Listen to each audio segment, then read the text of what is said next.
Yes, ma'am. I think there's an on my end. Do you hear the echo?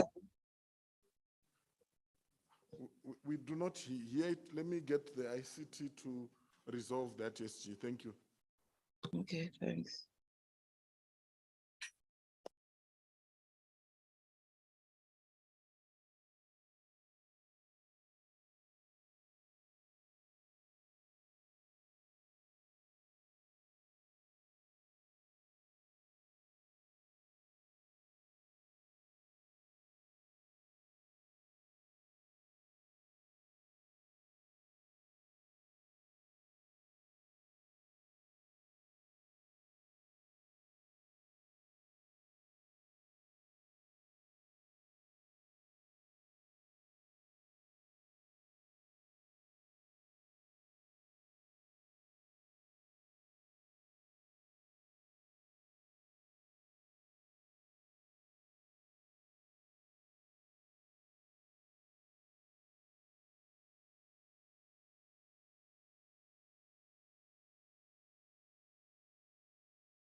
Okay, just a moment, please. Morning, SG. Good morning. Oh, yes, Jane. This is an issue that we've been experiencing. The way we went up around that is choose the original audio, SG, from your end. I should do what? When speaking, you should choose original audio. Yeah, it's about the. Yeah, when you do that, then the echo is off. But as soon as you choose one of the languages, that's when the echo comes again. Okay, can you hear me better? We can hear you perfectly, SG. It's just on your end. Okay. That's when you are getting it. Okay, I muted original audio. That's what I should have done, right? Can you still hear your echoes, SG? No, it's better. Okay, thank you. Okay, thank you, Ronald.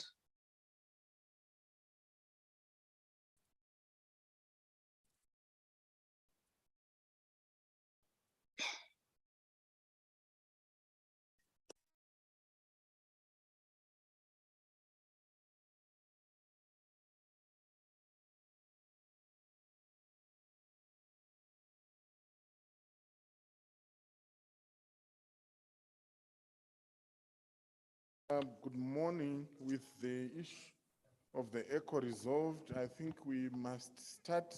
May I check with interpretation? French, are you good? May I get a signal? Yeah, good. Portuguese? Yeah, in place. And which channel is which language? Uh-huh. So English 1, French 2, Portuguese 3. Are we ready, honorable members and colleagues?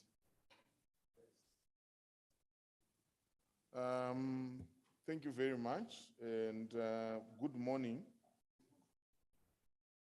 Good morning. I hope you traveled well, arrived well, and have found South Africa to be welcoming.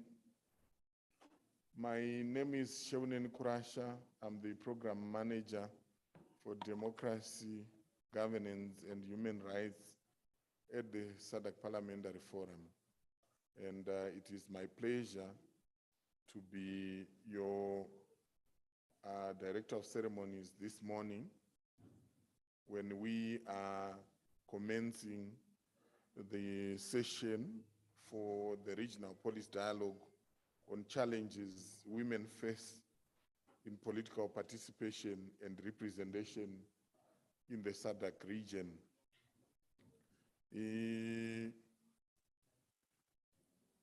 I will take a moment to allow the honorable members to find their seats.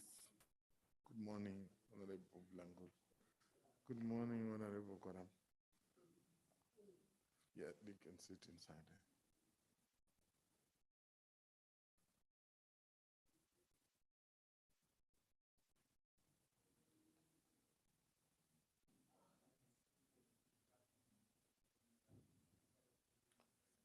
To commence our official opening session, I would wish to establish the protocol for this morning.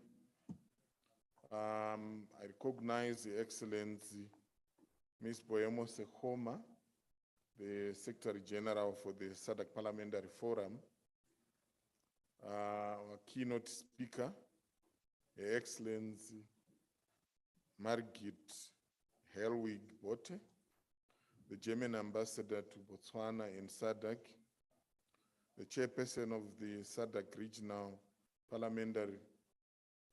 Women's Parliamentary Caucus, Honorable Regine Esperon, the chairperson of the SADC PF Standing Committee on Gender Equality, Women Advancement and Youth Development, Honorable Josepha Raymond Shali, honorable members of the Regional Women's Parliamentary Caucus and parliamentarians from the various SADC national parliaments, Regional Director, UN Women, Eastern and Southern Africa, Dr. Maxim Winato, who is represented by Ms. Maureen Shonke, the Polish specialist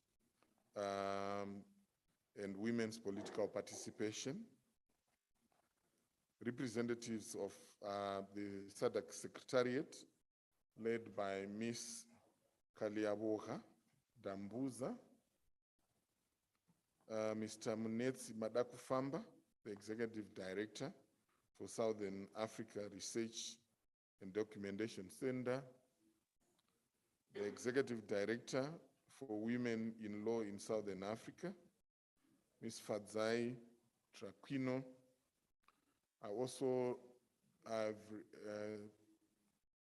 seen the Chief Executive Officer for the SADC Lawyers Association in our midst, Mr. Stanley Nyamanindi. I also wish to recognize you. Representatives of media organizations, representatives of civil society organizations, distinguished participants, ladies and gentlemen, it is my honor to welcome you, as I said, to the Regional Police Dialogue on the challenges that women face in political participation and representation in the SADC region.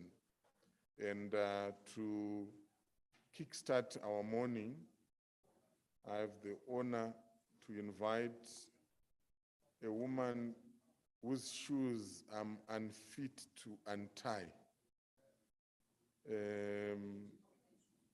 She is a woman who is very passionate about the rights of women and girls. That person is none other than the Secretary General of the SADC Parliamentary Forum, Ms. Boemo Sekoma. SG, we invite you to take the floor. She's joining us virtually. Because of other commitments, she would have wanted to be in the meeting. I also probably should indicate that our keynote speaker as well, the German ambassador to Botswana and SADC, will also be joining us virtually. Over to you, Madam SG. Thank you very much, Director of Ceremonies. You see, you cannot start untying a woman's shoes in a woman's meeting, Mr. Kurash. However, let me proceed by recognizing the protocol that has already been established. I'm happy to recognize our keynote speaker, Her Excellency Margriet Helwig Bote, the German ambassador to Botswana and SADC, a very good well-wisher of the SADC Parliamentary Forum, the chairperson of the Regional Women's Parliamentary Caucus, Honorable Regina Esperan, the chairperson of the SADC PF Standing Committee on Gender Equality, Women Advancement and Youth Development, Honorable Josepha Raymond Shelley. Also to recognize honorable members of the Regional Women's Parliamentary Caucus on whose honor we meet this morning, and parliamentarians from various SADC national parliaments here present. Allow me to also recognize the Regional Director for UN West, East and Southern Africa, Dr. Maxime Huinato. I apologize if I'm not pronouncing that name properly, who is represented by Maureen Shonge, the Policy Specialist, Women's Political Participation, representatives of the SADC Secretariat, led by Ms. Kialeboga Dambuza, who is also a member of the Technical Working Group for the SADC Parliamentary Forum, who are developing the SADC Model Law on Gender-Based Violence, Mr. Monetsi Madakufamba, the Executive Director for Southern Africa Research and Documentation Center, a friend of the forum, the Executive Director for Women in Law in Southern Africa, Ms. Fazai Traquino, representatives of media organizations, representatives from civil society organizations, distinguished staff of the SADC national parliaments and those of the SADC Parliamentary Forum, participants online, ladies and gentlemen. Allow me to extend a warm welcome to you this morning from the city of Johannesburg. Unfortunately, I could not join you due to competing priorities, but I'm with you and will be with you online throughout your proceedings. Allow me, honorable members, to start off on a nostalgic note as I welcome you to Johannesburg. I couldn't help, and I still can't help, to reflect on the last 40 years, as they've been particularly significant in advancing gender equality, women's empowerment, positive masculinity, and elimination of all forms of discrimination against women and girls. I remain nostalgic of the fiery dissent that laid the foundations of our work and characterized women in politics in the 70s, 80s, and 90s. Honorable members, and here we are in the 21st century, more than 28 years after Cairo, more than 27 years after Beijing, and 20 years after Maputo, laden with variants of the same old sufferings that we have always fought against. The 12 critical areas of concern that were flagged at the 4th World Conference of Women in Beijing are intact. Only this time, they've grown prickly wings and barbed talons. Honorable members, as we remember the battles women have endured from the 1900s to Beijing, let us take a moment to appreciate that women's political participation is a fundamental prerequisite to gender equality, democracy, and for the achievement of the 2030 Agenda for Sustainable Development. Honorable members, advancing women's political participation is crucial for delivering on all sustainable development goals. Women's equal and meaningful participation at all levels of decision-making is specifically articulated in Target 5.5 and Target 16.7. These targets call upon states to, and allow me to quote as I'm speaking to you as legislators, ensure women's full and effective participation and equal opportunities for leadership at all levels of decision-making in political, economic, and public life. And I quote, ensure responsive, inclusive, participatory, and representative decision-making at all levels, close quote. Honorable members, many more targets that seek to secure and protect women's health and well-being are embedded in the entire spectrum of the Sustainable Development Goals, deliverables, and other development frameworks, which I believe our participants today will go through during the deliberations. However, sadly, the realization of progressive provisions has been elusive. Women's full political participation has been challenged by paucity of women's leaders across all branches of government, imbalances of women's presence across multiple apex political decision-making positions, token presence in which women may be too few to change the existing patriarchal structure, illusion of women in highly visible roles in political leadership, yet absent in power. And I underline, yet absent in power. Reserved seat quotas that create the impression of an illusion within patriarchal structures with exclusive members of elite political families, dynasties, being beneficiaries of nominations. We see violence against women politicians that is pervasive, limiting women's entry to formal politics. And nowadays, with cyberbullying, this has been multiplied manifold. The distinct difference between women's political leadership, feminist political leadership, and women's political effectiveness are important to note. It's important to know that women's political effectiveness as the ability to use voice to politicize issues of concern to women, to use electoral leverage to press demands on decision makers, to trigger better responsiveness from the public sector to their needs, and better enforcement of constitutional commitments to women's equal rights are critical. Certainly, a minority of women leaders can be said to have this level of effectiveness. However, we are enduring winds of pandemics and condone intolerance of injustices. Our embers are low, yet we must fan fairy dissent against every storm, against systemic exclusion, and against disempowering patriarchal systems. I beseech you on this beautiful Sunday morning to arise. Arise because women remain underrepresented in leadership. Arise because 2.4 billion women of working age are not afforded equal economic opportunities. Arise because women make up just 26% of parliamentarians in sub-Saharan Africa. Arise so we can energize and get to the 50% mark enshrined in the gender protocol. Arise because Africa continues to have the highest cases of maternal mortality, child deaths, HIV/AIDS, malaria, to name a few. Arise because we need to firm up our commitment and act for the Africa we want to see.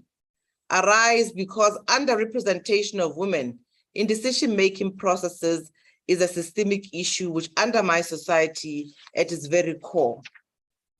Honorable members, we need to arise because gender and power are intrinsically linked, and inclusion presents the opportunity for all women in politics to perpetuate dignity.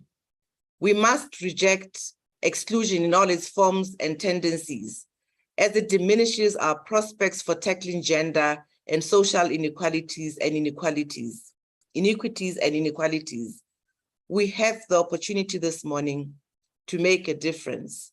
We can advance inclusive policy and legal frameworks. We can address population needs along the life cycle and across the spectrum of powerlessness. We can lead the way in strengthening organizational culture.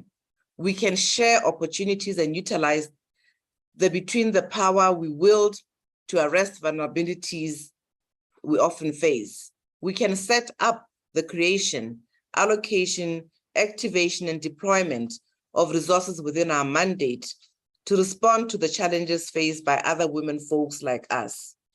Today, honorable members, let us choose wisdom. We must choose understanding, big truths in a deeper way. And we must choose to stand together with arms linked. We choose to fix each other's crown and choose to contest exclusion in every realm with grace. This regional dialogue is going to give you the opportunity to arise, honorable members. And I hope that we will arise in all forms, in dignity as we are known for as women. And finally, remember this, measuring numbers is not enough. It has been widely argued that the number of women in representative politics is not the best indicator of women's actual political participation. Increased numerical representation does not automatically translate into increased influence for women. Having a seat at the table does not guarantee that a woman will have the opportunity to speak or that she will be listened to. Understanding and measuring perception is particularly important for measuring changes in women's participation and leadership. Understanding how women's voice translates into influence needs to begin from women's experiences and understanding our own experiences.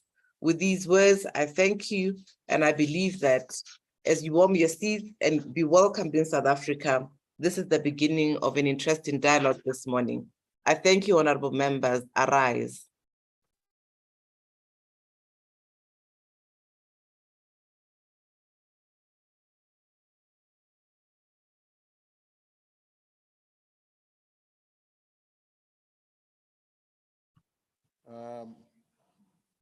Thank you very much, SG, for that inspiring welcome, those inspiring welcome remarks.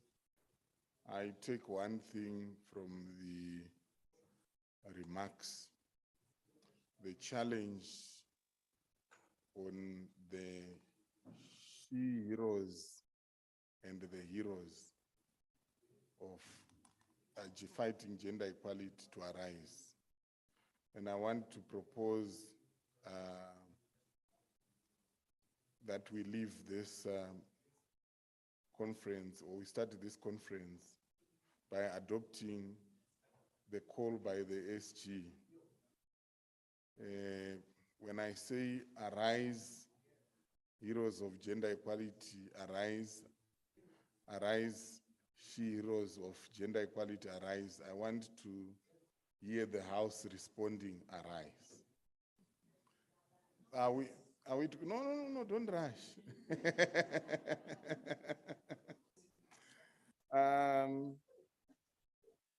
Arise, she-heroes of gender equality, arise. I'm not convinced. Not so fast. Wait. Arise, she-heroes of gender equality, arise. Arise, she-heroes of gender equality, arise. SG, I want to believe that the House is taking on your challenge to arise, seize the moment, and seize the opportunity that is being presented by this policy dialogue, where we must have those intimate conversations to be able to overcome all the impediments that women face in the attainment of inclusive governance, the attainment of gender equality. Thank you very much for those remarks, SG. We sincerely appreciate. At this juncture, I wish to have the honor of inviting the chairperson of the Regional Women's Caucus, Honorable Regina Esperon. You have the floor, Madam.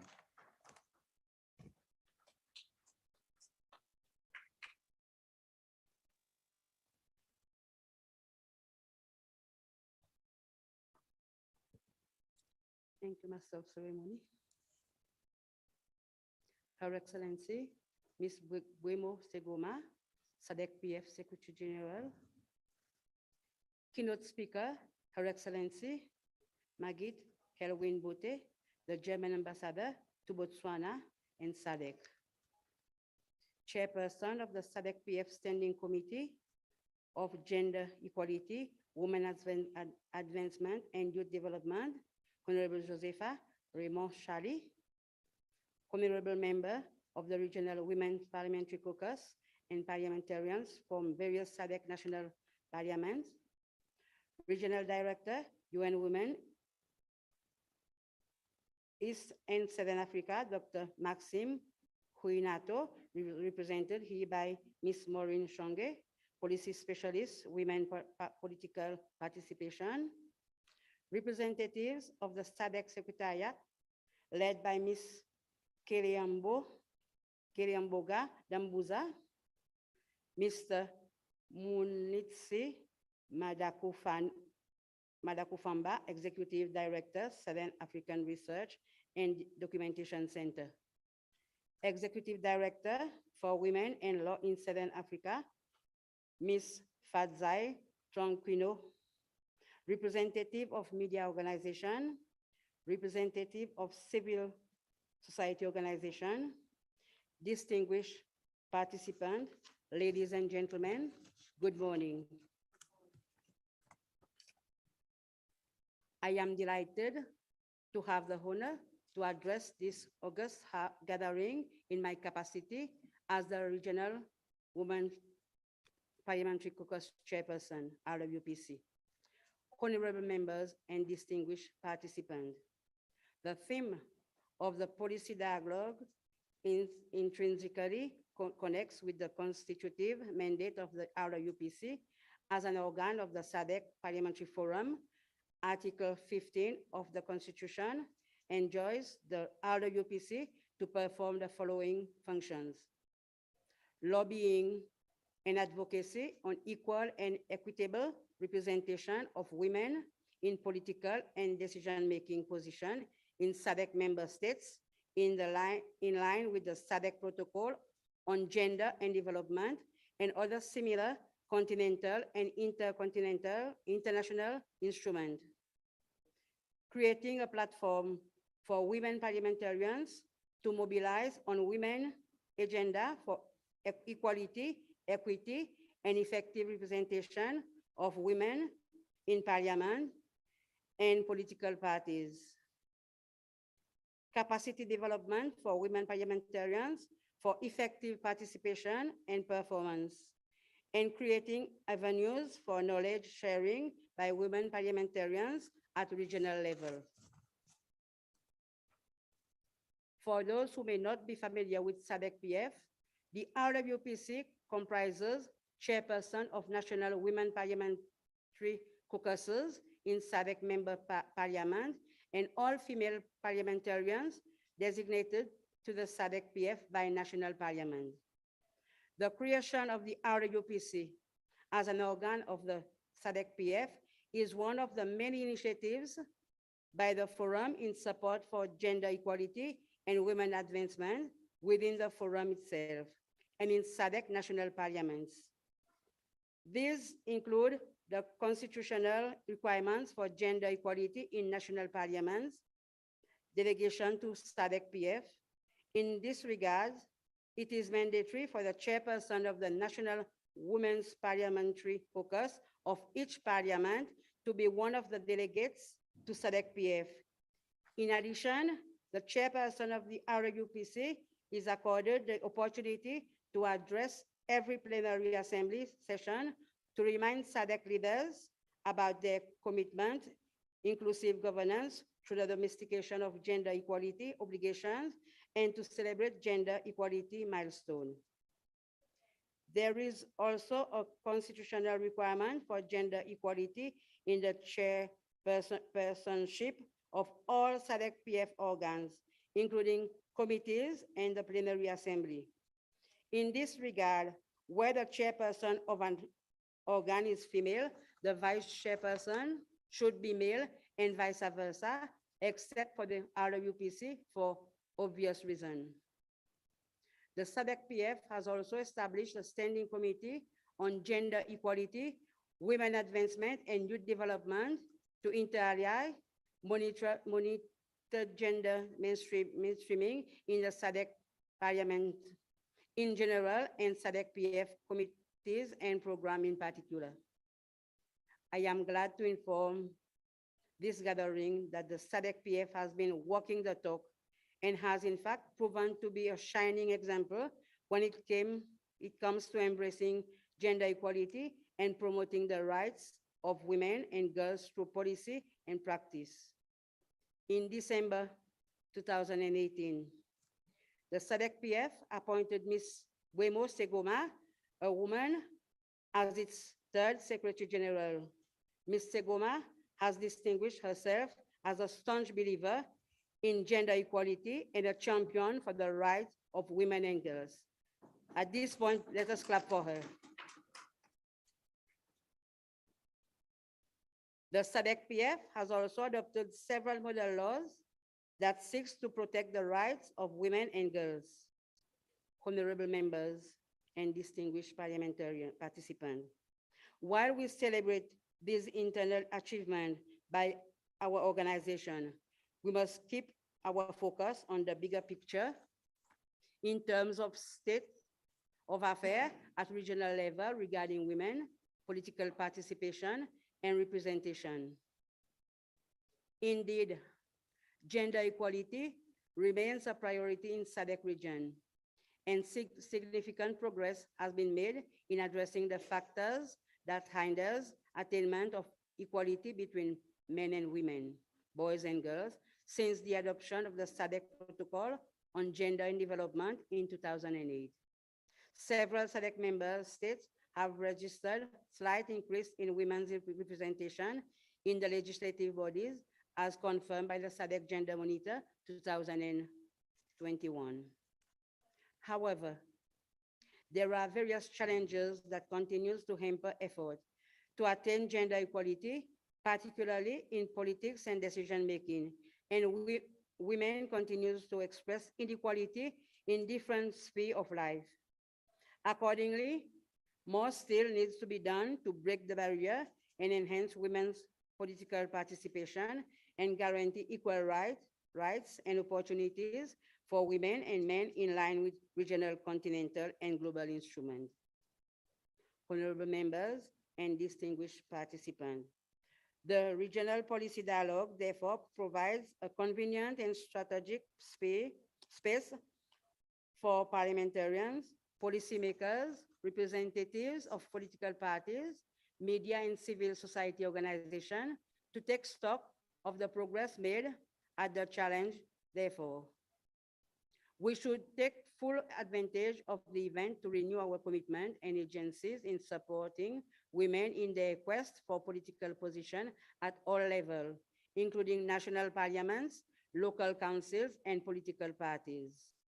Honorable members and distinguished participants, as I conclude, I wish to implore all of us to forge a partnership in breaking the barriers that hamper effective women's political participation and representation, and collectively work towards strengthening the capacity of women parliamentarians for effective participation and performance. We should also create consensus on how we partner to support the domestication of gender-related SADC model law at national levels.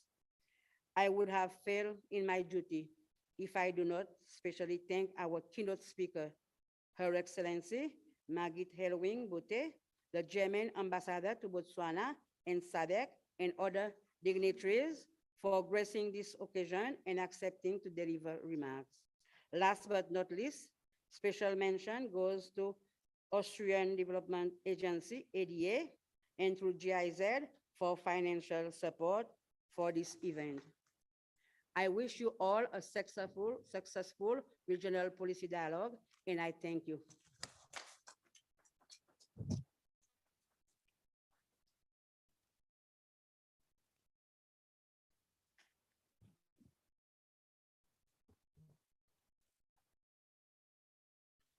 Thank you very much, Chairperson, for the remarks.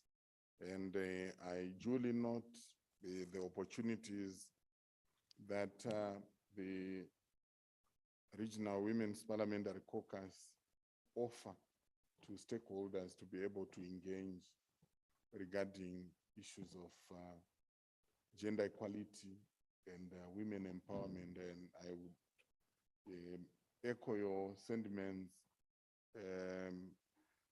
in imploring partners to take full advantage of that mandate and partner with the committee.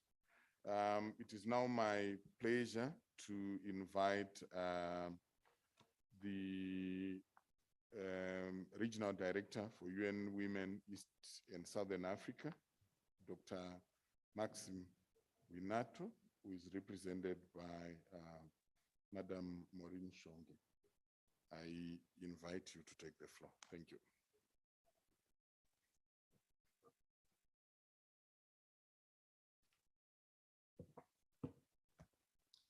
Thank you so much, moderator. Please allow me to stand on existing protocols that have already gone before me, and thank you so much for giving me the floor.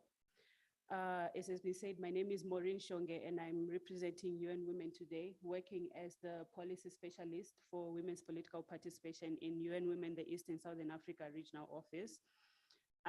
The UN Women is an entity delivering programs, policies, and standards that uphold women's human rights and tries to ensure that every woman and girl lives up to her full potential.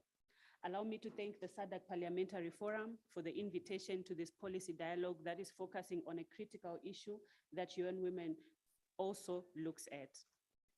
Ladies and gentlemen, gender equality is essential to the 2030 Agenda for Sustainable Development. Experience has shown us that more women decision makers lead to diverse priorities and solutions that benefit us all. Women's participation at all levels helps us to deliver on development priorities, and research has been showing us that women in decision-making positions redefine both national and local priorities by being more inclusive, prioritizing family-friendly policies and measures, and in some contexts, contributing to increased gender equality in terms of income, employment, and parental leave. However, as has been said by the SG, women make up only 26% of MPs globally. And a recent SDG progress report is telling us that at the current rate, it's going to take us 286 years to close the gaps in legal protection and remove discriminatory laws. It will take us 140 years for women to be represented equally in positions of power and leadership in the workplace. And it will take us at least 40 years or more to achieve equal representation in national parliaments. This is unacceptable. More needs to be done. Esteemed members of parliament, esteemed delegates, over the last few decades, global monitoring of women's political participation has been focused on representation in national decision-making bodies such as parliaments and ministries. The data on women's representation at the national level has led to the development of strategies to further increase the representation and capacity of women in national leadership. Equally so, we've been able to identify the impediments which have also been well articulated, and we see some of these as violence against women in politics. Some programs have now been developed to address this, looking as well at engaging political parties and reviewing legislations to really spearhead accountability on SDGs. Over the last decade as UN Women, we have been at the forefront of that of the advancement of gender equality. And through our programming, over 80 parliaments have been supported to enact gender-responsive laws and budgets to enhance parliamentary oversight and adopt institutional policies with the aim to increase the number of gender-sensitive parliaments worldwide. As UN Women embarks on its second decade, we stand ready to continue working with parliaments. We stand ready to work with the SADC Parliamentary Forum and other organizations to address the systematic oppression against women and achieve gender and social justice for women's rights. The SADC Parliamentary Forum, you have an important role to play in creating more gender equal societies. As lawmakers and overseers of legislation, you can be the key drivers of change. The time is now. And as the SG said, the time to rise is now. Your leadership can continue to help to ensure women are part of the decision-making in equal numbers by adopting or supporting the adoption of temporary special measures, including ambitious quotas to achieve 50-50 gender balance at all levels of elected positions as agreed by member states during the 65th session of the Commission on the Status of Women. While progress has been slow, I'd like to encourage you by saying that change is possible. And over the last decade, we've seen measures that can support this change. We see how well-designed quotas have led to triple the number of countries with gender-balanced parliaments, while those with less than 20% representation of women almost halved. Support to the development and implementation of robust legal frameworks and administrative arrangements, including compliance with normative norms, is key. Ladies and gentlemen, transforming gender norms will not happen overnight, but we have to continue on the course. Violence and harassment in public life, this is a key issue we need to tackle. However, despite the disturbing levels of violence against women MPs, most parliaments still lack sexual harassment policies for parliamentarians and staff. As a matter of urgency, parliaments must adopt and effectively enforce institutional codes of conduct, establish monitoring and reporting mechanisms, or revise the existing ones, stating zero tolerance for sexual harassment, intimidation, or any other form of violence against women in public as urged by the UN General Assembly. These efforts need to also go beyond the parliamentary walls. Several countries have adopted special laws to tackle violence against women. Globally, we see countries such as Bolivia leading on this, and in the Africa region, there have been some efforts as well. However, we need to continue to look at anti-violence legislation to incorporate the aspects of political and public life where it is missing. We must do everything in our power to ensure that discrimination and harassment and violence against women in politics and public life does not stop younger generations of women from becoming leaders and parliamentarians. Honorable members, be bold and take the lead in transforming parliaments into more inclusive institutions and set an example for others.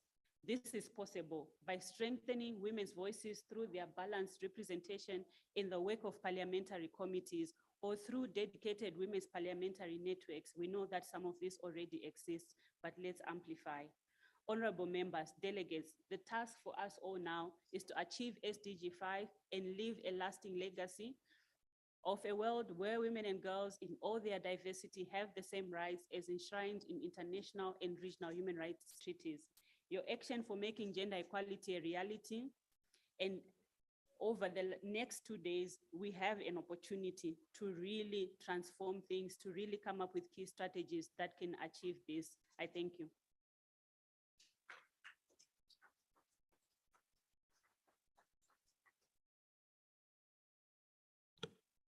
Thank you very much, Madame Maureen Shonge, for the remarks. I duly note the commitment to work with the SADC Parliamentary Forum to work towards the attainment of, or acceleration of the attainment of gender equality. 40 years wait to attain gender equality in national parliaments is unnecessary and uncalled for. So we can do something about it. And we have enough examples to learn from within the region where this was done because someone took action and showed leadership. At this juncture, I have the honor of inviting our keynote speaker, Her Excellency Margit Helwig Bote, the German ambassador to Botswana and SADC, who is joining us online. Madam, you have the floor. Thank you very much, Master of Ceremonies. I hope you can all hear me. I'm really sorry that I can't be with you in Joburg, but like Madam Boemo Serhoma, I had different engagements here over the weekend. Madam Serhoma, the Secretary General of the SADC Parliamentary Forum, and the Honorable Regina Esperon, the Chairperson of the Regional Women Parliamentary Caucus and Member of Parliament of Seychelles, Ms. Maureen Schonge, the representative of the UN Women East and Southern Africa, all protocols observed. Good morning, bonjour, bom dia, azubuhi njema. As I said, I would have loved to be there with you, but I can't make it. So you have to bear with me virtually and digitally. I still recall the visit of Ms. Serhoma at my residence in Gaborone. I was really very much impressed by her dedication for the cause of women in the SADC region. And as I have worked for Parliament myself a couple of years ago, and being a woman, of course, I have this dedication for both, for parliaments and for the cause of women. And Ms. Serhoma, thank you for reminding us of the history of women's fight for more participation. Let me give you some facts and figures to start off. Women constitute 50% of the world's population, and of course 50% of its workforce, but women only own 10% of the wealth of the world. In many countries, especially in African countries, women are the backbone of the economy, and they are the ones who feed the families. So no society can ever be successful without integrating as many women as possible into the formal economy. And on the political side, no country will ever be successful without getting women into political decision-making positions. Maureen Schonge told us why. It's because women have different priorities and they are more inclusive in whatever they do.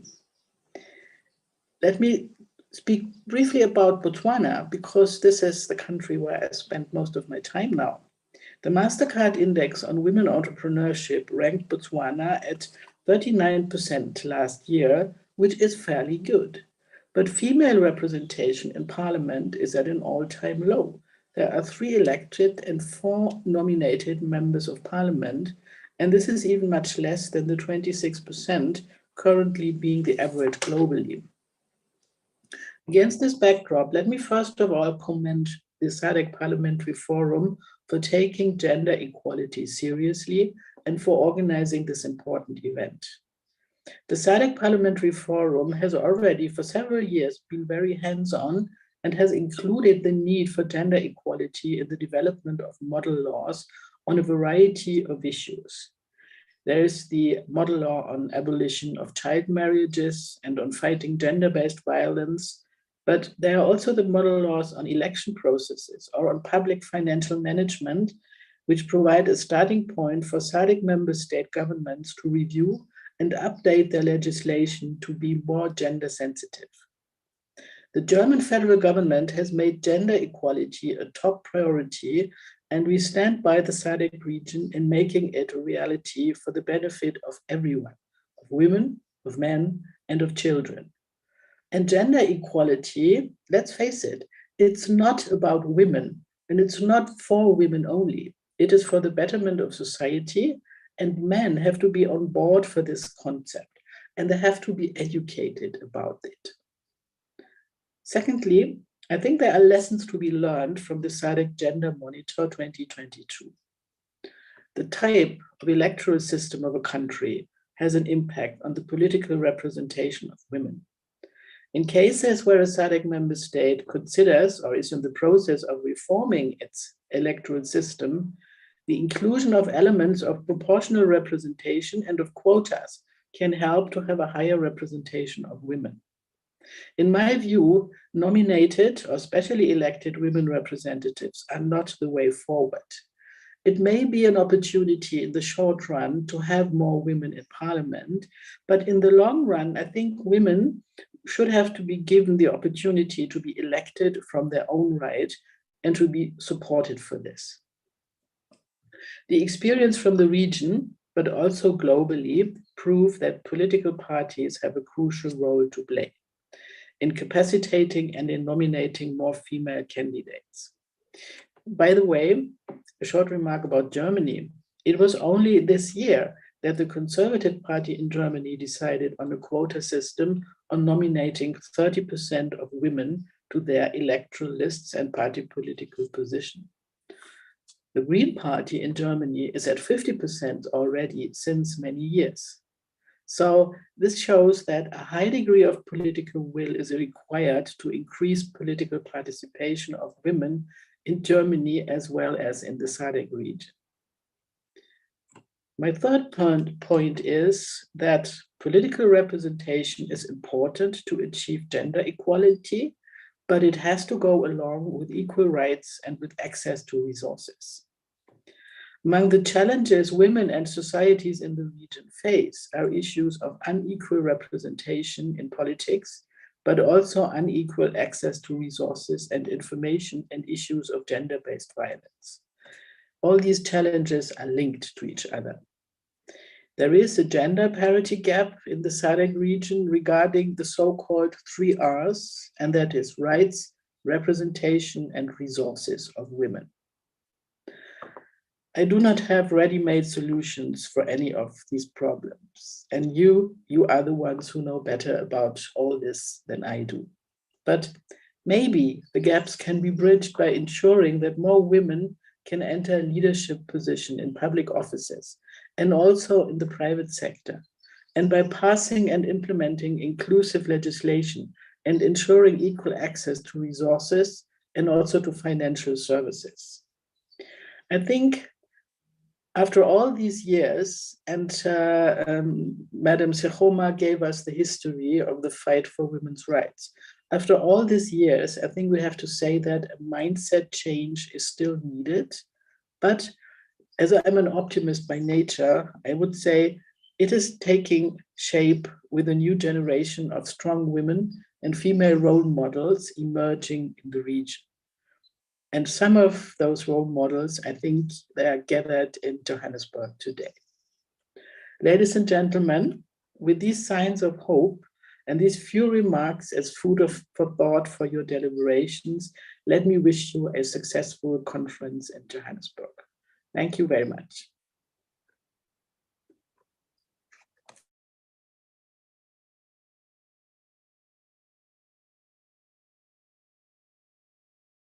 Thank you very much, Ambassador, for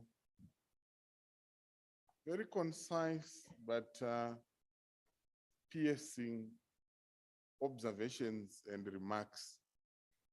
I take 3 things. The first one is to reclaim my space. Earlier on, the Secretary General deemed that there was no business for a man wanting to untie a woman's shoes in a women's conference. The ambassador said we need men to be part of this fight. So I'm happy to reclaim my seat. Whether or not I will untie shoes, let's see at the end of the 2 days. The second one, and very crucial, is the role of political parties in the attainment of gender equality. There are many times when, as a practitioner, I've felt political parties have become an albatross to the desire for gender equality. But I would like to share the optimism of the ambassador that with mindset change, political parties shall help us to attain gender equality in the SADC region. And then lastly, and very incisive, the 3 R's, where we talk about the deficit of rights, the deficit of representation, and the deficit of resources. At the end of the day, it's about resources. If women do not have access to resources, it is very difficult to be able to access a public office. It is very expensive to be able to run successfully and be effective when elected. So we need to pay attention over the next 2 days, as the ambassador said, to the issue of access to the 3 R's, rights, representation, and resources. That leaves me to thank our dignitaries most heartily for the remarks that have set the tone for our meeting over the next 2 days. At this juncture, in wanting to make sure that we don't lose time, allow me to quickly go to the objectives of the meeting, and then we will proceed to have a group photograph in front of the hotel. Just as you are entering the hotel, before you enter into the lobby, the steps there, that's where we are going to have a group photograph. And then we will have tea for 15 minutes and reconvene at 10:17. According to my watch. I see Ms. Mungandi does not agree that there's still 15 minutes within the time frame that I have given, and I understand why. So this policy dialogue intends to serve as a space for parliamentarians, policymakers, representatives of political parties, civil society organizations, to take stock of the progress made and challenges in respect of women running for elected political positions. The event is an opportunity to renew the stakeholders' agents in supporting women in their quest for political positions at all levels. We will especially focus on the role of parliaments and parliamentarians and what they can do in advancing the causes of achieving gender equality in all police organs, such as national parliaments and local councils and political parties. In essence, that's the focus of this meeting over the next 2 days. Thank you very much. We want to thank our dignitaries who are joining us online and other participants who are following us virtually. We'll take a break and resume at 10:20. I have revised the time because I took the other 2 minutes. Let's convene at 10:20 and then we will be able to proceed. Thank you very much. Asante sana, merci beaucoup and obrigado.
Honorable members, can we proceed for the photo, please?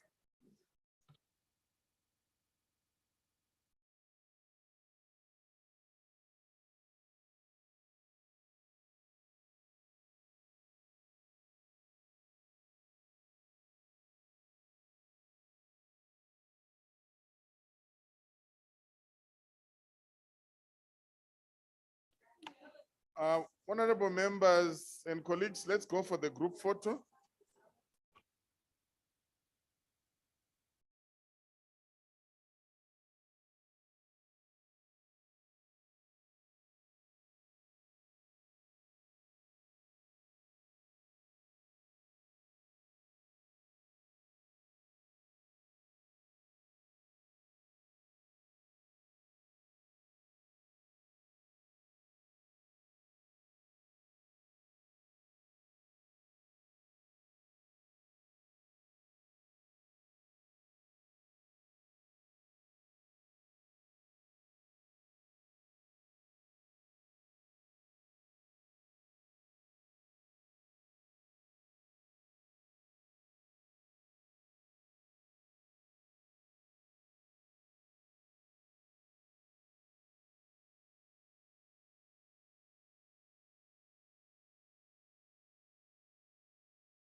Honorable members and colleagues, hello. Order. Order.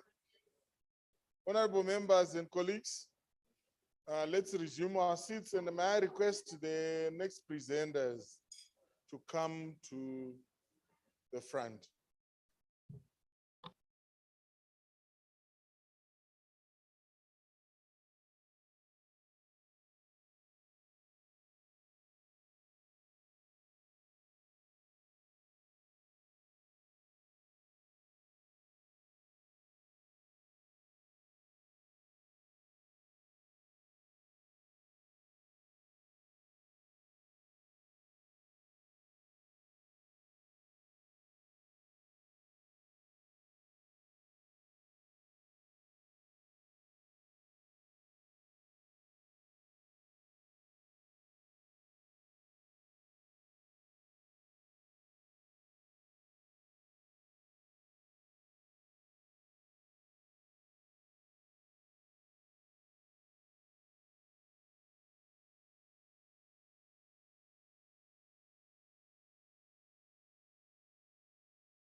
we can put him. May I find out the person who is presenting from Charleston?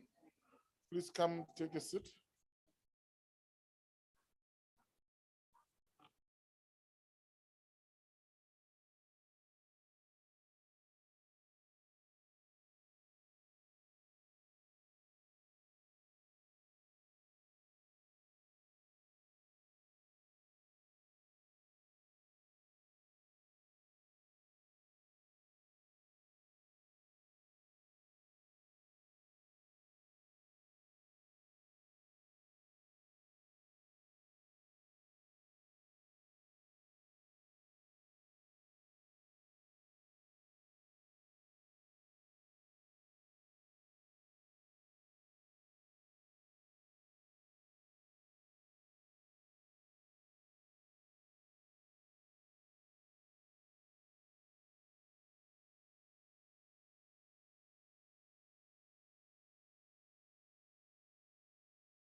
Honorable members and colleagues, we are going into our next session, and the chair for the session is Honorable Shali, the chairperson for Gay White.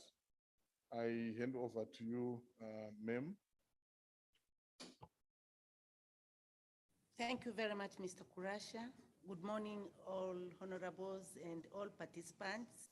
It's another good day. We've been up early, very early in fact. And we all thank God for this good Sunday, whereby all of us are late to move a step on development in SADC. Welcome again. And right now, I'm here to present to you a topic on overview on women in politics and decision-making in the SADC region. We have 4 presenters. They're all experts, guru of the area. I'm sure all women are eager to listen, and all men. It's all about gender. So it's for all of us in this room who are representing the rest in the region. So we are the most privileged, but then it will be fair if we can disseminate this training to those whom we left home. May I take this opportunity now to invite Maureen Shonge, who is a policy specialist, women's political participation from UN Women East and Southern Africa Region Office, and she's going to talk about global normative frameworks and status of women's political participation. I'm sure all of you have it in your tablets or in your phones so you can follow the schedule, or else I should repeat. But for those who received the mails from Paulina, which was sent back home, I understand, or I believe we all know what is going to happen. Are we together? Yes. Is this the first time you are hearing about this, or you have it already? Thank you. Thank you so much. Our chief from Zambia just said it all. They have it, and I'm sure everybody have it. Maureen, it's you now. I roll the ball to you. Karibu. Thank you so much, Madam Moderator. I'm not sure whether it's okay to sit or to take the podium. Whatever pleases you. Thank you. Whatever, you are young. Even if you feel like jumping from corner to corner, dancing or what, draw their attention. Show them you are here, just like how you presented yourself. Thank you so very much. I will be speaking about the normative frameworks on women's political participation. And it's a privilege to be here this morning to speak to you on this subject matter. I've already been introduced, so I'll get straight to the point. Allow me to start by sharing that in terms of women's political representation, this is an important subject matter. And I think we are all here today because it is important to us. It's a matter of priority.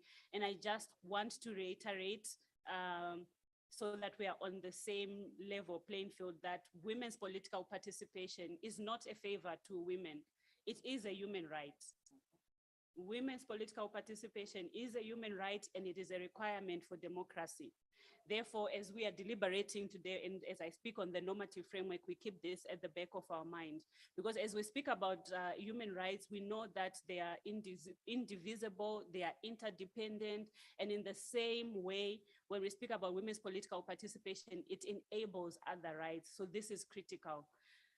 We also talk about the importance of women's representation in the frame of the fact that we need to have the full range of women's experiences discussed and represented in parliaments and in decision-making spaces. Therefore, that's why we need to have them there. But apart from that, we cannot have a parliament that just looks the same with men only. We need the diverse voices of women in their different roles to be in some of these spaces as candidates, as voters, as councillors. This is why it's important that we have representation at all these levels. But apart from that, and this is just reiterating what has been seen and probably some of the arguments you've heard before, is that women are competent leaders. They belong in the decision-making space. We have seen them in the COVID-19 response, leading the response, doing extremely well. So it's critical that we give them the opportunity. And lastly, exclusion will mean that we do not have policy outcomes that represent some of the key issues and nuances that women need to be brought out in the decision-making space. So that's why we look at this critical issue. My apologies, my technology is stuck. Okay, we are okay. So this is a pictorial to show you that we are far from equality or gender balance. The SG told us that women in national parliaments are 26%, but this is just so that you can see. 26% is the global percentage. It's not even 30%, it's 26%. It's very far from 50%.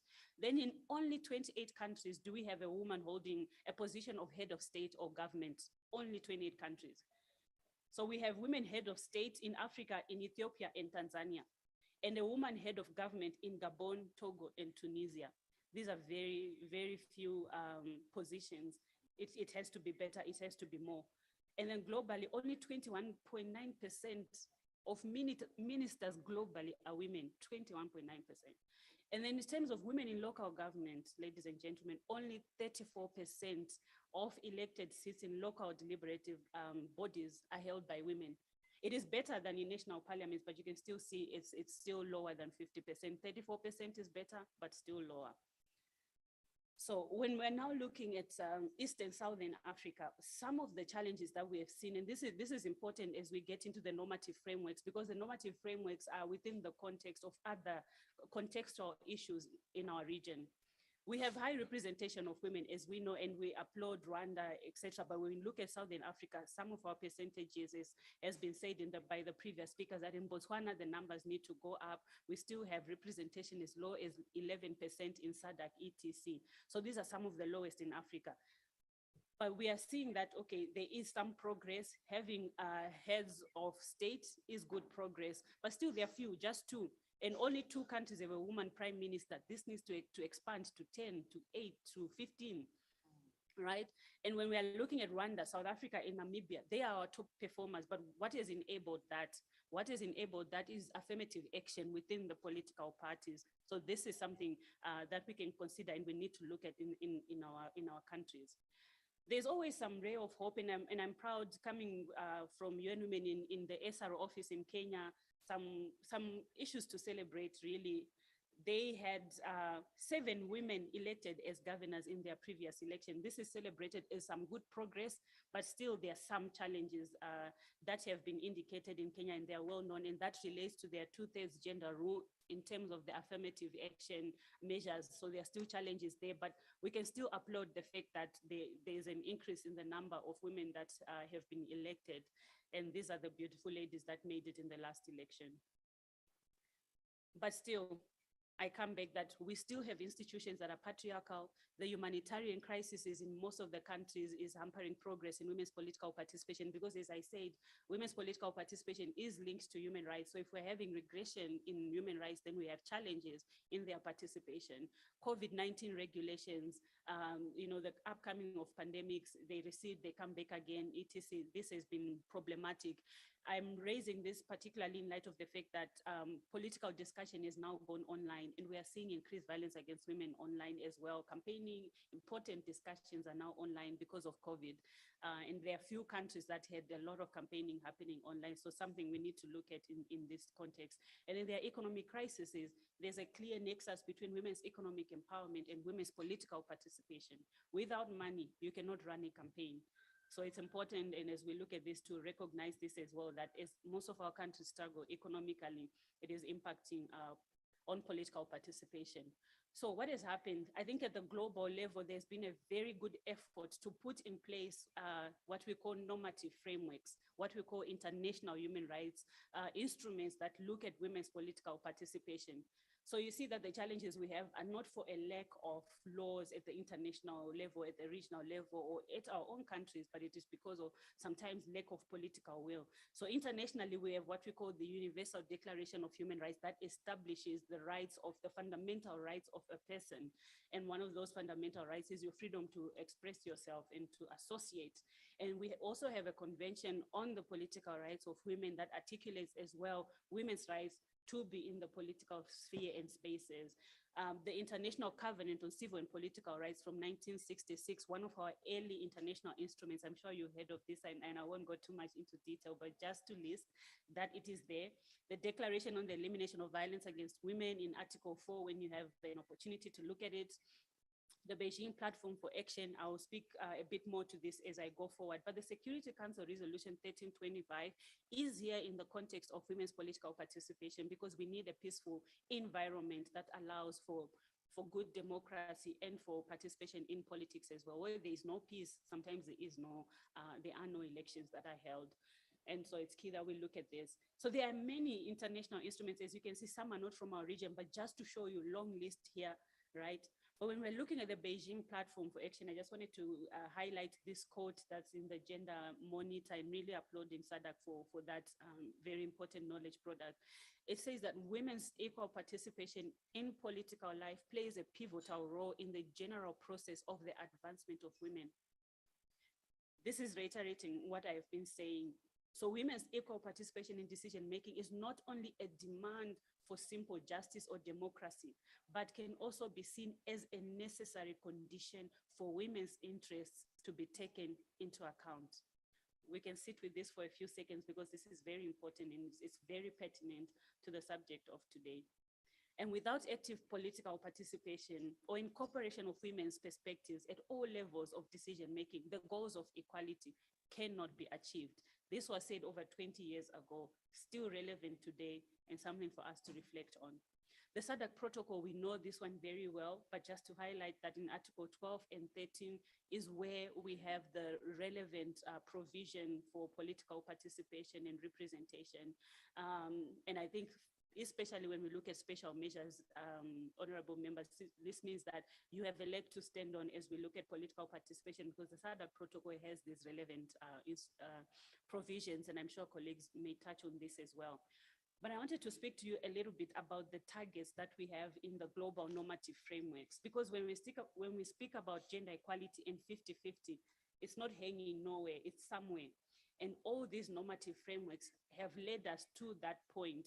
CEDAW, Beijing, ECOSOC, SDGs are all telling us about this. And let me show you, ladies and gentlemen, what we are talking about. So the targets that we have for women's political participation globally, if we look at CEDAW, we came from the 3rd World Conference on Women, where we're talking about, we need to have concrete measures to promote women's political participation. Then we went to 1990, progressing, right? ECOSOC then says 30% by 1995, 50% by 2000. Ladies and gentlemen, when did we pass the year 2000? Many years ago. We're not doing well. The Economic Commission on Social and Economic Rights. Then we went to the World Conference. This is now Beijing platform, 1995. People are still discussing, people are still saying, let's do something about women's political participation. And I'm sure you can see the progression, you can see the political will in articulating in these normative frameworks. So Beijing then says gender balance. We need to have gender balance. Still, we did not have gender balance then. We had what we called Millennium Development Goals. Do you remember them? Anyone remember? MDGs, they were everywhere, they were popular, we spoke about them. And it said, hey, we need progress upwards of 30% by 2015. Ladies and gentlemen, we passed 2015 a long time ago. Now we are with the SDGs. Are we going to meet the targets? SDG is saying planet 50-50 by 2030. We have 8 years to go to 2030. We have our work cut ahead of us. Just to show you, this is what the normative frameworks are saying. They are all leading to 50-50, but our timings are really behind, so to speak. I want to turn your attention to the Commission on the Status of Women.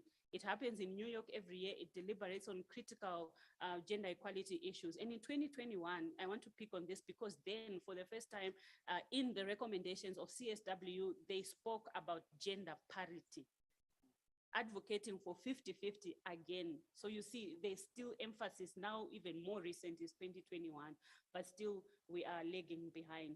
But just for the sake of time, I will not go through the rest of it, but they made concrete recommendations on other issues, on zero tolerance on violence against women, something that needs to be looked at. I won't speak about the challenges, you've heard of them since morning. Those need to be addressed. And there are some strategies that can be looked at. Looking at the normative frameworks, looking at other strategies, we can reach 50-50, affirmative action, supporting candidates training, and these are some of the areas where UN Women works, and the regional economic communities can also support to push and hold member states accountable in the work. As I conclude, just to turn your attention to some knowledge products that we have as UN Women that can be useful. We have what we call a gender-sensitive response to COVID-19 for parliaments, a primer for parliamentary action. Please feel free when you have time to look at this. We also produce a Women in Politics map, which can show you in terms of representation in different parts of the world where that is. And on the 10th of November, we are launching an action kit on engaging parliaments in gender-responsive budgeting. I was a contributor to that knowledge product. It will be useful. Please look out for it. It will be online. With that, I thank you.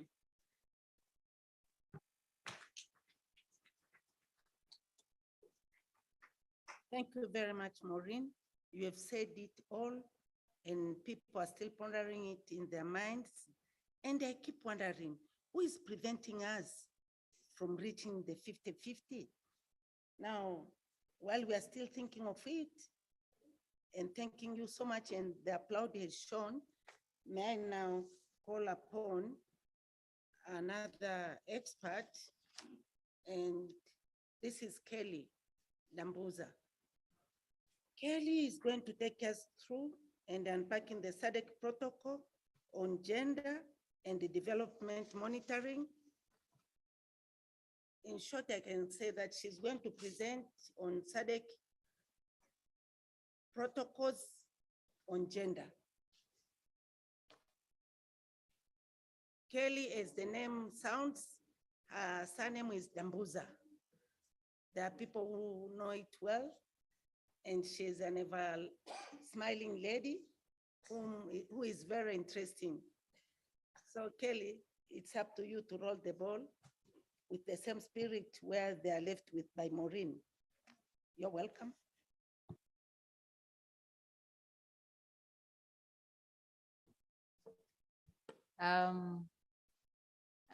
Thank you very much for the floor, and honorables and Madam Secretary General. I greet you all. Let me just say all protocol is observed. Maureen's spirit was too high. I'm not sure if I'll match, but I'm quite happy because she raised some quite pertinent issues that I believe really provide good background to the discussion for this two-day meeting. I am Kaleboha Kelly Dambuza, representing the SADC Secretariat. I'm specifically located within the gender unit of the SADC Secretariat. So we are not going to really delve a lot into the monitoring and evaluation framework, but I will highlight that. But I just want to give you a quick overview of the SADC protocol on gender and development, fully appreciating that I know members, honorable members here present, are aware of this instrument, but maybe to differing extents, but I'm sure we have heard of this instrument because it is our production. I'm giving you what you have put on the table. Usually I like showing the picture that you see on the screen. Oh, I hope it shows.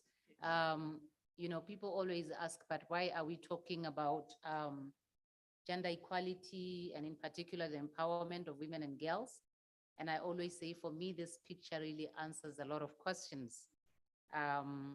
You know, it means the playing field is not level, as you see what is happening on that picture. And I'm hoping it's communicating to you just as much as it has communicated to me, that, you know, there are some issues that we need to address.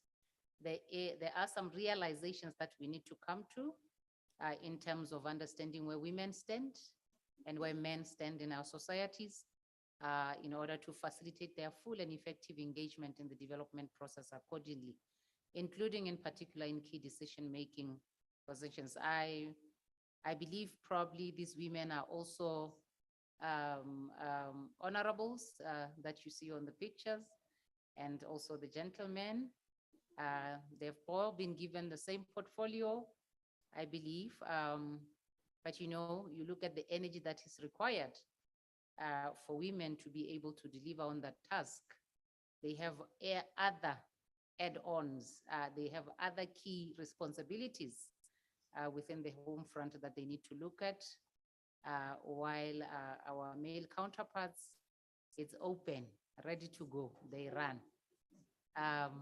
So that is really why we need to consider these issues, just to appreciate that we are, from where we are coming from, we're not all at the same level, but there is need for some action to be done by both of us to ensure that, you know, we make it doable for both.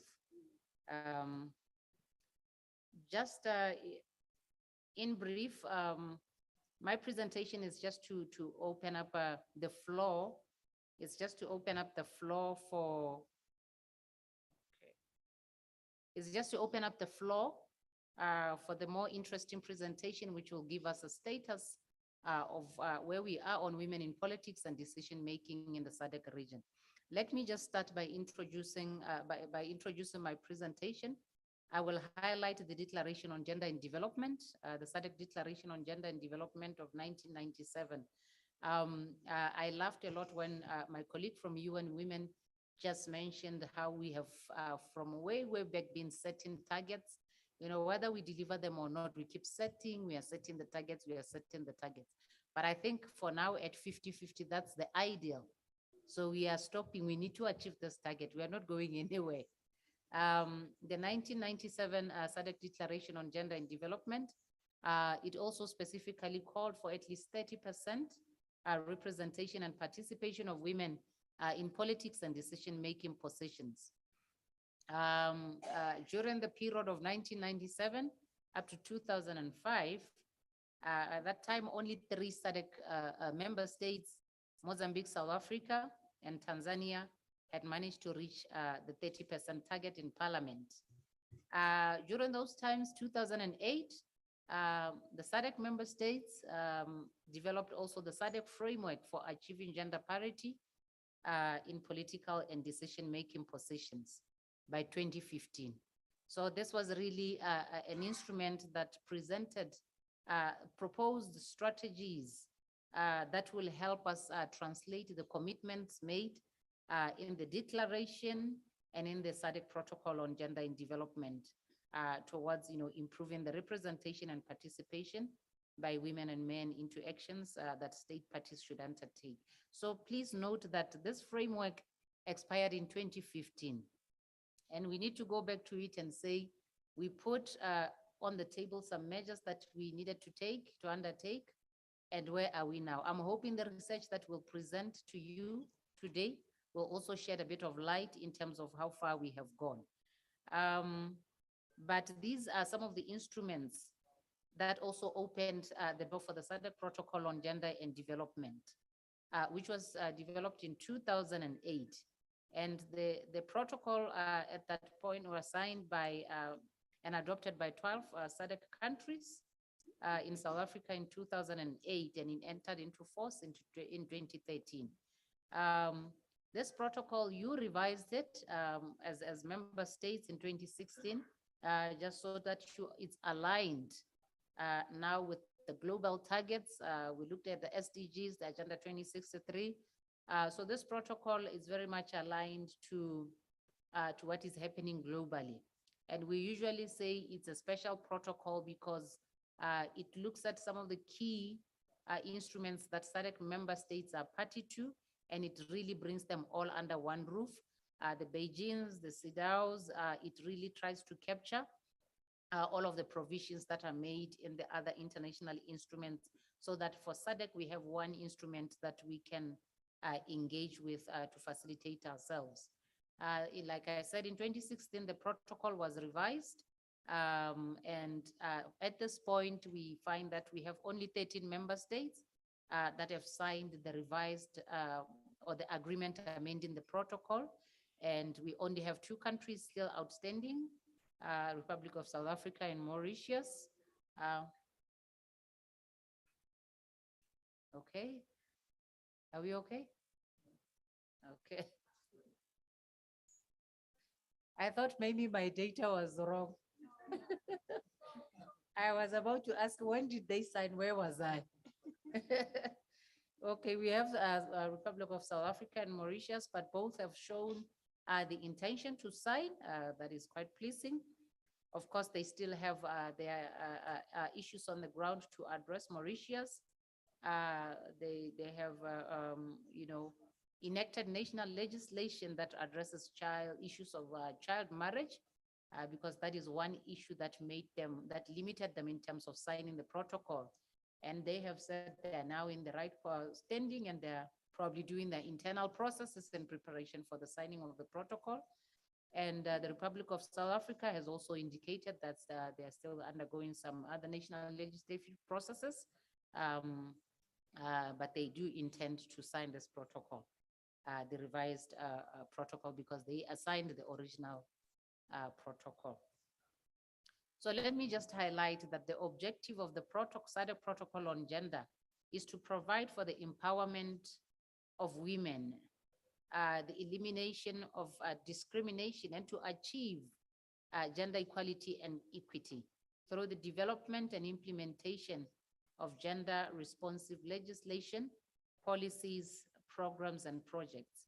So basically, this is what the protocol says. So this is what member states have committed to, that they will do whatever is necessary to empower the women, to eliminate discrimination, and to achieve gender equality and equity. The protocol also specifically seeks to harmonize implementation of the various instruments to which SADC member states have subscribed to, as I have indicated. So please note this as the commitment made by the SADC member states, which we need to hold them accountable to, or you hold yourself accountable to the commitments that you have made through this protocol. My colleague has highlighted some of the key provisions within this protocol that speaks particularly to the area of focus for this meeting. We have Article 5 of the protocol that specifically talks about special measures. It's calling for the SADC member states to put in place special measures to eliminate all barriers that are preventing women from participating meaningfully in all spheres of life. And then we also have Article 12 of the protocol that speaks to the issue of representation. It's calling for equal and effective representation of women in decision-making positions in the political, public, and private sectors. It also calls for legislative and other measures to be put in place, and that these should be accompanied by public awareness campaigns. The protocol specifically calls for public engagement on the issues of equal and effective representation of women. One of the last key article for the on issue of women in politics and decision-making is the article that speaks on participation. It also calls for member states to adopt specific legislative measures and also other strategies to enable women to have equal opportunities with men to participate in electoral processes. It also specifically calls for the equal participation of men in decision-making positions and asking for member states to put in place the necessary policies and strategies and also design the relevant programs. The protocol specifically singles out these broad areas of focus, the women's leadership capacity building, that we need to do capacity building on women's leadership, also including targeting young women. Accordingly, member states need to also provide the necessary support structures for women in decision-making positions and focus a lot on changing discriminatory attitudes and norms on decision-making. So these are the key provisions of the protocol that I believe forms the backbone of our efforts in the region on achieving effective participation and representation of women in politics and decision-making. Let me also highlight that this protocol, after its development, the member states agreed on a monitoring, evaluation, and reporting framework to say, as a region, we are not just going to make this agreement, these commitments, and then not put in place mechanisms to see how we are moving, to track how we are moving as a region. The ministers of gender noted that tracking progress of the implementation of the protocol is essential to sustaining the gains made and the momentum in addressing these gender inequalities. This monitoring, evaluation, and reporting framework was developed in 2017 after the revised protocol. It really defines a system used to monitor and report progress by SADC member states. I will just quickly highlight some of the key provisions from there. It proposes a set of indicators, and I would like to highlight that these are very much aligned to the SDGs, to Agenda 2063 targets. If you remember the original protocol on gender, it reflected specific targets, but the revised protocol now does not have targets because in the legal way of doing things, we needed to move the targets out of the protocol, but the protocol has set targets that are quite aligned to the global targets on achieving gender equality and women's empowerment.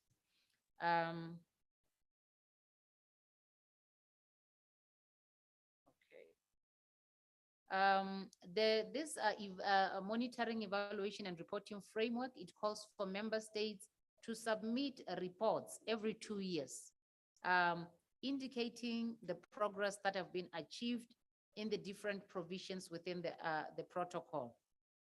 So what happens is every 2 years, the SADC Secretariat engages member states to submit information, but it starts first with ministers of gender identifying the thematic area of focus. As you know, the protocol is quite wide.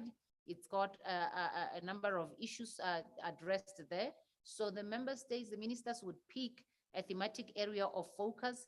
Of course, there will be times where we look at the protocol holistically, like after every 5 years, but every 2 years, we pick a thematic area of focus. And we get member states to provide updates and show the progress that they have made in terms of achieving the targets related to the commitments made on that particular theme. So what happens every 2 years, the national reports are consolidated into a regional report. And that reflects now the status of implementation of this protocol. And this is what we call the SADC Gender and Development Monitor. If you note, we produce it every 2 years, which it tries to track, which tries to reflect, the progress and track where we are as member states. It provides the necessary recommendations. It guides on areas that are still lagging behind accordingly on the different thematic areas.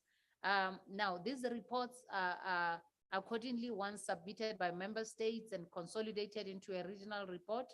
We then present this as the SADC Secretariat to the SADC Council of Ministers and also to the SADC Summit for heads of states and government. So for this, for the past year, 2022, the Gender and Development Monitor focused on women in politics and decision-making positions. And this is what we will present to you today through our partners in the research space, the Southern African Research and Documentation Center. They will come in immediately after me. This was just to give us an opening for the detailed presentation on where we are as a region. Just in conclusion, let me just highlight that, the protocol continues to call for key actions that can ensure that we are implementing the commitments we have made accordingly.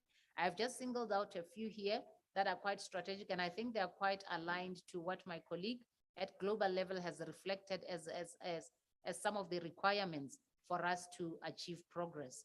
That at national level, we need to ensure gender sensitive and responsive national budgets and processes. And I know this is an area that most member states are struggling on. The SADC Secretariat has produced what we call the SADC Gender Responsive Budgeting Guideline, which I believe maybe if resources were not limiting us, we should really be engaging a lot with member states to build that capacity. And I'm quite happy that even at global level, UN Women has indicated that they are producing another guiding toolkit that I believe will probably benefit from as a region to strengthen that conversation, particularly looking at the role of parliamentarians in terms of advocating for gender responsive national budgets. So another key action looks at designating resources towards initiatives specifically aimed at empowering women and girls, and also development of national gender action plans that are resourced. We have had evidence from our ministries of gender that national gender plans are there, they exist on paper, but the resources are not available to implement such plans. And then also key actions they call for national monitoring and evaluation mechanisms, that if you don't monitor it, you will never see whether you are making progress, whether you are regressing or not. So we need to emphasize on tracking or progress, and I believe the role of the parliamentarians there, it's very clear that you need to hold the different sectors accountable in terms of reporting and showing progress according to the different commitments that have been made. And lastly, to put in place special measures and policies and laws that address issues of discrimination. So let me stop here, and then my colleague from SADC will take over through you, Chair, to present the results of the research that we have recently completed. Thank you.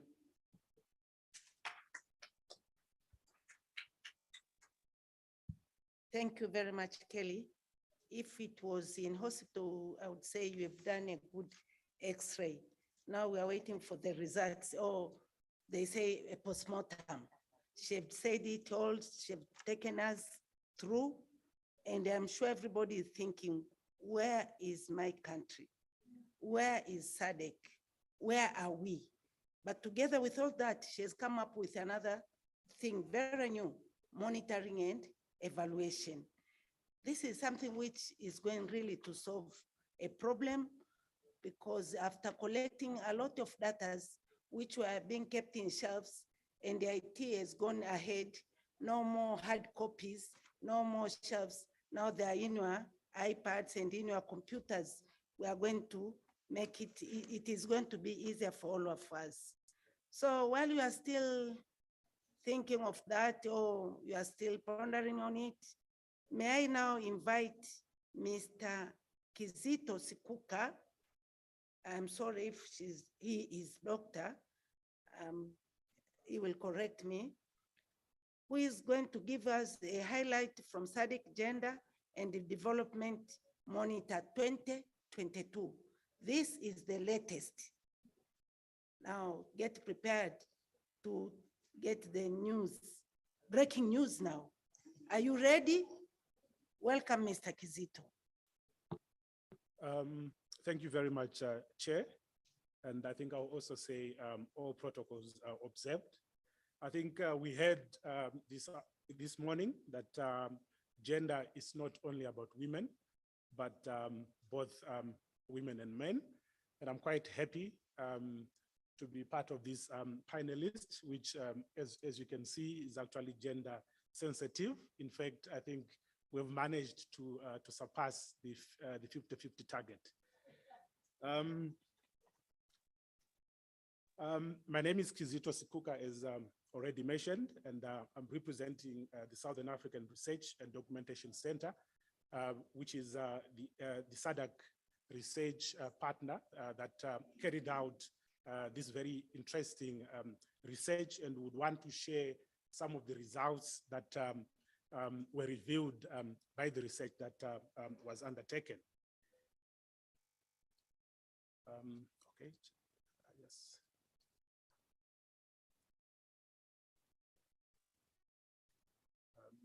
Just an issue of technology here. My slide seems not to move to the next one. Okay. Most of you maybe are just trying to wonder to say, what is the SADC Gender and Development Monitor?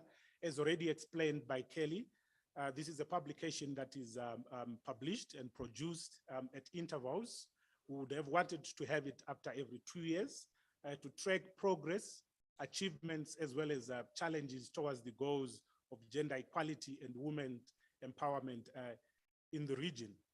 And the current edition is in its the eighth one. The first one was published in 1999 by SADC in collaboration with SADC. As you can see, some of the publications that were produced during that time. The SADC Gender Monitor 2002 tracks progress on women's participation in politics and decision-making, focusing on the 3 articles that have already been clearly mentioned by Kelly, as contained in the SADC Protocol on Gender and Development. And these articles relate to the special focus, the special measures, participation and representation of women respectively. And that is the publication. It has already been published in all the 3 official languages of SADC: English, French, and Portuguese. And just to take you through the data, how we came up with this monitor. Mainly, it relied on primary data that was collected through member states, through a monitoring, evaluation, and reporting framework tool that we administered together with the SADC Secretariat, so that member states could provide the right and relevant information. And we also relied on secondary data that we also had to collect from government websites, parliament website, and other sources that we deemed to be very authentic and quite relevant, including the national reports, the national progress reports. Then to put together this document into something that can be readable, we had an experienced team of an editorial team that was assembled so that they could analyze this data and produce this information. And also we had a number of, just to make sure that we validate the information that we had. We actually had a number of meetings with the SADC gender unit and also member states as part of the validation process. However, just like in any other research, you do encounter some challenges because some member states did not actually respond to this tool. They didn't give us enough information. And where we try to fill in the gap, at times the secondary data could not help us that much. But I must say that we try to have quite a multi-method approach, which we believe that enhanced the information that we had. In fact, the monitor was actually approved by the SADC gender ministers in July 2022 and launched at the SADC summit that was held in August in DRC.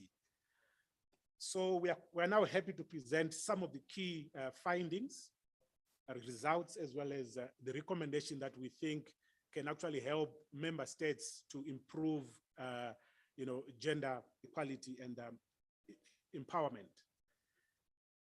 We started with the gender impact on electoral system in the SADC region.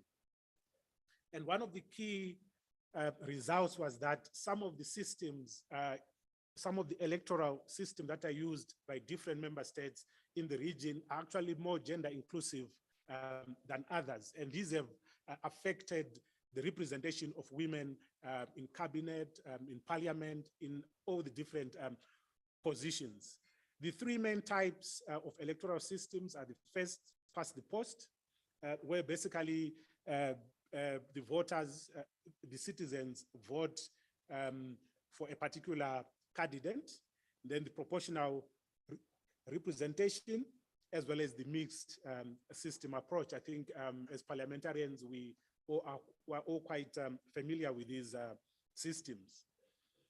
And the first past the post is the most common in the region, used by a number of countries. This is at least 7 of them. And then the PR system is the second one, while the mixed approach system, which combines also some of the PRA and is used in 3 member states, Lesotho, the United Republic of Tanzania, and Zimbabwe. Then, as already indicated, these electoral systems have had a huge impact in the way that women are represented in politics. We've seen that the PR system combined with quotas have a higher representation of women in parliament. And this is shown by South Africa, which actually tops at 46.7%, followed by Namibia and Mozambique. The countries that use the post-past, the system produced the least desirable results, and all of the member states actually have a representation of below 25%, while those that use the mixed approach have got results that are lower than the PR system, but higher than the other. So I think one of those key recommendations to say, how can member states review their electoral system to make sure that in the next elections, we see more women occupying key decision-making position. As highlighted there, my table there, it will show you how countries are performing based on the electoral system that that they have there. We have Botswana there, it's actually down, and South Africa there at the top. So how do we strengthen? Sorry. Okay. Okay. All right. Okay. Yes, I can go back a bit. Which one? Okay. All right.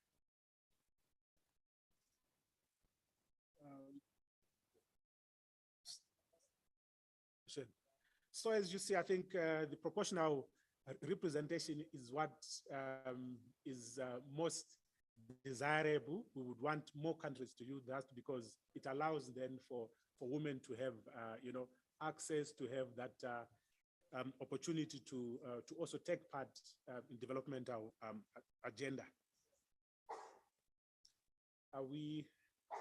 Maybe I can move, I can continue. How do we then strengthen our electoral system so that we cater for more women?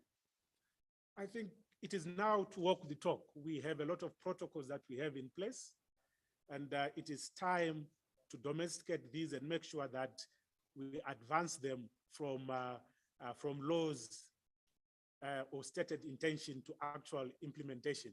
I think this is one of the weakest point that we also saw when we carried out the research, that most countries have these laws, but they are not implemented. As I mentioned, we need to also review the electoral system. As we saw, the PR system is actually beneficial, and make sure that there is more women in parliament. And also the need to engage the SADC electoral advisory council, as well as the commission forum of SADC countries. These also would assist countries to ensure that their electoral system and government reflects the specific concerns, and that youth should also take part in that. Then the next chapter that we had to look on, next topic, was women in the legislature in SADC region, because we thought that the legislative is constituted by parliament in which some countries use the single chamber, while the others, they have those two different ones, but with also different responsibility. 9 countries in the region actually use the single chamber approach, and 7 member states, which are DRC, Lesotho, Madagascar, Namibia, South Africa, and Zimbabwe, have a parliamentary structure with a second chamber, although the purpose, representation, and the responsibilities vary from country to country. And we noted that the representation of women in parliament has actually improved over the last 25 years, although we were quite aware that this also varies from countries to countries. Other countries are doing well, others they do well this year. The next election, we see a reduction. So in 2013, the regional average for women in parliament in both houses was 24.5%, and this has actually increased to 30.4% in 2018, and 30.9% by March 2022. So you can see that improvement, but as I mentioned, this varies from country to country. And also the electoral system has actually had an impact in how women representation is achieved. And I've got another very nice graph there that you may want to have a look at. I'll give an example of Angola, where in 1997, they had 9.7% of women in parliament. Then 3 years later, that jumped to 15.4. Then in 2006, they went down to 12.3. In 2029, they saw a jump. I think it was one of their highest, to 38.2. So like I said, from country to country, it really changes and fluctuates on different election days. So the need now for Southern Africa is to say, how do we come up with something that we can maintain and ensure that these numbers actually increase every year.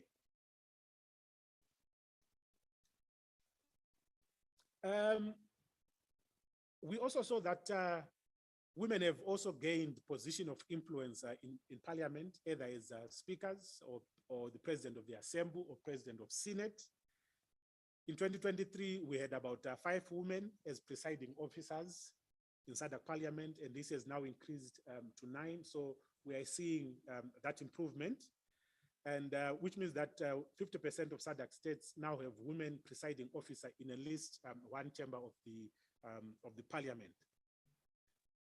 And then in terms of parliamentary committees, this was a bit worrying because none of the member states at the time when we produced the monitor had equal representation of committee chairs. Angola is the only SADC member states which was close to the target of 40% of the committee chairs, being followed by South Africa, Namibia, and Seychelles. Those that were trailing behind were Lesotho, DRC, Mauritius, Malawi, Zimbabwe, and Zambia, while all the others actually had had more than 20% of the parliamentary committees that were actually chaired by women.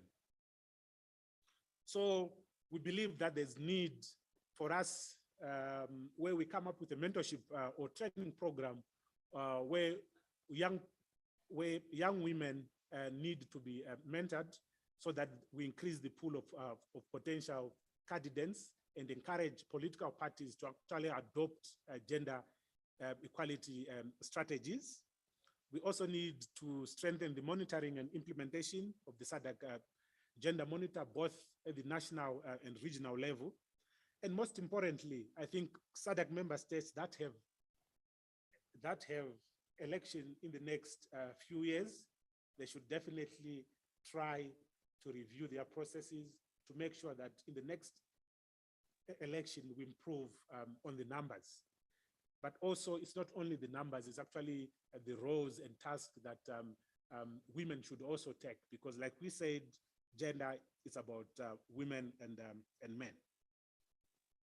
Another interesting topic that we looked at was women in the executive. I think you heard from earlier speakers that the numbers are quite low in almost all of the countries, even though there is some interesting and positive trend that's showing that there is some perspective that women have the ability to occupy any position in leadership. Only 3 countries, only 2 actually, Mozambique and South Africa have achieved the gender parity of 50-50 in cabinet. Most of the member states are actually have surpassed the 30%, and 3 countries, Lesotho, Mauritius, and Zambia, are trailing behind at 20. And we were saying that even though women are still few in leadership of the executive, we've seen that they now continue to occupy other key ministries. Previously, you would find that women would be given what we would call the lesser ministries to head probably the Minister of Environment or Gender, but now we see them take those more influential positions, such as Minister of Defense. We've seen that in Zimbabwe. We've seen that also in Tanzania and South Africa, the Minister of Finance and Foreign Affairs. So this is one of the positive progress that we've seen, even though the numbers are still quite low. We also have a table there that shows how many women head these ministries. There's these key ministries. We just picked on a few. Okay.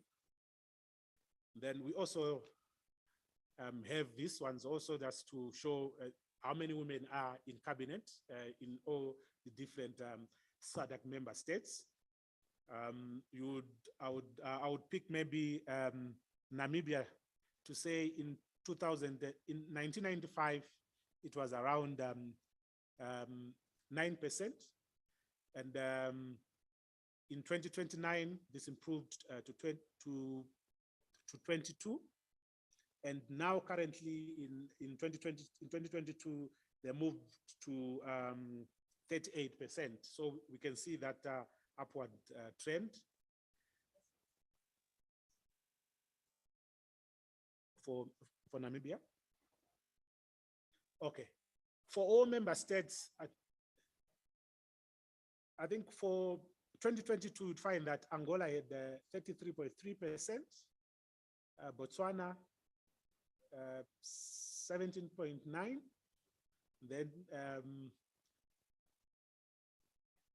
then DRC is 26.8%, Eswatini 29%, Lesotho 16%, Madagascar 34%, it was quite good. Malawi 38.7%, Mauritius, they went to 14%. Mozambique, as you can see, they managed the 50%, that's 50%.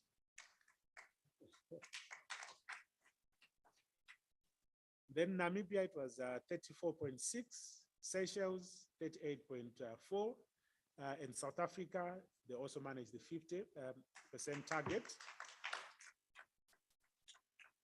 Tanzania was at 30.4%, Zambia 16%, and Zimbabwe was at 27%.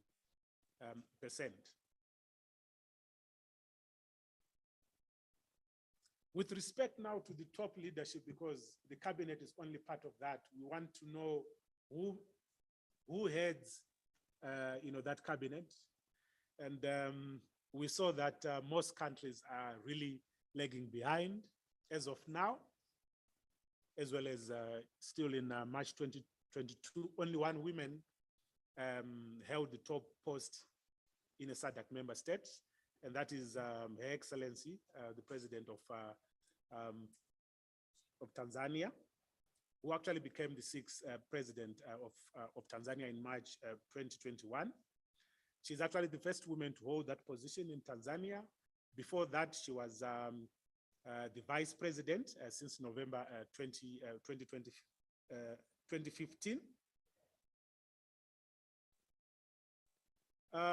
She's actually the 3rd woman to be president, to be head of states in the past decade. The first was Joyce Banda, who became the first woman in SADC to occupy the post of head of states when she served as president of Malawi from April 2012 to May 2014. Also before that, she was also the vice president. We've also had some good progress in Mauritius, where we had the first woman to be president, serving from December 2015 until when she resigned in March 2018.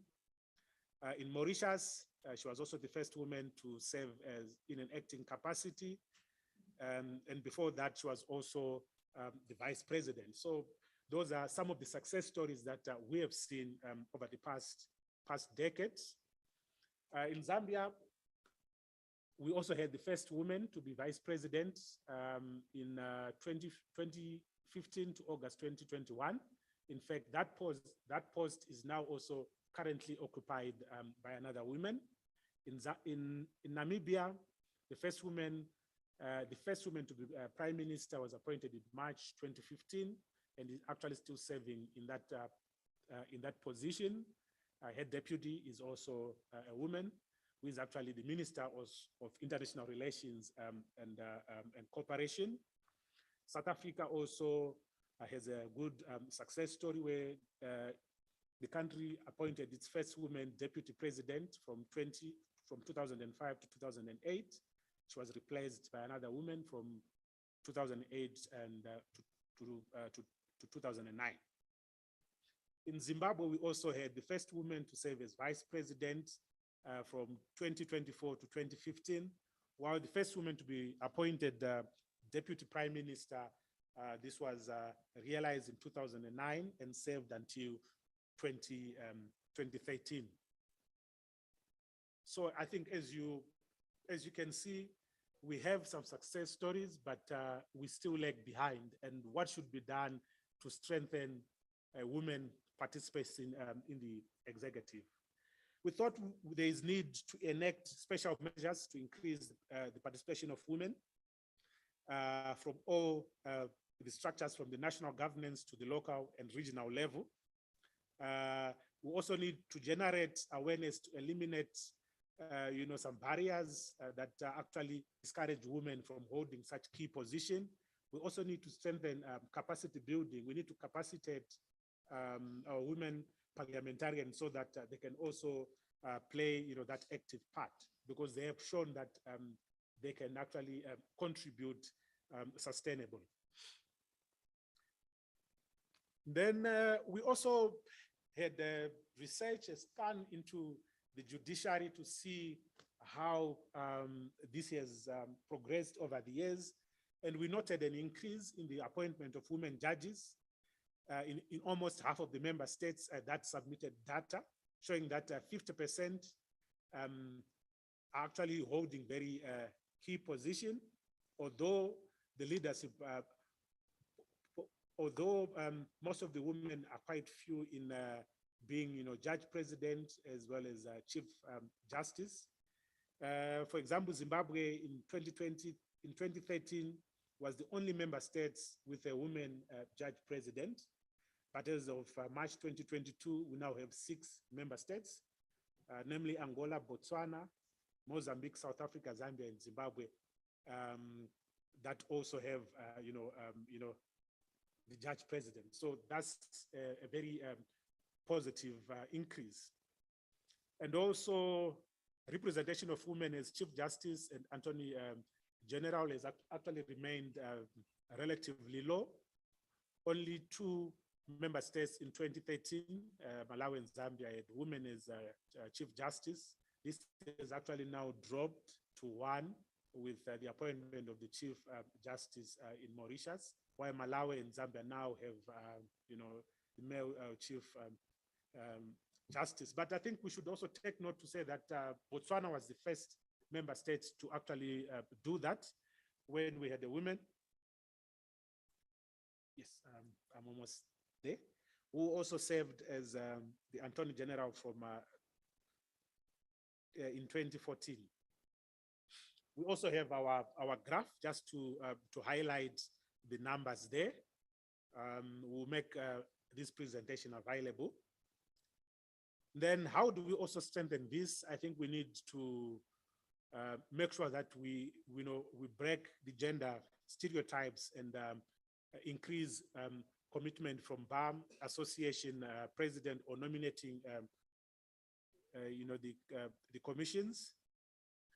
Then I'll quickly run through the other key topics on women's participation in political parties, because we believe that the political parties are the actual gatekeepers when it comes to women participation in politics and decision making.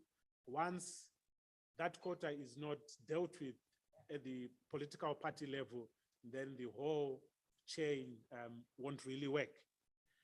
But we find that there are a number and types of political parties that varies from country to country. In some member states, you can have as few as 3, in others, more than 100. And this is not anyway related to the size or population of that country. Like I said, it does impact on where. So I think this is where we should begin our campaigns to say more women should actually take charge of a key position at the political level. Then in terms of women's participation in independent bodies, we found that almost half of the member states have established some gender commissions and media commissions, while in other countries, they don't have those gender commissions in place. And we found that out of the 8 of the 16 member states have actually functional media commissioners that have been established by their governments. We also have a chart there to show what's happening in terms of the numbers. as well as the gender composition of the electoral commissions. So what we are saying here is countries that have not established those commissions, I think we encourage them to do so. And there's also need for the media commissions to actually play a part in ensuring that the media is capacitated on gender issues, because the media is one of those key players that plays a part in educating the citizens. Then in terms of the corporate bodies, we had only 8 countries that submitted data for this, but the picture was just the same. We still have very few women as CEOs or who sit in various bodies, and that's another figures to show that we are still not doing quite well, with DRC, for example, is having 20% of women as board members. So in conclusion, we say that while SADC, both as individual countries as a collective body, has made strides, we still believe that more can be done to improve the numbers and women equality. It is also important to come up with innovative or even stringent measures, such as to make sure that it is mandatory to have minimum quotas for women when registering the political parties or submitting candidate lists for elections. And also, we were saying member states, particularly those that are going to the polls in the next few years, should actually accelerate the domestication of Article 5, 12, and 13 as it relates to special measures, representation and participation, so that those agreed gender targets are actually met. And also, we need to set up, like I'm saying, some innovative ways, some SADC gender equality award system that recognize those that have done well, so that we encourage others to also follow suit. It's just a peer learning mechanism where we encourage those that are probably lagging behind to follow suit and do well like what others are doing. This is the end of my presentation, and thank you very much.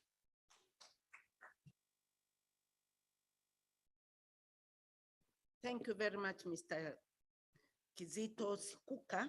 I wish if all those present or whatever the recognition were ready, those awards would go home with them this very meeting and then know the outcome soon.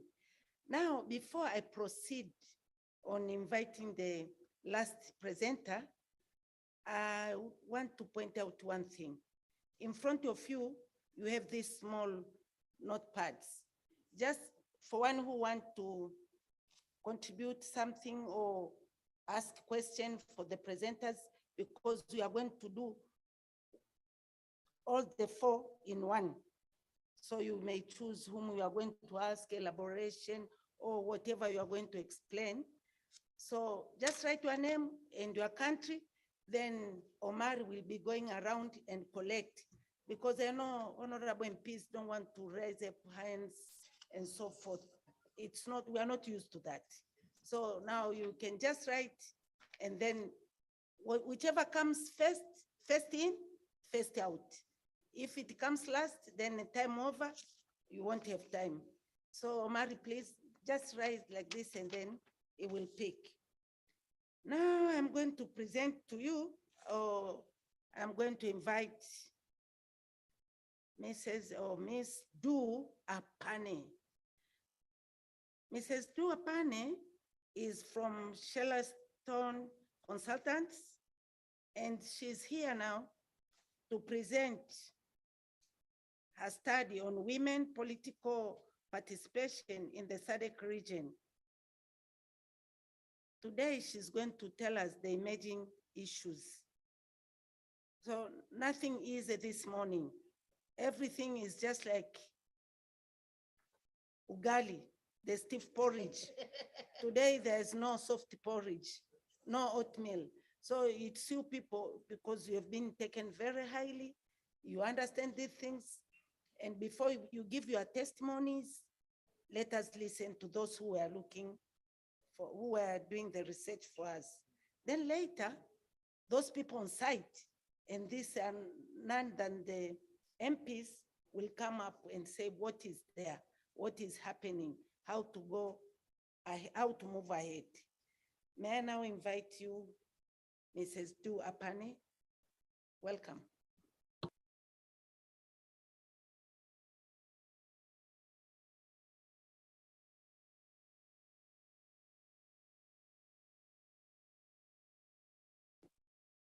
I'm still looking for you people. None of you is raising the paper. Please just write your name and your country. And Secretariat, please assist Paulina and the rest. We are doing as we do in the House. I don't know, is there any parliament where they show hands in the House? Is there any? We don't show hands. Someone come and pick the note and then collect to the speaker. Yes. Always we should practice what we are used to. We can't start the other things which we are not used to. Students in class show hands, but MPs don't show hands. Honorable, we have to let the people whom we are staying with understand what we do. I mean, you can just do as if you are, it's not hot, but it is as well good. Meanwhile, you can also turn to the person next to you and ask, smile a bit. I see you people making faces. Are you disappointed this morning? Today is Sunday. Who has forgotten that today is Sunday? Wear the natural smile, the natural makeup of smile. Increase your years of life. Hello? Yes, yes. Yes. Me, I'm just doing 1, 2, 3. First in.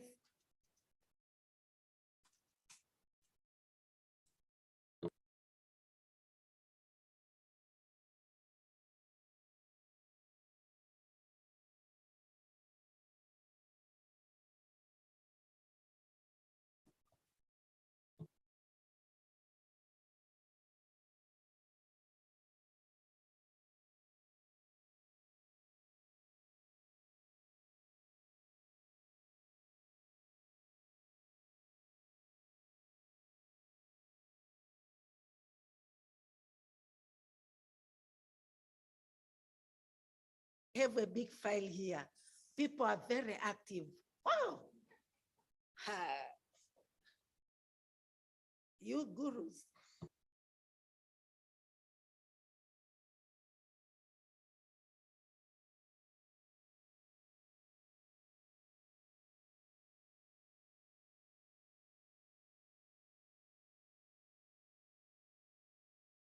Do you still remember the name of our Lady Du Apane? Maybe she should introduce herself. Just relax and introduce yourself. You're welcome.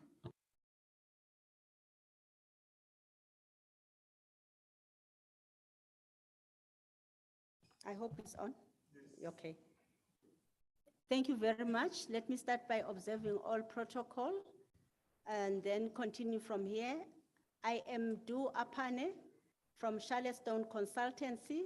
I'm actually in the company of team members. They are seated all over the room. We are honored as Charlottestone Consultancy. This is an elections and governance consultancy firm to be given this opportunity to be a part of this dialogue where we can quickly share the issues that are emerging from an assignment, which is a SADC region-wide study on challenges affecting women's political participation in the region. And let me hasten, in the absence of time, to acknowledge, starting with the first session, what came out during, shall I say, the formal opening session to this session where presenter after presenter has been setting the pace, and this has been a stepping stone. I will skip, I'm sure these slides will be shared, so I will skip in the interest of time. I am very much of a team player. I am aware of that we're pacing against time, but I need to send the message that I am here to send. So in terms of context on gender equality, this one has been done thoroughly this morning. I wish to underscore the objectives of the study that we are undertaking as Charlottestone Consultancy on behalf of the SADC Parliamentary Forum. Honorable members, this study is meant to assess, identify, and document women's participation in decision-making structures in the region, that is in SADC. It's important to understand why this study, the findings of the study are going to serve as a strategic thinking pad for informing an advocacy strategy for stakeholders. I think it also kind of dovetails with what was said when presenting the SADC gender, the gender monitor, the importance of the strategies. And we need to understand this, in particular, the strategy should speak to you as policy makers. The number of the issues that have been raised by presenter after another, they require your attention amongst other people, amongst other key players in society. Of course, the legislatures will come in. We've been making mention of that. There's need to change legislation here and there. So those that will come in too. And the drafters in our respective ministries responsible for coming up with legislation, and the political parties who in many instances are the ones that field candidates. But of course, the SADC PF also want to use the strategy to work across, to collaborate with other institutions. We move to the next. I also want to stress, honorables, that we should understand that SADC PF, if you can just have a look of how the agenda works, they try to make things transformative. By transformative is that they don't adopt policies or a strategy for the sake of it, but they adopt it for the sake of bringing about certain desired change. As it was said earlier on, that there's a point when we had the SADC, the SADC development, before it was a protocol, then it moved, then we upgraded it into a protocol. We had the MDGs, we've moved on, now we are with SDGs. At all times, it tries to position its agenda in such a way that it can change things to bring about the desired results.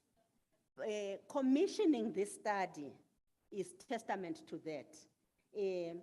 We have heard a lot from the presentation from the SADC gender monitor on the issues where the different member states, maybe generally or more specifically, some of them are struggling or failing to meet the agreed commitments. So the idea here is to assist all the member states to reach the desired goal.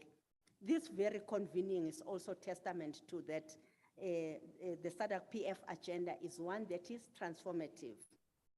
We know that it is the SADC PF that has established and continues to nurture through capacity building the Regional Women's Parliamentary Caucus. And here, as the Charlottestone Consultancy, we are appealing to each and every one of you individually, jointly with others, to assist in informing the study, because the strategy that is going to be designed will be informed by the findings, and these findings are going to be coming from you. So you are invited. There is an invitation. In the morning, I had the program director echo what the Secretary General had said, that we should, was it arise and shine? Please, can we arise and shine to make sure that we participate in shaping this study? You, honorables here, are the primary informers of this study. Political parties will also are also our informants. There are also non-governmental organizations. There are other key informants, but largely the informers are you, honorables, because you have the lived realities of what we are looking for. And at this point, I will once again ask you to bear with us. Two colleagues are going to be right away distributing certain questionnaires. We are on our knees asking you to make sure that by the end of the day, you've completed the questionnaires. But those questionnaires are not just the only instrument that we are using. There are some other instruments where we are looking for depth. We are particularly wishing for the chairpersons to complete yet an additional one and identify other members to complete those. So we are going to be positioning ourselves such that over lunch, we are sitting with chairpersons from the different countries so we can ask for your assistance. We are asking for your assistance. You can move on 2 slides to literary review, of which I'm going to be just flying past. A lot has already been said about what is contained in literature. And once again, thank you for the SADC gender monitor. It really gave us up-to-date information. You can see we are already citing you here. We are already citing you, so I need not repeat because we were citing you here, but I just want to quickly go on to what is emerging. Move, because those were done. Move. Within the 7 minutes or so that I guess, Madam Moderator, I still have, I just want to talk quickly to the issues that are emerging, bearing in mind that so far we are very far from exhausting the samples that we wish to. We still want to continue with gathering more data because we want to be clear of a picture that is being formed in each of the countries, so that we can give a good analysis and summary about the whole region. But I just want to say that in line with what was raised already coming up from literature in terms of the electoral systems, indeed the PR is the one that is favored. However, favored as it is, some of the informants have said that they understand that it will be very difficult in their countries to have it adopted. Speaking to that, it shows that in the different countries, there are some attitudes towards a proportional representation, and there are some attitudes towards temporary special measures. Regarding temporary special measures, even in countries where they've been adopted, whether through the constitution or electoral laws, and where they are even being implemented, some of the issues that are coming out are that the women are complaining that when, as soon as those temporary seats were in place, then they had problems with their political parties not wanting to put them in the main party list. I hope I'm being understood that now some of the political parties are saying, okay, your turn will come when now we give a list for the special seats. Yet that is not the idea. The idea is that these temporal special measures are in addition to. Also, what seems to be coming out is that these special seats don't seem to get the honor that the other seats get. It's like they are told that they do not have a constituency. It's like you are a lesser member of parliament. So those are some of the issues that are coming up. There is also the women's wings, that most political parties have women's wings. And in as much as the idea behind the women's wing is so that women can be capacitated to be at par with their male counterparts. But the findings are starting to show that somehow the women's wings are the ones that compromise women further, because they don't have the real power to make any meaningful changes, with some of them not even having a seat in the main power structure of the political party, that is the NEC. So there isn't much that they can change. So this is being problematized, let me put it that way. The political parties themselves are being questioned by women for exercising power over them, not power with them. So some of the women feel that they are being used by their political parties, but without them getting a benefit. Also, they seem not to, their documents starting with constitutions, all other guiding documents don't necessarily embody gender equality.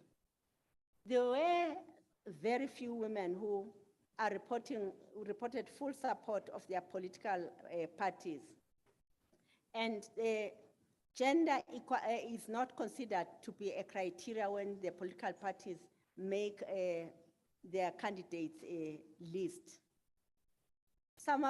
Now we quickly look at the factors that hinder women's participation. Some of the ones that are already coming out is that there's no political will to nominate women. Of course, the discrimination by the political parties themselves, and the violent culture of politics and elections, coupled with stereotypes, such that in socialization, women are expected to be in the domestic arena, and they are being discouraged from leadership roles. And when they force themselves to the table, they are still shoved into a certain corner to say, you can be here, but maybe more as a listener and take instruction than be an active participant. A number of what is coming out is already touched upon in literature. There's also the issue of women's knowledge and exposure in navigating the political terrain, not being at par with their male counterparts. Some informants were even raising the issue of minimum literacy levels that are required in some countries, that you should have grade 12 maybe, yet maybe there are fewer women who have gone up to that level. However, on that one, there's also a counter that came up that actually increasing minimum education levels would be helpful, as honorable was arguing that women tend not to go for things that are not necessarily qualified in. So if you increase, you'll have the caliber of members of parliament that the country is looking for, and it will also weed out maybe those males that are not necessarily up to the level that is required. There's also the issue of bribery and corruption that characterizes, that was said to characterize elections, that doesn't sit well with many women, finding it difficult to navigate around that. Another one maybe worth mentioning here is the issue of a work-life balance. I like the slide that was shown earlier on, where we saw the men, they were in suits, they were about to embark on a race, and the racetrack was just clean in front of them. But we saw the women parliamentarians also in their suits, but there were just one too many hurdles in front of them. I can recall that there was a washing line, so they needed to wash and hang the clothes before, I guess. There were stoves, there was a key, all sorts of things. And I'm sure if you look further, but that further, which I could not see, I'm sure there are children, there are sick people that they're supposed to look after. So the work-life balance is not there. That was raised too. Then another important one that is, another key one that is emerging is the issue of political violence against women. They say there's just too much intimidation, violence, be it verbal, can be physical, and the use of vulgar language. The media here was also touted as not playing a helpful role, but rather plays a role that seems to fuel this. Political barriers too are coming out, as mentioned in the monitor. Members were citing the members and other informants, because we have been hearing from civil society organizations, for instance. They are citing constitutions and electoral laws that are failing to domesticate international and regional instruments that will promote women's participation, and that some constitutions are progressive and electoral laws, but there's poor implementation. And then, of course, the issue of the per country, the different electoral systems, and the misuse of the gender quotas. Out there, they are crying foul about the need for legislation that will ensure that it is not a political party's choice to engender the process, but it should be a requisite. I think it was South Africa, we saw how well they are doing 50%, but the question becomes, is that what we will see if the ANC is not in power? Yet or we are seeing it because it is a particular party in power. The economic barriers have been touched upon too, the issue of resources, and I'm happy that the gender monitor dwelled quite a lot on that. Honorables are crying that they are competing with wealthy, established men. They generally don't have resources. As women, we know. In the morning, I think it was the ambassador, the German ambassador to Botswana, who was talking about that women only control 10% of resources globally. So you can imagine how lopsided this whole thing is now when you are trying to run for an election against those wealthy men and that are established.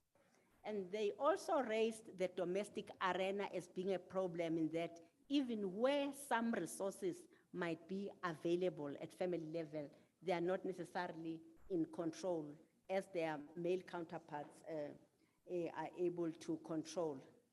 And they were starting to make recommendations of how this could be addressed.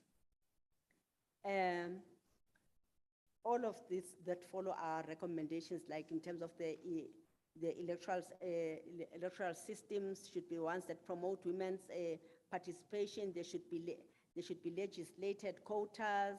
There should be support system for women candidates at all levels, be it within their parties and by government, to address the past imbalance. I wish just to end on a note of pleading with honorables to lend a hand here. I'm sure you all have already received the questionnaires. Please complete them. We will be coming to you and we will be asking you to participate in focus group discussions. We can see the program is packed, but whatever little time we can get, and above all, to share with your colleagues. We will liaise with the organizers such that anyone that wants to ask more or get the instruments online, they can get our email, and then they will get those instruments. But we have been attempting, and we are going to continue. Fortunately, now we're in a physical space, and we are happy that almost all the countries are represented here. Thank you very much. Are you tired since morning?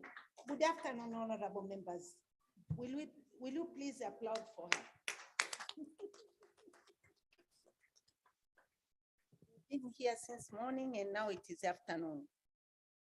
I know you don't want many words from me.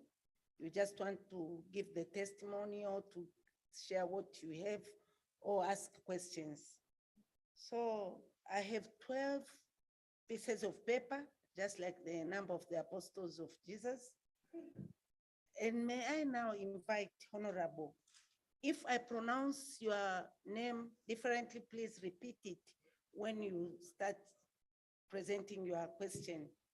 Nsesani Bilankul, our South African Member of Parliament, our host, maybe she wants also to invite us for a dance this evening. Welcome, Madam.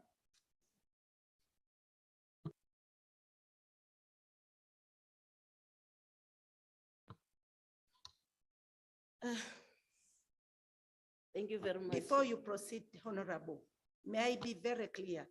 We are just doing like in the House, 3 minutes, and so that we give them time to respond. Why?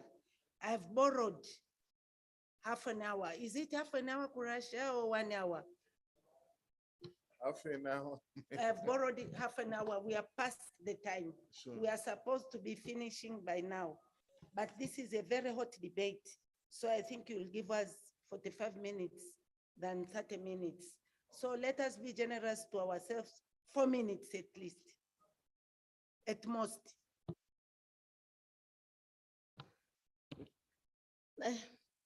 Thank you very much, Chair, and good morning to everyone. I just felt that I think the pressure that women are receiving start in this house. Now we are told that we are given only 3 minutes. I thought maybe we're going to spend the whole day on this. But anyway, thank you. Mine is not actually a question, but a comment or a proposal sort of. And the proposal, it cut across all the presenters. I think the presenters were dealing on issues that one way or the other were the same. My observation is under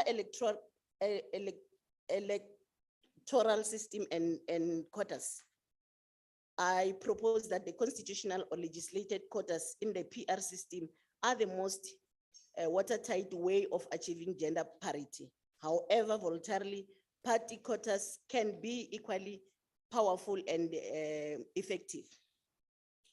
Under political parties can assist aspiring women politicians in the following ways: by observing national, constitutional, or legislative provisions to increase women in presentation, or adopting their own voluntary quotas, or providing support through access to finance for campaigning, as well as capacity building and mentorship.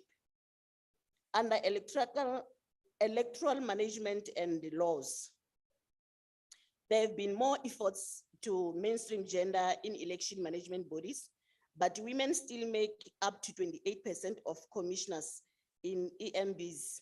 Also, few of these bodies have gender policies or gender management systems. Some of the recommendations proposed in these regards are: cautions must be applied when considering electoral laws that prescribe certain eligibility criteria, such as requiring a certain level of education, as this can work against women who often have lower education levels than men. And also, the legislation regulating political finance can help support women to have equal participation opportunities, or linking public funding to gender quotas can assist in leveling the playing fields for aspiring women candidates. Under media, including social media,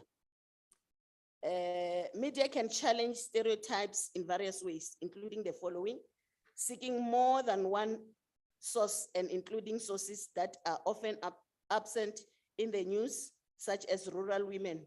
Although women can equally bring new perspective to the content produced, women's voices are rarely consulted, or portraying women in their non-traditional roles, such as women in leadership position and women in traditionally male industries such as mining.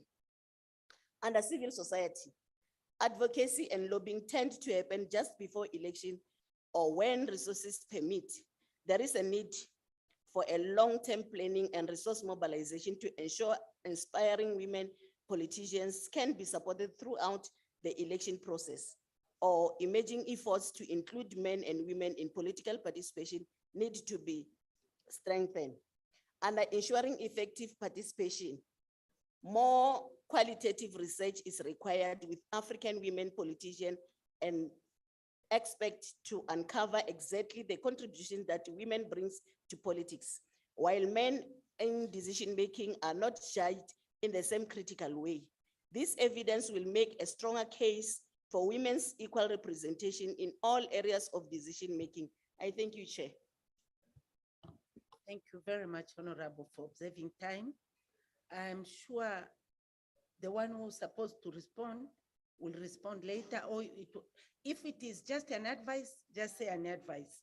If you want a response from the high table, then just say.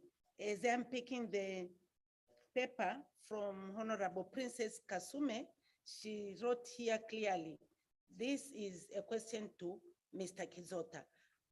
Welcome, Honorable Kasume.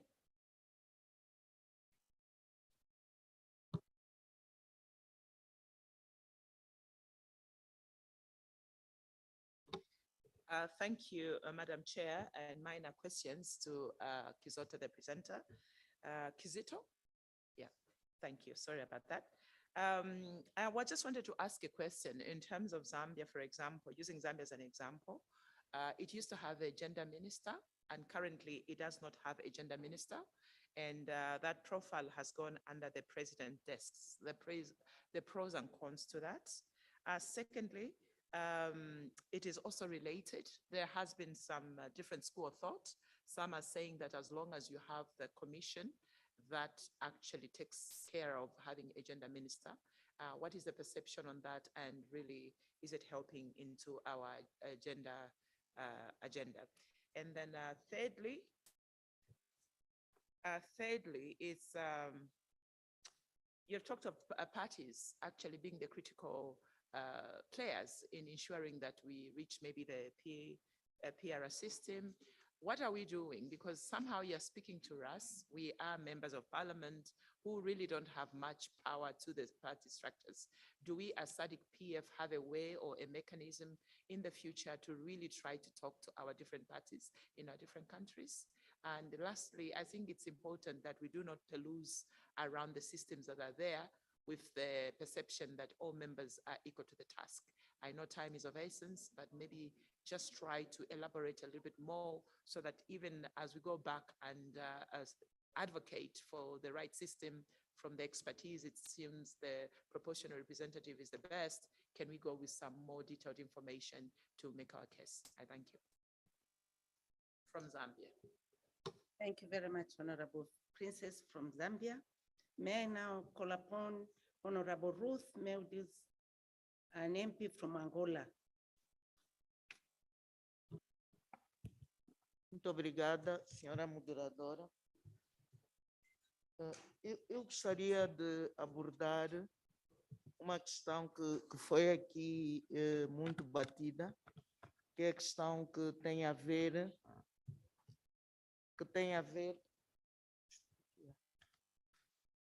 ela não tem a tradução, coisa para tradução.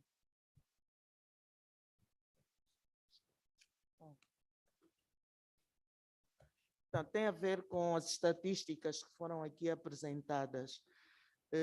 Me parece que, em relação a Angola, nós temos aí dados de 2021, mas ainda assim não considero o dado correto em relação ao número de parlamentares que se encontravam, mulheres que se encontravam no Parlamento em 2021, porque até onde eu sei, os dados que eu tenho, estavam à volta de 33%.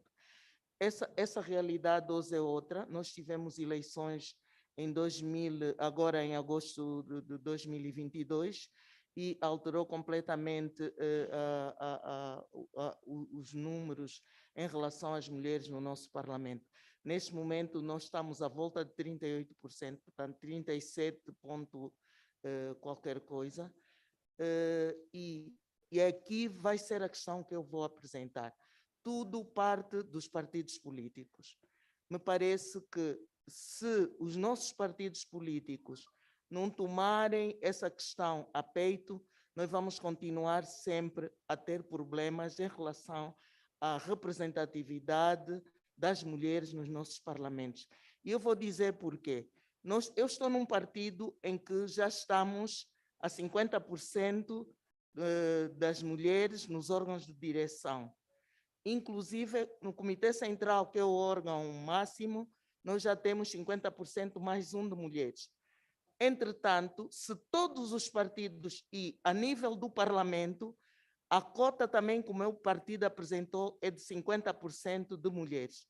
Mas se todos os partidos não o fizerem, nós nunca vamos alcançar a paridade de gênero. Então, é preciso, de facto, que aqui, a nível da SADC, haja uma recomendação direcionada para os partidos políticos levarem essa questão a peito e, de facto, para que possamos transformar os números nos nossos parlamentos.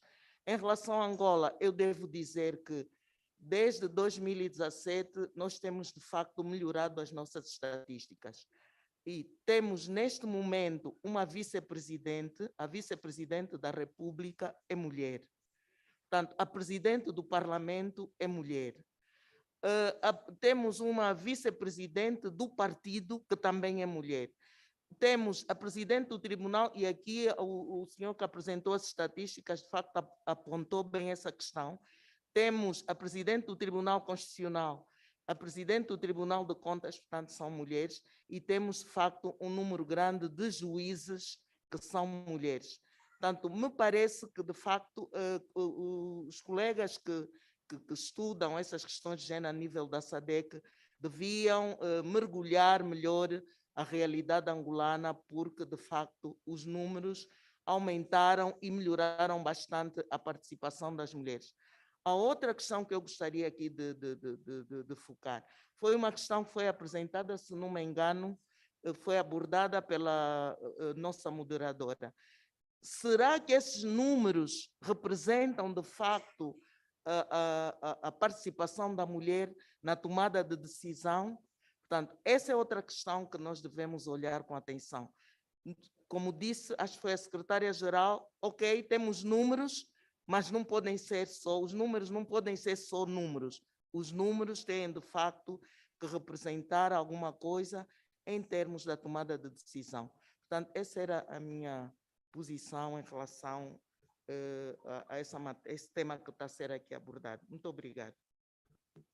Thank you very much, Honorable Ruthie. And now may I call. Thank you very much, Honorable Ruthie. May I now call upon Honorable Jeff Murebwa from Zambia. Please observe time. While you are speaking, look at me. If I raise this up, Honorable, please let us end. Sorry, Chair. Chairperson. Chair.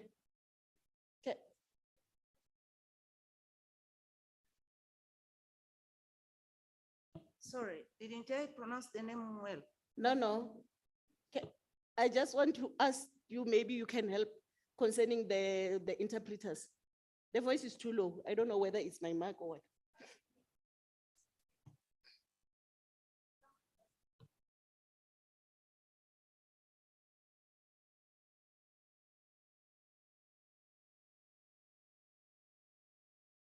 All right.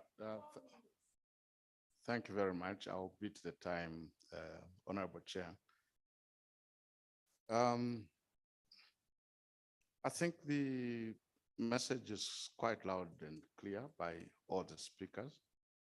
However, my mind is left wondering what the region is doing to ensure that it gives real support to women to ascend to positions of authority, other than putting up conferences like this, which in a way does not give the way to ascension to positions of power.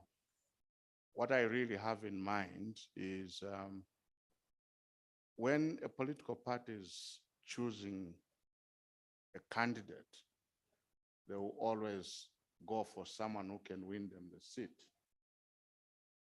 Practically, they will not just pick somebody because they want to balance the gender. The main aim is to ensure they pick someone who will win them the seat. So what is the region doing to ensure that they promote women in such a way that they will be prominent in their regions, so that the support is not just rhetoric? So I would like to pose that question to all the panelists, please, whoever can pick that. Thank you. Oh, Jeff, thank you very much. You have really observed time. Really, for those who know Jeff, he has really tried to be on point. May I now call upon Honorable Rita from. Muito obrigada pela From concessão Mozambique. da palavra. E eu só queria fazer algum comentário sobre esta matéria que hoje estamos aqui a ser apresentados e para podermos discutir. E ouvi de todos os apresentadores que os nossos governos devem tomar a consciência para a elevação da mulher em questões de gênero. mas há um assunto muito importante que nos toca a nós como mulher também. Porque realmente, entre mulheres, pode aparecer nas nossas eleições homens e mulheres, mas sempre a nossa aposta como mulher é o homem. Nós não nos juntamos, não criamos esta força. E o outro aspecto é que nós temos algumas tradições nas nossas províncias, por exemplo, em Moçambique, ainda existem mulheres que negam o poder. Então, nós, como deputados, como membros desta organização, temos a tarefa de podermos descermos para as comunidades e fazer entender que a mulher é igual ao homem. Vou dar um exemplo próprio de um distrito em que uma administradora quis nomear uma chefe do posto. Simplesmente a chefe do posto negou, por causa de questões tradicionais da zona. Portanto, temos muito trabalho para podermos convencer a mulher, para a mulher estar conosco. Temos muito trabalho para, em caso da mulher estiver no poder, todas nós, mulheres, apoiarmos essa mulher. E iria falar nas eleições dos nossos partidos. Em Moçambique temos 3 partidos, mas o meu atribuiu 35% para a mulher, 20% para os jovens. Mas não basta, porque mesmo nesses 30%, nós, as mulheres, às vezes, damos a nossa tendência é de eleger o homem. Portanto, nós, as mulheres, aqui temos um trabalho sério para podermos elevar as outras mulheres para lugares de destaque. Já que o tempo é pouco, é de parar por aqui. Obrigada.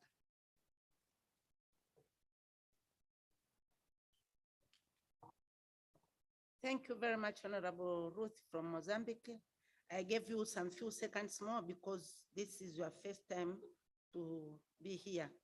Now, may I call upon Honorable Rosebeth Gadama from Malawi, and she's written it clearly that she's addressing a question or whatever is to the UN Women Representative. So you will take it for her.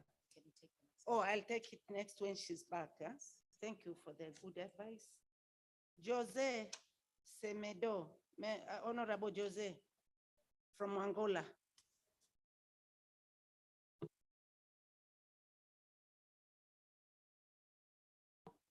Muito obrigado, senhora Presidente. Antes de mais, eu gostaria de colocar uma questão prévia, para a qual eu peço o acordo de todos. A luta pela emancipação da mulher não é uma luta entre a mulher e o homem, e muito menos da mulher contra o homem. É uma luta da humanidade contra as injustiças de que a mulher é e foi vítima durante todo este percurso. Por isso, para mim, a luta pela igualdade de género é, antes de mais, uma questão de justiça e de igualdade, antes de ser uma questão democrática. É uma questão de justiça. Claro que é muito importante a ascensão também da mulher para posições de relevância em termos de poder de decisão a nível do Parlamento, do Executivo, dos tribunais e de outros órgãos políticos, econômicos, empresariais, etc., etc. Verificamos pelos dados que há uma evolução satisfatória, positiva, podemos dizer, mas que se encontra aquém daquilo que é desejável aquém daquilo que é justo. Claro que há muitas razões na base disso. Razões históricas, políticas, sociais, culturais, etc, etc. Portanto, esta luta é uma luta de justiça e devemos todos nós abraçá-la.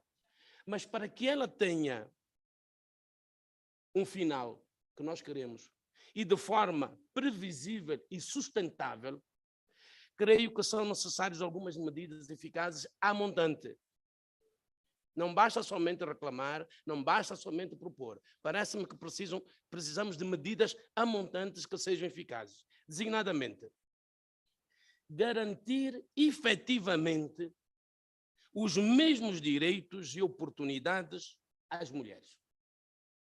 Garantir efetivamente os mesmos direitos e as mesmas oportunidades. Desde a infância. Desde a infância, não somente na fase adulta, desde a infância, através do acesso à educação e ao ensino, tal como os rapazes. E na fase adulta, ao emprego, à iniciativa privada, com base no princípio da igualdade. Porque nós sabemos que existem realidades africanas em que as meninas normalmente ficam em casa para ajudar a mãe a cuidar dos filhos menores e os rapazes é que vão para a escola. Aí começa a injustiça. Aí é que é preciso atacarmos, porque enquanto o discurso promove, a educação liberta. É pela educação que as mulheres são libertas e podem competir com os homens. Em segundo lugar, parece-me ser importante adotar nas nossas ordens jurídicas legislação que promova e assegure o princípio da igualdade do género. Foi dito aqui que o ANC, o MPLA, é um partido a que eu pertenço, também em Angola, promoveu de facto isto. Em Angola, o MPLA tem mais de 50% de mulheres na direção. Ao nível do Parlamento, agora nas eleições, houve 35% de mudança para os jovens e 50% para as mulheres. O que eu pergunto, a semelhança da nossa oradora, será que se o ANC sair do poder, o MPLA sair do poder, esta progressão estará assegurada? Eu tenho sérias dúvidas relativamente ao meu país. Devemos fazer com que legislação forte, a começar pela Constituição, porque a legislação ordinária, normalmente os partidos, os governos podem mudar, mas se for através da Constituição, já é mais difícil. Termino dizendo que, terceira medida, é preciso que tenhamos mecanismos próprios para garantir o respeito e implementação efetiva da igualdade entre homens e mulheres. Desta forma, podemos ter a jusante os resultados que nós todos aqui queremos. Caso contrário, é simplesmente números e não qualidade. Muito obrigado.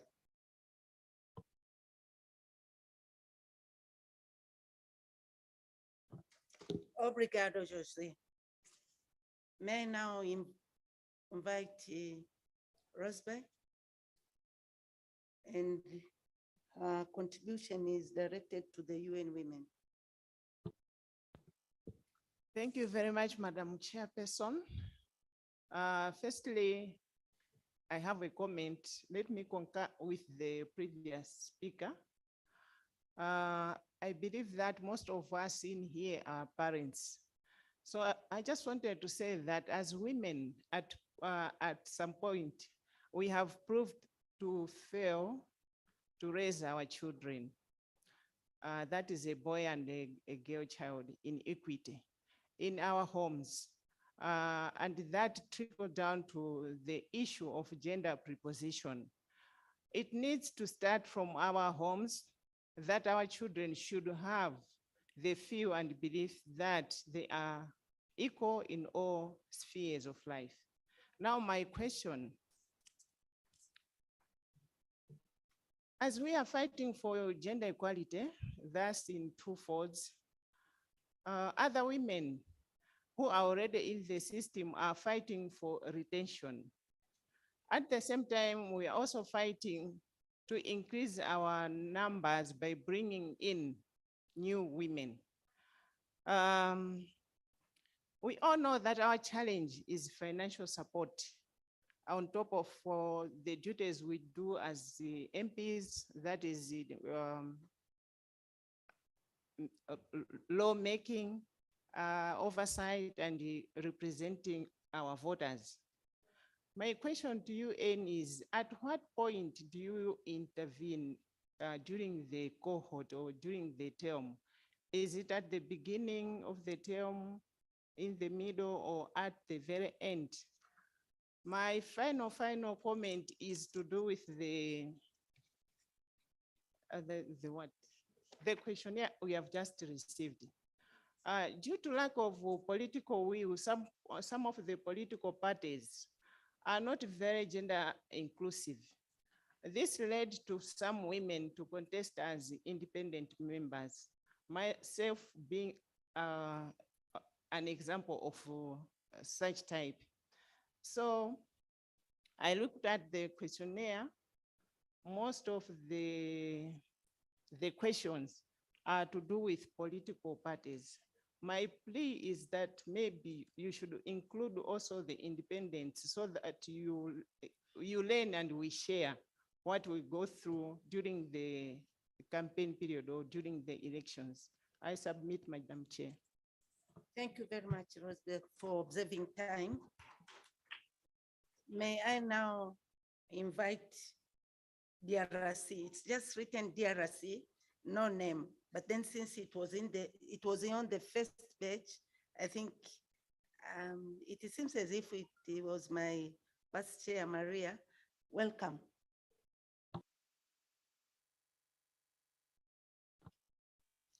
Thank you, Chairman. La grande partie de mon intervention a été vidée par mes prédécesseurs. Mais il y a quand même un constat.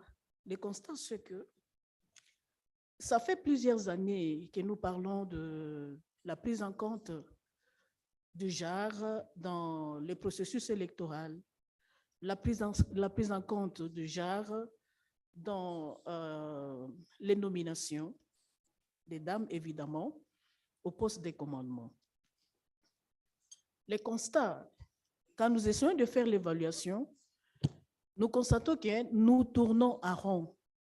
Ce sont les mêmes effets, ce sont les mêmes situations que nous continuons à vivre.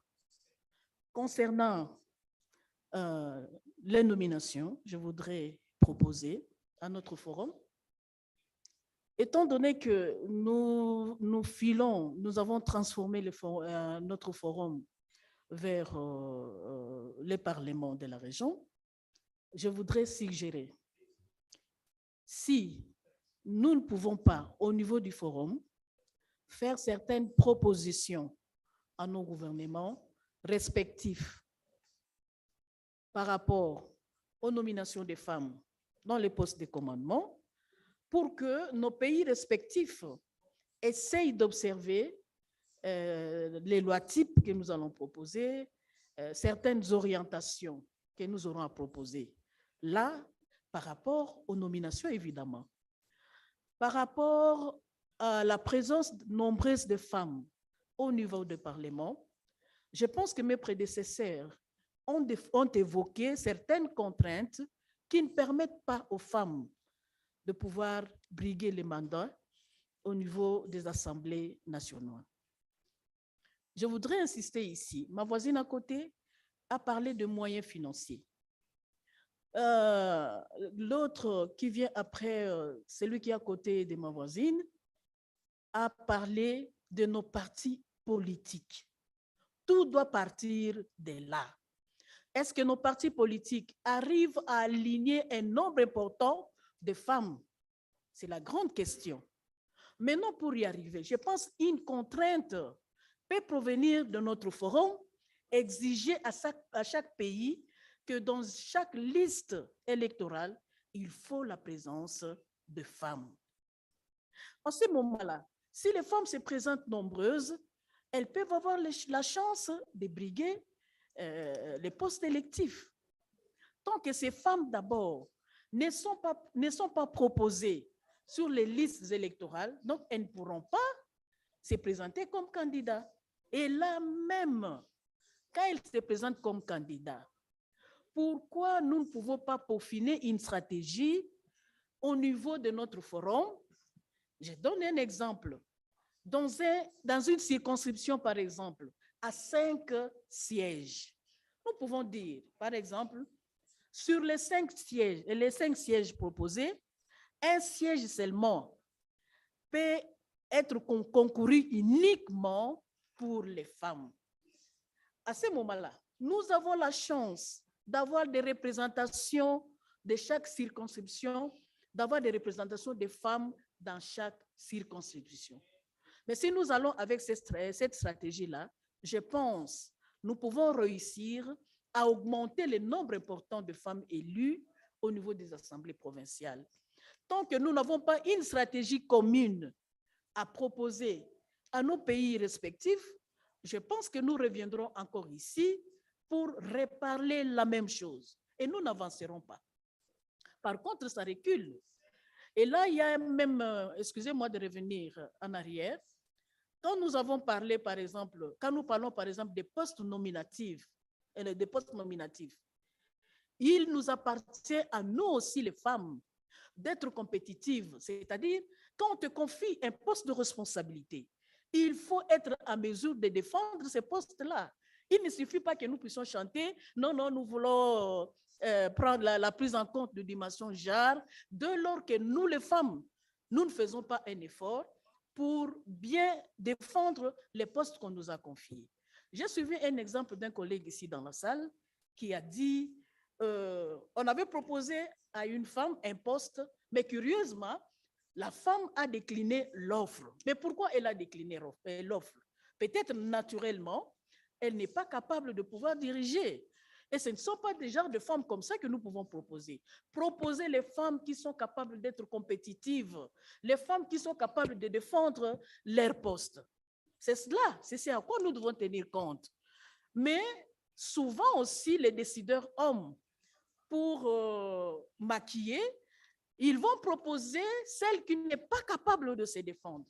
Alors, comme argument, ils disent non, nous avons proposé telle femme, mais cette femme-là n'a pas accepté la responsabilité. Est-ce qu'au préalable, cette femme était consultée avant qu'elle ne se fasse nommer? Donc, il y a quelque part, les hommes font les malins. Donc, c'est à nous de changer de stratégie. Peaufinons de nouvelles stratégies.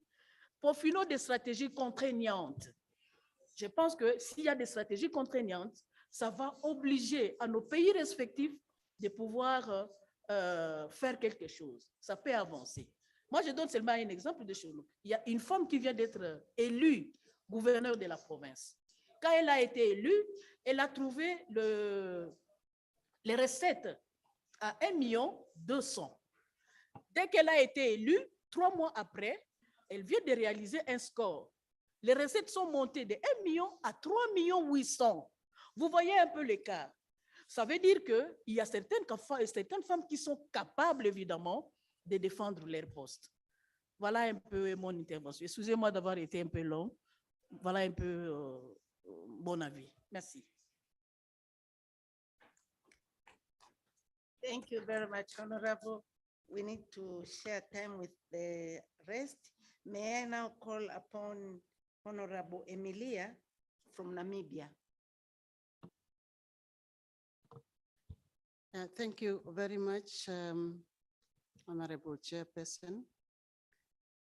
I'm very happy to be in this gathering, and I have listened to the first speakers before me. Most of the things have been covered, and we don't need to repeat too much, but I would like to concentrate more on the role of the political parties that could help us for women to participate in the electoral processes.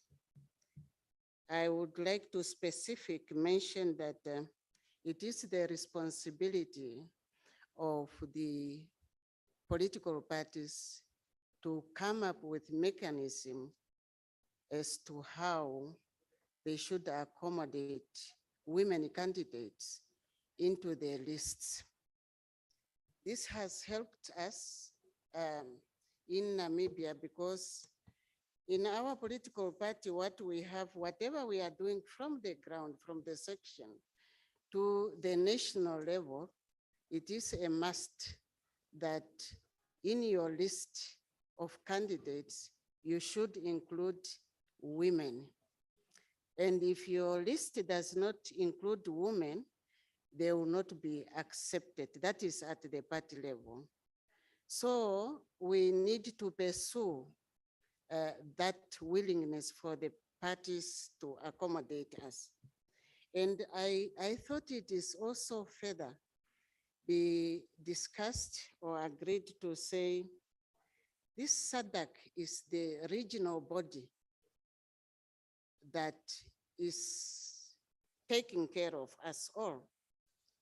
And therefore we should not shy away to ask SADC it itself as a regional body to come up with policies that are compelling the SADC states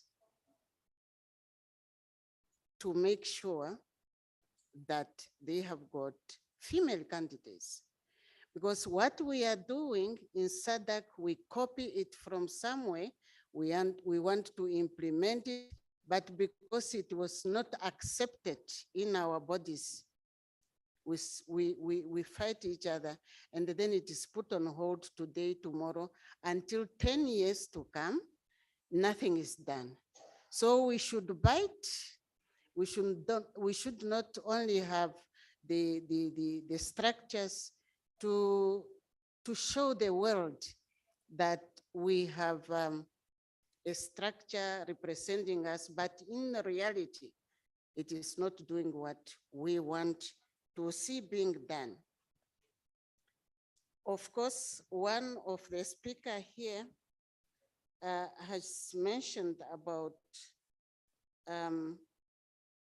the political parties want candidates who are able to make their political parties win elections.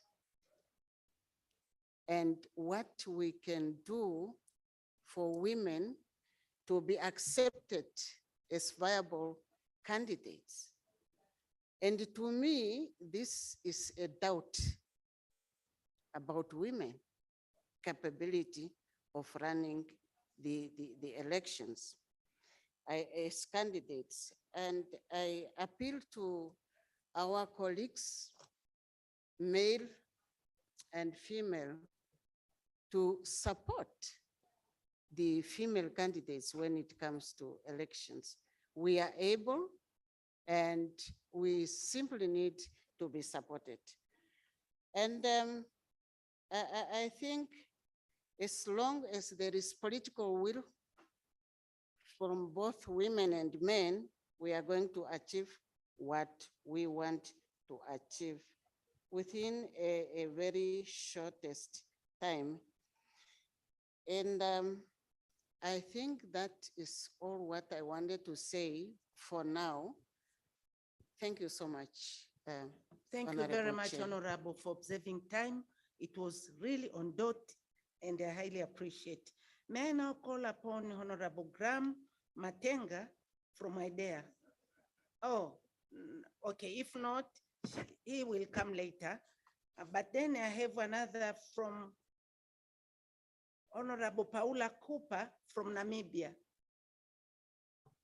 That one is a member of Parliament? Oh, my vice. Please, you're welcome. My chairperson does not recognize me today. Thank you very much, chairperson. There was a question. Let me start there with from Kaleboga. What is keeping us from reaching our goals? Who's keeping us from reaching our goals? Now, in my own view, I see us as our own enemies of progress as women, because we are being used by men as their tools and then dumped thereafter. And that we must know for now and for future that patriarchy will never end, and we must fight for ourselves as women. But we should not see them as our enemies. We must see them as our partners, but then we must stand our grounds to fight together with them to achieve what we want to achieve. Moving forward to what was mentioned here with regards to the progress of Namibia, as already mentioned by Honorable Ampewa, we had a constitutional amendment at our party that, as you already have mentioned, that propels every structure of the party to include women. That's how the parliamentary list also at the college is put together. Now, the unfortunate part, we are progressing very well at Parliament, at the National Assembly, but not at the National Council, as we at the regional councils and at the local authority. The local authorities just have, no, they also have the proportional representation. But at the regional council, at the National Assembly, at the National Council, we have the first past the post, which we cannot control as how they are coming. So the majority at the National Council, as we are standing now, are men. Probably just the few 4 or 5 women, which is there. But then what I wanted to say is that we must, as a collective, pull in one direction and see what we can do as SADC to assist member states in pulling in one direction with regards to the gender representation and more women in decision making. Where we fall short in our country, we have 3 organs of state, which is the executive, the legislature, and the judiciary. I think we do good somehow at the executive and at the legislature, but our judiciary is worrisome. Mostly men are judges there. Probably if you can find 1 or 2 ladies, which is there. Therefore, we must come up with a strong recommendation. And instead of, like Honorable Jeff has said, instead of workshops, look at a model that will take us forward in bringing the percentage of women representation higher. I so move, and thank you, Chairperson. Thank you very much for observing time. Before I call upon Mr. Graham Matenga from IDEA, I have one paper which is written to the UN. Why Botswana still underperformance to increase women in parliament? Name not written, but it's written Botswana. Honorable Minister, would you like to speak up? Because you didn't write your name, please. Thank you, Madam Chair.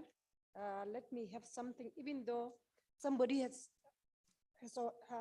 already covered it. I'll firstly introduce myself as a member of parliament who was elected. We were only 3 in Botswana, also in the cabinet as an assistant minister of local government and rural development. All the presenters were very good, especially the German ambassador to Botswana.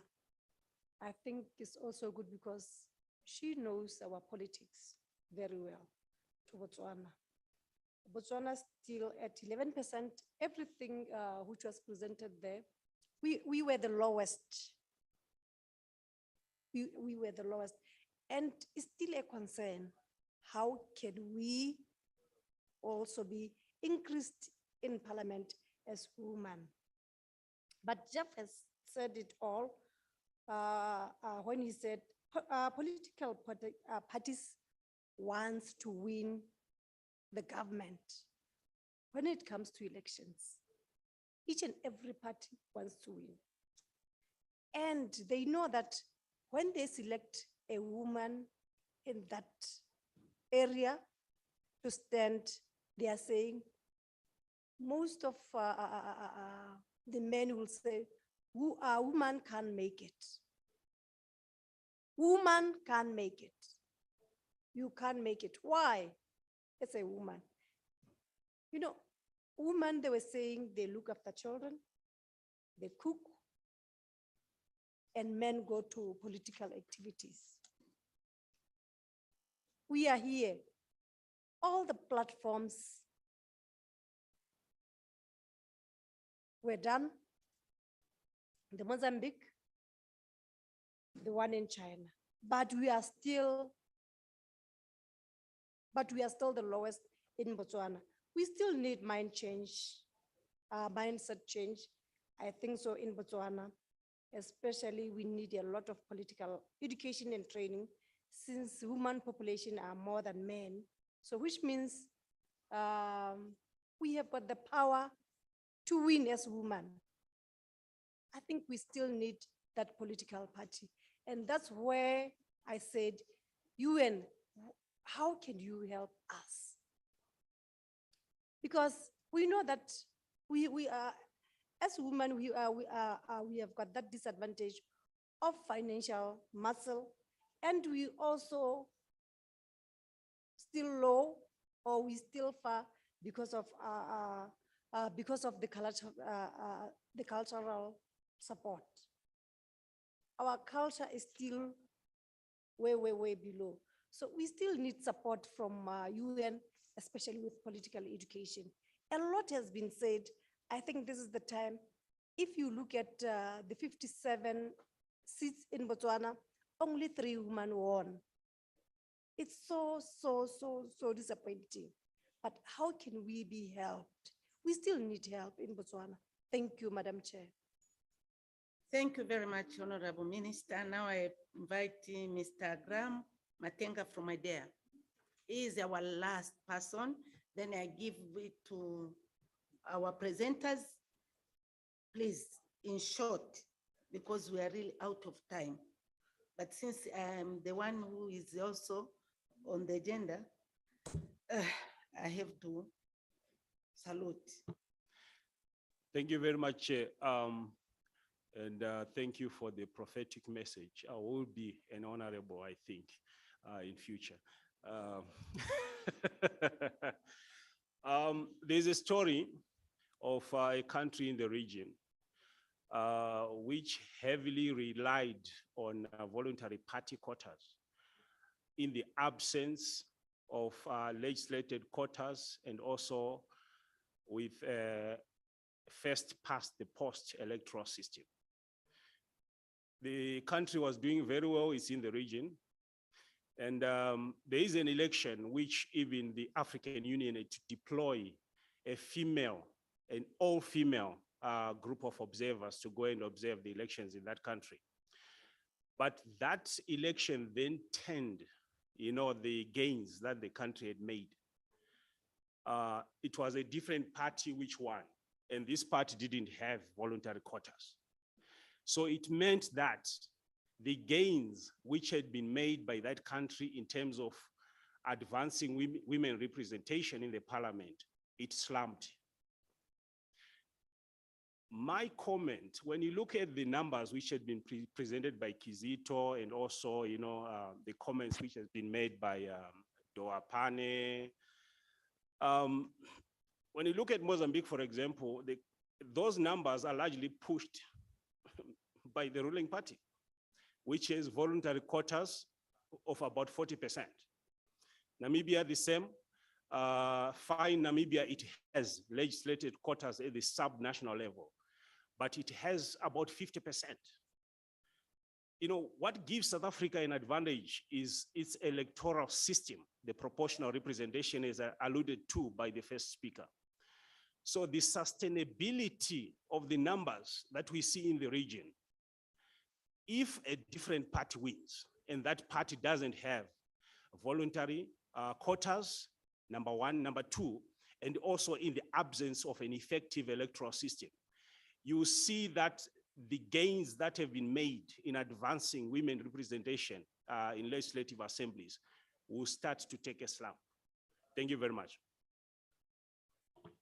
Thank you very much.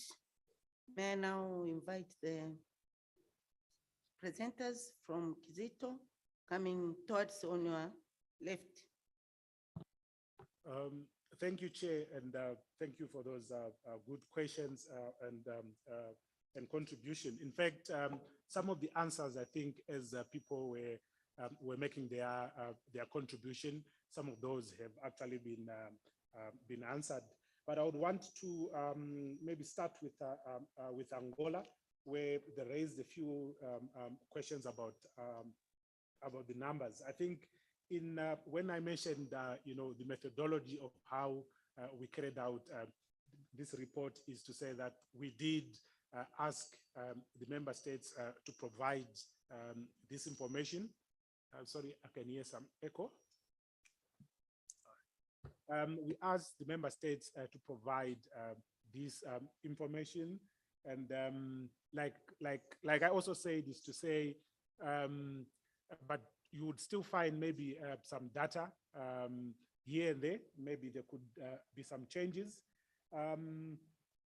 but also to say most of that data is data that was is as valid as of March 2022, and we appreciate that you had your elections a few months ago, and those numbers has changed. Maybe there is also a need for us to have a virtual or online version where we continuously update this information. Then in terms of Zambia, there was a question to say, now that the Ministry of Gender has been moved to be under the president, I think the question is that a good idea? Will the ministry actually be more effective as a standalone ministry or under the ministry or under the president? So I think those are questions that we may need to basically, discuss and dwell on. Then there was also the need to say, how do we also capacitate and engage the political parties? Because we said these are the key stakeholders. If gender equality is not addressed at the political party level, then we'll have the whole chain not being able to address this. So yes, the political parties are a key player. We need to engage with them. We need to see how we can also let them know of these findings that have been reviewed by the Gender Monitor. I think, Chair, I will be brief so that my other colleagues may address other issues. Thank you very much, Kizito. Maureen, please, from Gwen. Thank you so much. I think I'll just address the question from Botswana and say that, as the ambassador says, you're already on the right track. And you have been looking at how the constitution can be, the constitutional provisions and other laws can be reviewed to make sure that we can include women's political participation. I think at the UN level, there are already efforts that have been made in terms of setting the normative frameworks. At the global level, there are guidances on temporary special measures, which can be included by Botswana as they look at the quota. There's also guidance on violence against women in politics set by the SG. So I think the human rights guidelines and the guidelines for political participation have been set. What remains now is for the member states to continue to work towards achieving some of what has already been established. We are supporting civil society organizations in different countries, and these are also working to look at some of the issues that you mentioned on addressing the negative social norms. So they do awareness on that and really looking at how we can change the mindset to promote political participation at that level. And at the national level, there is an opportunity for you to still look at the gaps in the laws and the policies as you're doing right now, but also arrangements that can be made at the EMB levels, etc., to really see where else we can strengthen and plug the gap. I am encouraged that that number can change. The 11% is probably going to change and go up. There was another question relating to what UN Women does to support women in politics and at what level. We work through an electoral cycle approach to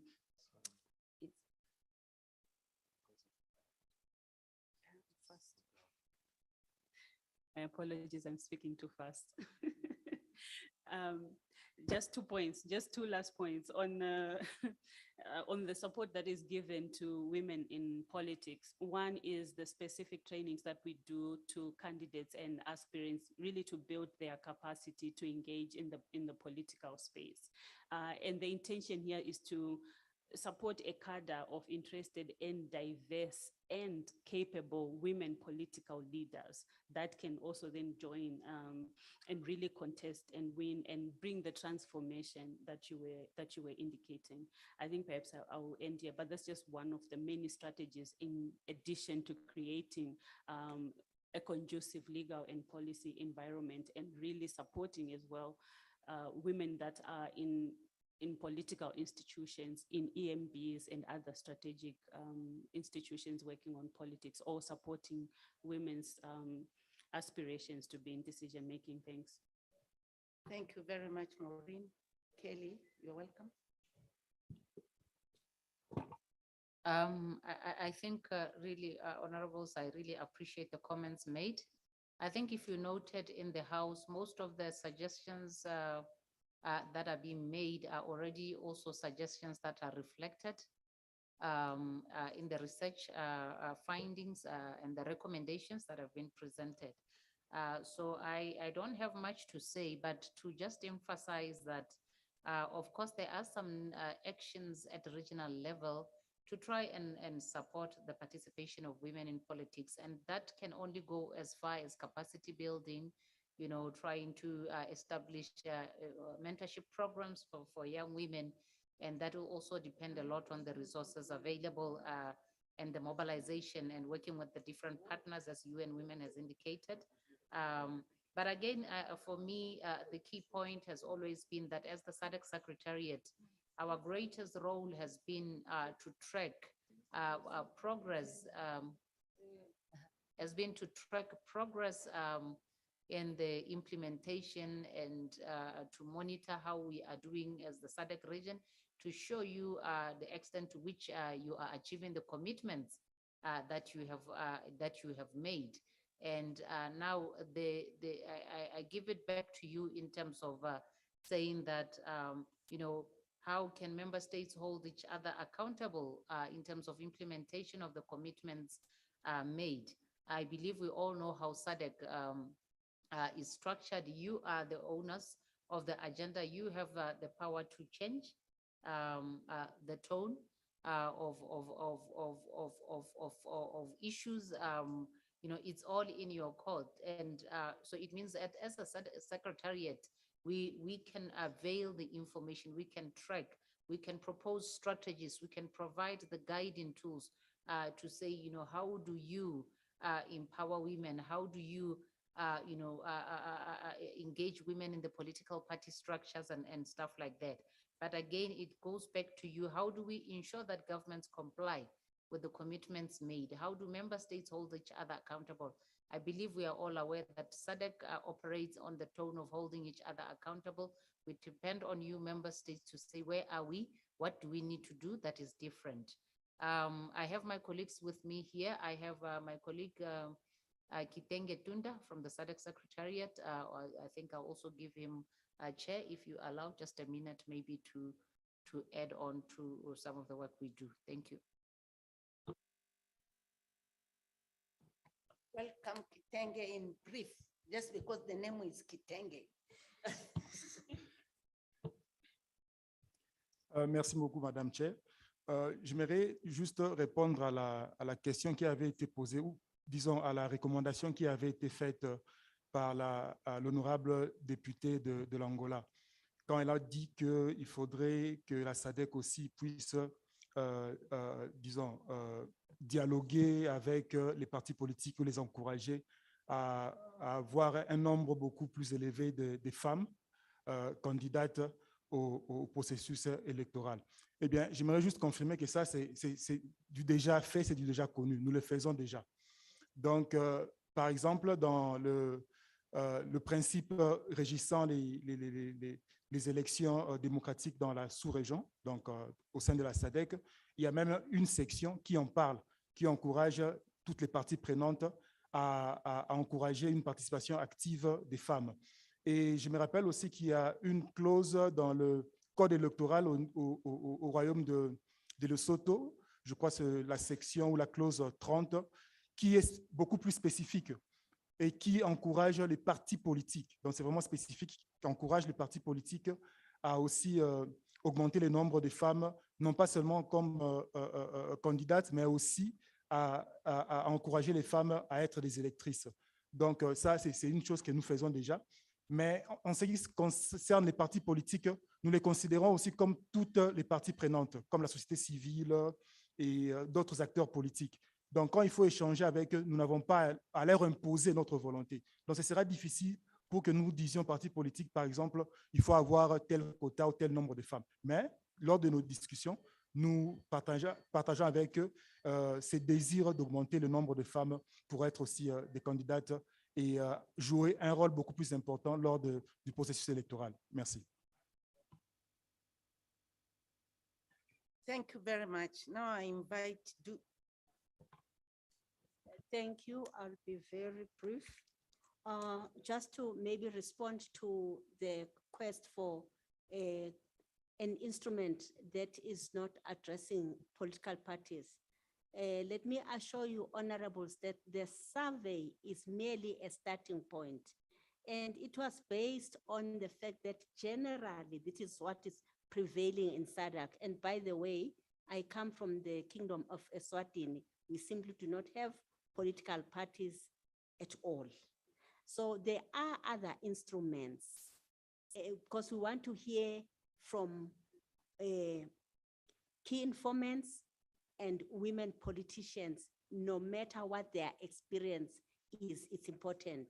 So we are going to be asking for your emails and sending the other instruments that you have. The one that you have received is just a survey, it's a starting point. I hope it lays any fears to rest. Thank you. Thank you very much, Du. Honorable Jeff, before I give you room, or I see two hands, Jeff and, well, I'm going to give you, all of you, I'm going to give you, but since I was seeing Jeff raising up hand, I also wanted to ask him one question. And this I'll go through the Rotarian way of doing things. When he said that women should be prepared, women should be arranged, all that women, is it true that all men who aspire to become members of parliament are ready, are the best? Is it fair to say that? And when you say so to the voters, who benefits?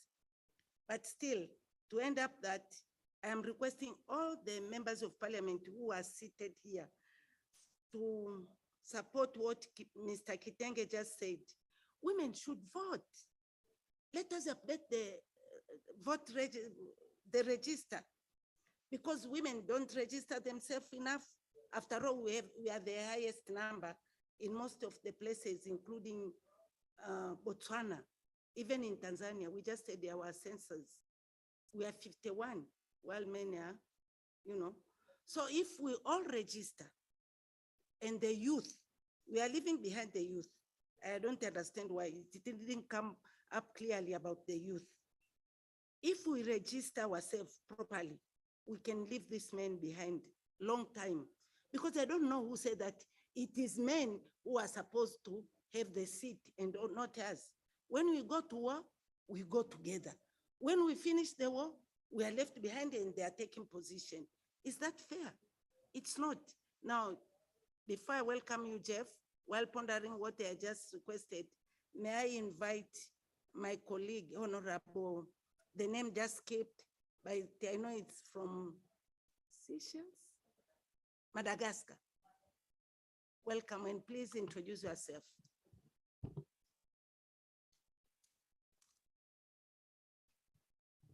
Merci, Présidente. Mon nom, c'est Massi Goulamali Marie-Jondac. Je suis la députée de Madagascar, élue dans le district de Tiomé. Donc, je voulais donner seulement mon avis par rapport avec notre proposition de loi. On a déjà fait une proposition de loi présentée par notre présidente de l'Assemblée nationale. Le président de l'Assemblée nationale malagasy, c'est une femme. Et en plus, elle est magistrate. Donc, il y avait beaucoup de sociétés civiles qui ont élaboré avec nous les propositions de loi. C'était en mars 2022. On a présenté à l'Assemblée nationale. Donc, je voulais vous lire seulement son article 8 dans cette proposition de loi.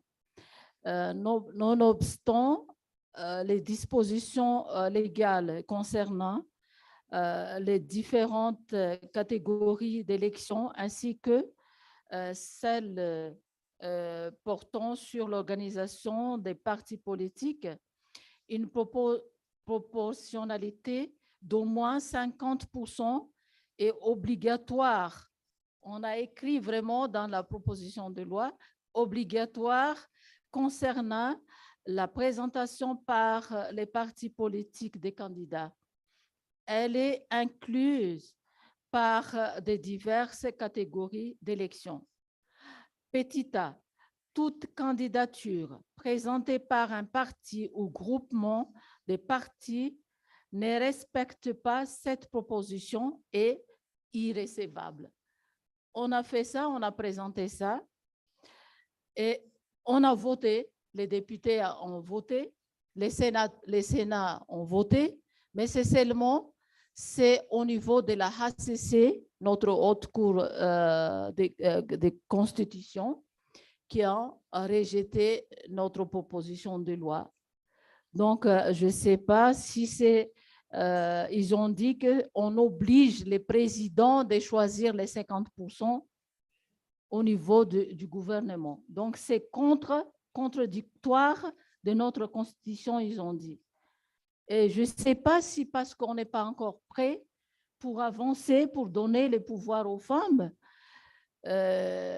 Donc, normalement, nous, les pays qui sont membres dans la SADC doivent se donner la main vraiment et obliger, on va mettre dans notre proposition de loi, on va obliger les partis politiques de mettre 50-50 des femmes, des hommes dans leur liste des propositions.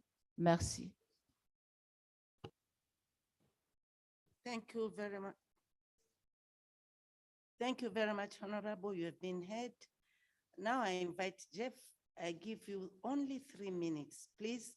After you, I'm going to request Her Excellency M.S. Boemos Goma to give us her contribution, and maybe we are going to hear something interesting from her. Okay. For sure. Thank you very much, Honorable Chair. To start with, let me underscore the fact that I totally support women to be set up for top positions in our society. I know when I said political parties look for a winning candidate, I was probably misunderstood that I had doubts in women. That's not the point. My point really was SADC, UN are putting up all this to promote women to rise to the occasion and take up leadership positions. My problem with these conferences is they're not giving practical help or support to women in the sense that to win an election, one needs money. Let's not even lie to ourselves. We have, for example, an independent from Malawi. If we had chance to ask her how she won, her election, beating the ruling party, the opposition, and so on, money was involved. I also have a very, very good example in Honorable Princess Kasune. Before she was elected as Member of Parliament, that lady was very influential in her area. She put up boreholes, she built schools. All that was not done by talk. There was money involved. Why can't the UN and the SADC region create a fund for women who want to participate in politics so that they are helped or supported financially instead of talk? So my argument really is not whether women can rise to top positions or not. My argument is let us do something practical, something tangible to support the women financially. There must be a deliberate move made by the SADC region, by the UN to say, this fund will be given to women that are standing in political position. I thank you, Honorable Chair. Thank you very much. The applause tells it all.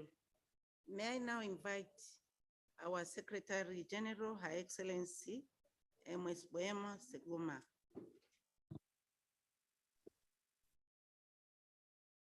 Good afternoon, honorable members. Good afternoon, honorable Chair. I've been following these proceedings with much interest, and allow me just to indicate that in everything that we are talking about and saying, it falls back on you as legislatures. The protocol is in place. Domestication is the role of Parliament. I totally appreciate the issue of numbers, and I also understand the whole issue of the life cycle approach. We all know that women, since the beginning of time, even before the baby is born, there are hurdles. The woman is malnutritioned, the child in turn becomes malnutritioned, access to services become an impediment, poverty, the child's brain gets affected, compounded with malnutrition and stunting. How do you compete with a girl child in those circumstances? How does a woman then become part of the mainstream in terms of competing? The picture earlier that was shown, that the level, the plane is not leveled, speaks volumes. Honorable members, there has to be a moment of lift. We have to call upon removing of barriers, just like we do in the business model. There has to be positive discrimination where we lift women, where we lift the girl child from all these stages of discrimination. We have reinforced discrimination, we have reinforced exclusion, and therefore it is in order that we come up with affirmative action strategies that we should not apologize for. We continue to see this and demand them, whether it is climate change, whether it is colonialism. We're talking about paying back. We're talking about ensuring that we align support so that we can all be at the same level that we ought to with developing countries. The other issue that I would like to speak to is the fact that there has to be consciousness. We need to recognize and we must remove the barriers, whether it is through domestication or repealing the laws. That needs to be done. The issue of goodwill of a party in power needs to be looked at very closely. When that goodwill goes, there's nothing that is left. So let us take advantage of our legislative role and do what needs to be done comprehensively. The last issue is the women don't vote for each other. Have we looked at the quality of women in our society? If I've been discriminated all my life, if I've been ostracized, that's the only thing that I know what to do. And let us look carefully at the flirtatious hand of patriarchy. I thank you, Honorable Chair.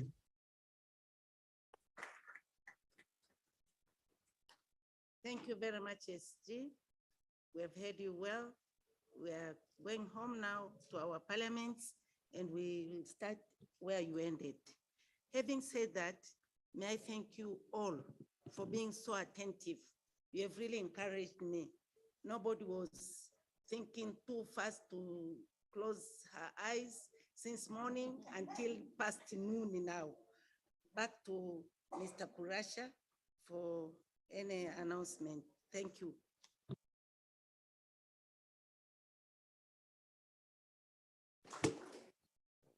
Thank you very much, Chairperson. A bit of an echo.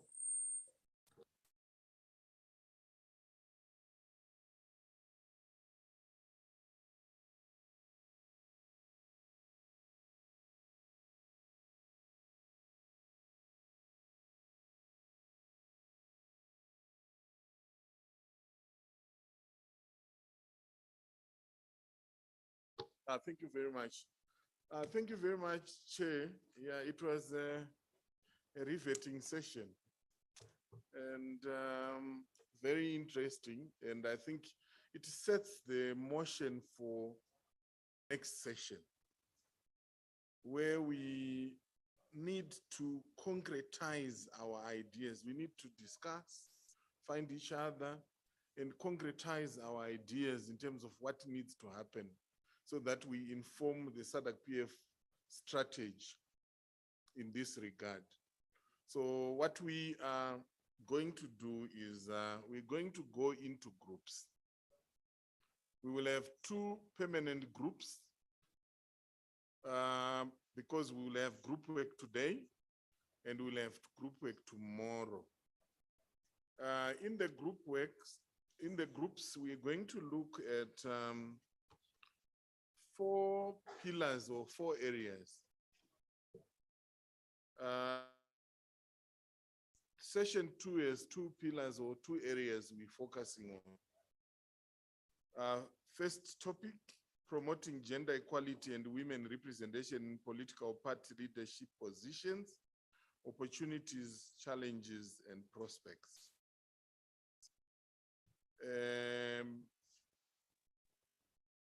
Second topic is assessing the implementation of affirmative action in SADC countries, progress and challenges. And please refer to the program. There are also some annotations in terms of further guidance to how we must approach the question. Then tomorrow we will have topic 3, women in electoral processes, opportunity, challenges, and priority areas for action. In topic 4, parliaments as arenas for championing gender equality and women political participation and representation. Again, we're looking at opportunities, challenges, and priority areas for action. So how are we going to go into groups? We're going to have group 1 and group 2. So we want to maximize the input from the stakeholders interacting with members of parliament. So to achieve that end, we have decided that parliamentarians are going to be in 2 groups. Group 2 will have Tanzania, Zambia, Namibia, Mauritius, Botswana, and Seychelles. I want to repeat group 2, and Paulina is going to write there for us, just in case you need to refresh your memories in terms of where your country is. We're going to write it over there. Group 2 is Tanzania, Zambia, Namibia, Mauritius, Botswana, and Seychelles. They are going to be in a Dakota room, which is just next to this room. Group 1 will have Malawi, DRC, Eswatini, Angola, Madagascar, Zimbabwe, and Mozambique. I repeat, Group 1 will have Mozambique, Madagascar, Eswatini, Malawi, Zimbabwe, Angola, and DRC. And they are going to be in this row. When we get to our groups,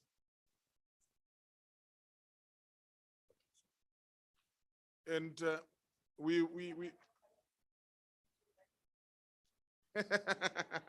no ways.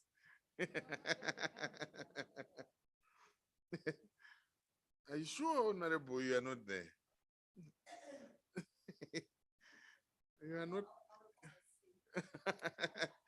Honorable Bilangulu, South Africa will be in Group 2. So Group 1 will use this venue because that's where we have facilities for interpretation. Group 2, you'll use the other room, Dakota room. And then what we're going to do, we're now going to split the stakeholders into 2 groups again, so that they will join one of the groups. And what I'm proposing is that we will have a chairperson who can be a member of parliament, but if you wish for someone from the stakeholders to chair, it's up to the group. But we must have the rapporteur for the group from the stakeholders. Because what we want, and you can even have a rapporteur and shadow rapporteur. Why we need someone from the stakeholders, we would wish for the contributions of each group to actually be captured so that they are presented on the screen. So you will be allowed your papers for purposes of consulting them only while presenting, but we would wish that each group's presentation will actually be captured either in Word or PowerPoint and be presented. So to facilitate that process, all the other colleagues who are not members of parliament, who are participants, I would wish for you to count yourself into number 1 and 2, and then we will allocate you to the 2 groups. So I see, sorry.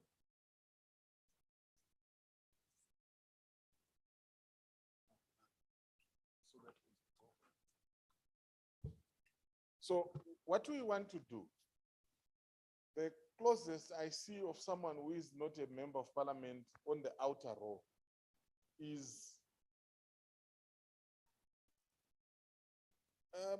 before Maria, there's someone. Your name? Speak through the mic. Elaine. Elaine. So you are number 1 and Maria is number 2.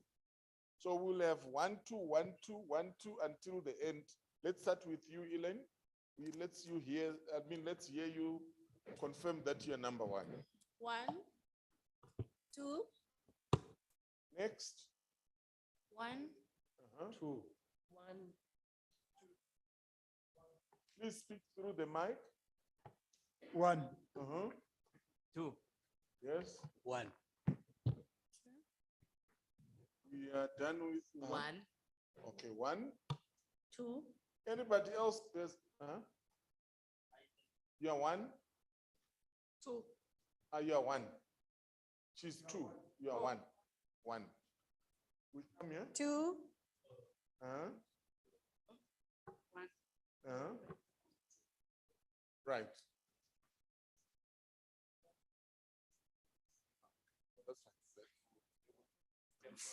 Excuse me. Yes. Juste une proposition. Je ne sais pas si c'est possible, mais est-ce que c'est possible que une proposition? Est-ce c'est bon, vous attendez, je peux parler? Yes. Voilà. J'ai une proposition. Est-ce que c'est possible dans le même des pays francophones qui sont ensemble dans le même groupe? C'est juste une proposition.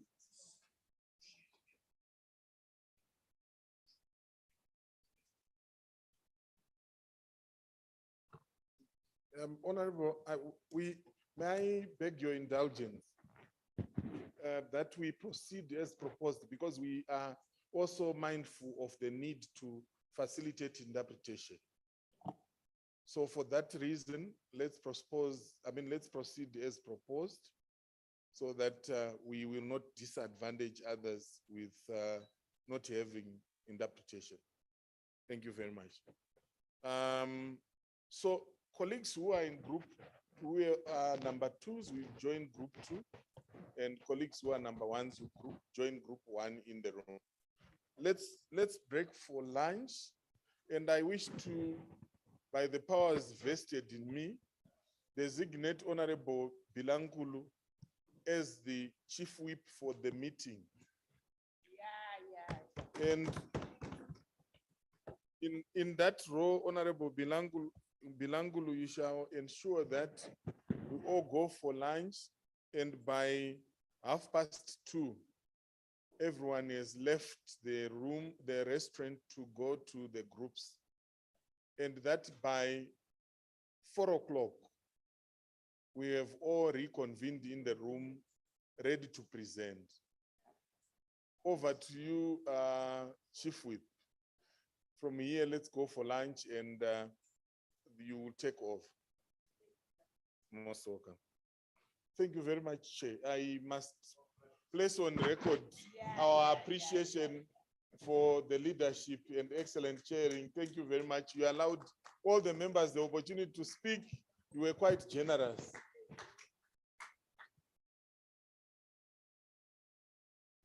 Enjoy your lunch.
Welcome back, everyone, to our feedback session, and I think this is the last session of the day. We would like to ensure that we still finish on time. I hope we have our Group 2 rapporteur and in the room as well to be able to give feedback. I see for Group 1, they are in the room. The Group 2 rapporteur, okay.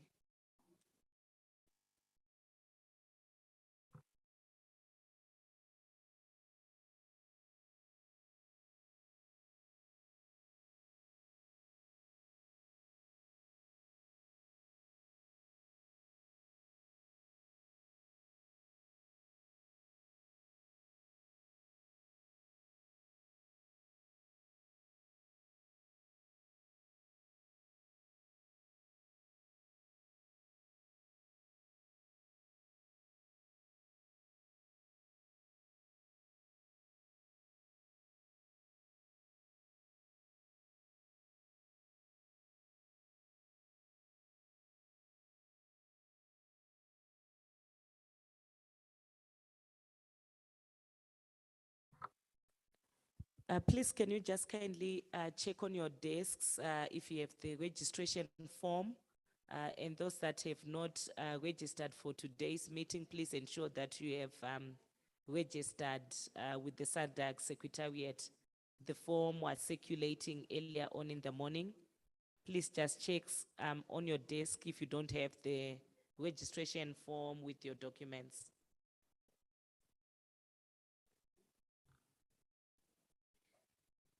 Okay, thank you. Can we have the group rapporteurs coming up front so that we can quickly go with our feedback session? Yes, Honorable. Merci pour la parole. Par rapport à ce formulaire-là, nous les francophones, on n'a pas reçu la version française. Donc, on ne peut pas y travailler. On n'a pas la version française.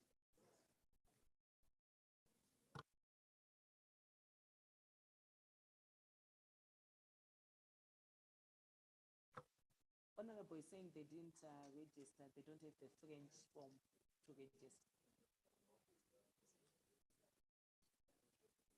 Oh, okay, you assisted. Okay, thank you.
Welcome back, honorable members of parliament.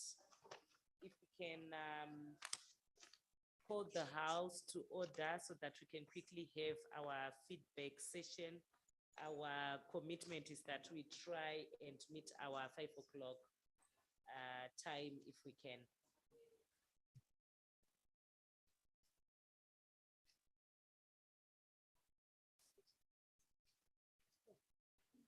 So just going back to the topics that we were discussing.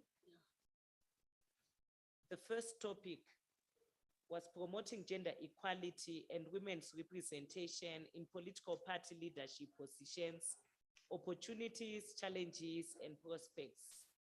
The groups were asked to discuss the following question: are political parties serving as midwiferys or albatrosses to gender equality and women's representation in the region? Are women leaders in political parties getting necessary support to further gender equality? Are party constitutions and policies pro gender equality? So this is the first question that the groups were requested to deliberate on. So we would like to get the quick feedback from the group rapporteurs to share. So if we can start maybe with group 2 to share their feedback. Thank you. Over to you, group 2. Thank you very much, Fadzai. My name is Patience Zirima. I work with different organizations in Zimbabwe. Today I'm representing Gender and Media Connect and a fact-checking organization called ZimFact. So it's great to be here today. So in terms of answering the question, we realized that an issue can actually have two sides to it. It can be a challenge and it can be an opportunity. So you realize that we'll speak about a specific issue and then we identified what the challenges were and what the opportunities were. So we did get different input from the different countries and individual experiences from the members who were in the group. The first issue that we talked about was the structure of political parties as well as the policies within the political parties. And we realized that different countries have got different experiences with their political party structure and the policies. There are some positive experiences where we realized that there are some opportunities, for example, in Namibia, where the ruling party has, the different parties have got, in fact, the ruling party has a constitutional amendment, which,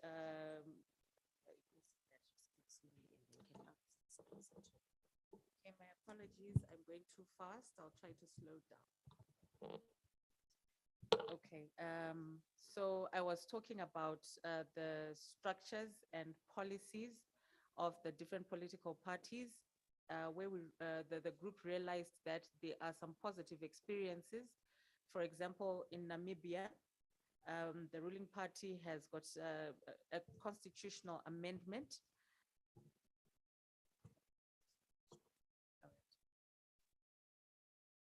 Okay, so you can see the notes there. These are pretty much notes. So if they are not really up to scratch, you can be able to, yeah, at least just follow the conversation. So in terms of Namibia, I was talking about there was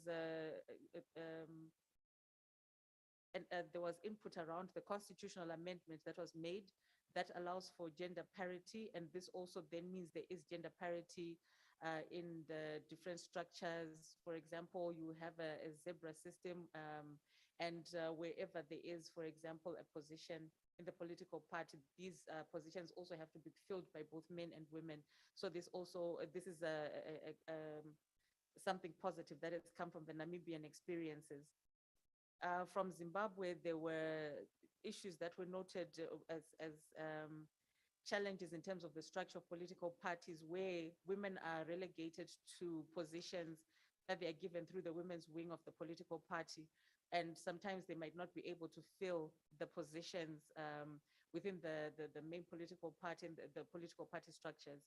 So there was that issue around the structure itself of the political party being a barrier to women's participation in the political party and in leadership positions. The second issue that we spoke about was around the electoral commission and electoral laws on political parties. In Namibia, for example, what was noted as a challenge was that there is no compulsory policy at a national level around gender parity within the political party. And Tanzania indicated that there is a need for affirmative action which should be observed by all political parties, as there are no policies around ensuring that political parties have got gender parity as well in the country. The next issue we spoke about was around the financial issues, where it was noted that political parties, this was presented more as a negative issue, where political parties are more interested in winning and not in terms of not on issues of gender parity. So that means that when you have when political parties put in a lot of money in winning and then gender parity becomes something that is just relegated to the periphery. In terms of harassment, the fifth issue we spoke about was on harassment of women on social media, where there were indications that there is a lot of cyberbullying that happens, a lot of character assassination, and sometimes within the political party itself. So that becomes a big challenge that needs to be looked at in terms of ensuring women's participation. On primary elections, it was noted that there are big challenges in the different political parties in the different countries around primary elections. Some of the experiences in Botswana, it was noted that you'll find that women have to work extra hard within the political party because sometimes you get political parties themselves decampaigning women. So there's a lot of decampaigning inside the political party. So if you're a woman in the political party, you have to put in even more work than the male counterparts who are in that party. In Seychelles, same problems were also noted where there is a lot of decampaigning. Sometimes there were some issues that were noted in terms of ageism. The younger you are, the less likely you're going to be in a leadership position within the political party, and other issues like already mentioned around the lack of financial muscle by women to be able to effectively participate. The next issue we talked about was around the different behaviors, the society we live in, the different cultures within the different countries.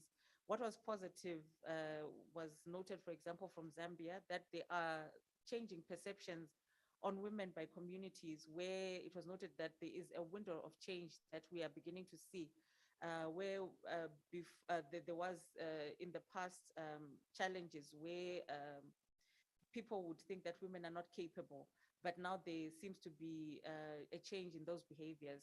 However, it was noted that there are still those negative behaviors that are there, that women sometimes are written off before they even start to speak around different issues. So that was noted as a challenge. So we then also spoke about some of the recommendations that are there to ensure that we increase the number of women in leadership positions. It was noted that the zebra system should be fair. There was a discussion here around the quality of the changes that we see. For example, there were quite a number of examples where it was noted that when we have that zebra system being put in place, usually it's around having the men at the top, and women are always relegated to a vice or a deputy position. It's a zebra system, but it doesn't really reflect it's not as fair for women, because women never take up those leadership positions as the chairperson or the head of the different structures. There was a recommendation that there is a need for the zebra system to be fair, and there has to be a policy that is fair. Some of the recommendation was that can't we have, for example, in one term a man is at the top, the next term a woman is at the top, so having that fairness in the system. The second issue was around ensuring that political parties finding ways to capacitate women financially, because there is money is needed to facilitate political participation. There was also the need for protection of women who are attacked for different reasons within their political parties, but it was noted that there have to be mechanisms that are found to protect women. There were some examples that were given around a few mechanisms that are there, for example, by the social media platforms, the Facebooks, the Twitters, around protecting women, and the processes are so difficult that women can't access those processes. It was also noted that there is a need for behavior change within the society, so a lot of capacity building in terms of, this also speaks to the last point, around the attitudes people have, societies have against women and their participation. And there was also a recommendation around SADC countries and the need to have observer missions that really monitor and look at the systems, including at political party level. So this was our response to question 1. Thank you, Group 2. Are there any Group 2 members that have a issue that they feel the rapporteur might not have spoken to, that they need to add any group 2 member? Yes, ma'am. Amazing. I don't know how she has done this because we saw the struggle in writing and now it's on the computer. Wow. You are great. So I don't know whether it's coming on question 2. There was a recommendation, actually. It was first flanked by South Africa. Honorable Ilangule sounds so Congolese, I've told her name. And Honorable from Namibia, Kopa. The issue of having more like a standardized way of doing things, and Honorable Jeff brought the example of the European Union. Is that in question 2? Okay. Okay, it is coming. Okay, thank you. Thank you for that intervention. Maybe we request group 1 to also give their feedback to the same question.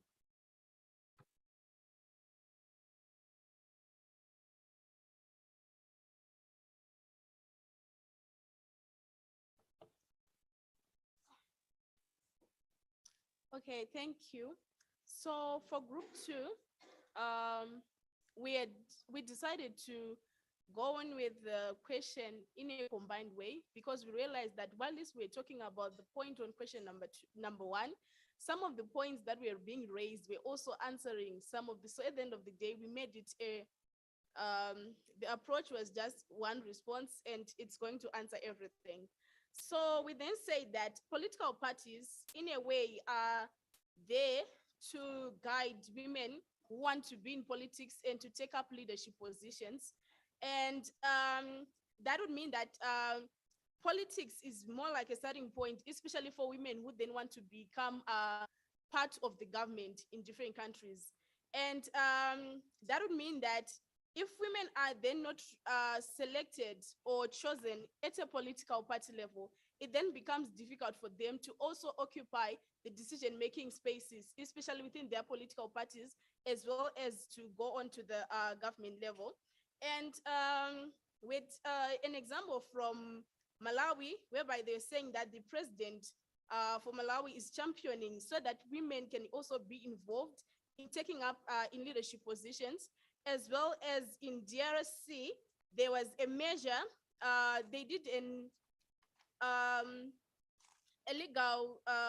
electoral regulation whereby all political parties are supposed to bring in a list whereby there is equal representation of men and women, and this has been able to deal with with political parties having to include women within their lists. That would mean that any political party that fails to comply with this, they would not be able to run. So it's either you comply or you don't run. So this was basically also law binding for those political parties. So whether you want it, for you to run, you have to follow what has been prescribed. And as well as a legal framework within SADC should be made so that all political parties comply with a 50-50 leadership in their political parties, including the executive of their political leadership, as well as self-regulation of political parties so that they comply with the international and regional instruments, as well as to enact within their own party constitutions to include aspects of gender equality. And election management bodies should make the electoral policy to comply with these international standards as well as regional standards, whereby the aspect of gender equality is encouraged, and make it compulsory that whenever they bring their party lists, it should have a 50-50 nomination approach so that women are included within their lists. So this is as a way of promoting inclusion in all levels of the political structures. Then, as well as to come up with a legislature that makes it mandatory for political parties to have that 50-50 representation within their executive, as well as any other political party framework that they have, whether it's no matter how lower the positions are, but then as well as up to the executive level. Then, okay, another example that was then given was the example whereby they say that in Zimbabwe, there is the Women's League that is there and available. But however, when we are now at the main board within the political party of ZANU-PF, it then becomes a bit difficult for women to make the decisions because there are just few women who are then added into the main board, of which that's the body that makes the decisions for the political party. So that would mean that having lesser women within that main body means it's going to affect the decisions that are being made, and women are being excluded in that way. And that has made it easy for men to control women in terms of who gets resources and who doesn't get resources. And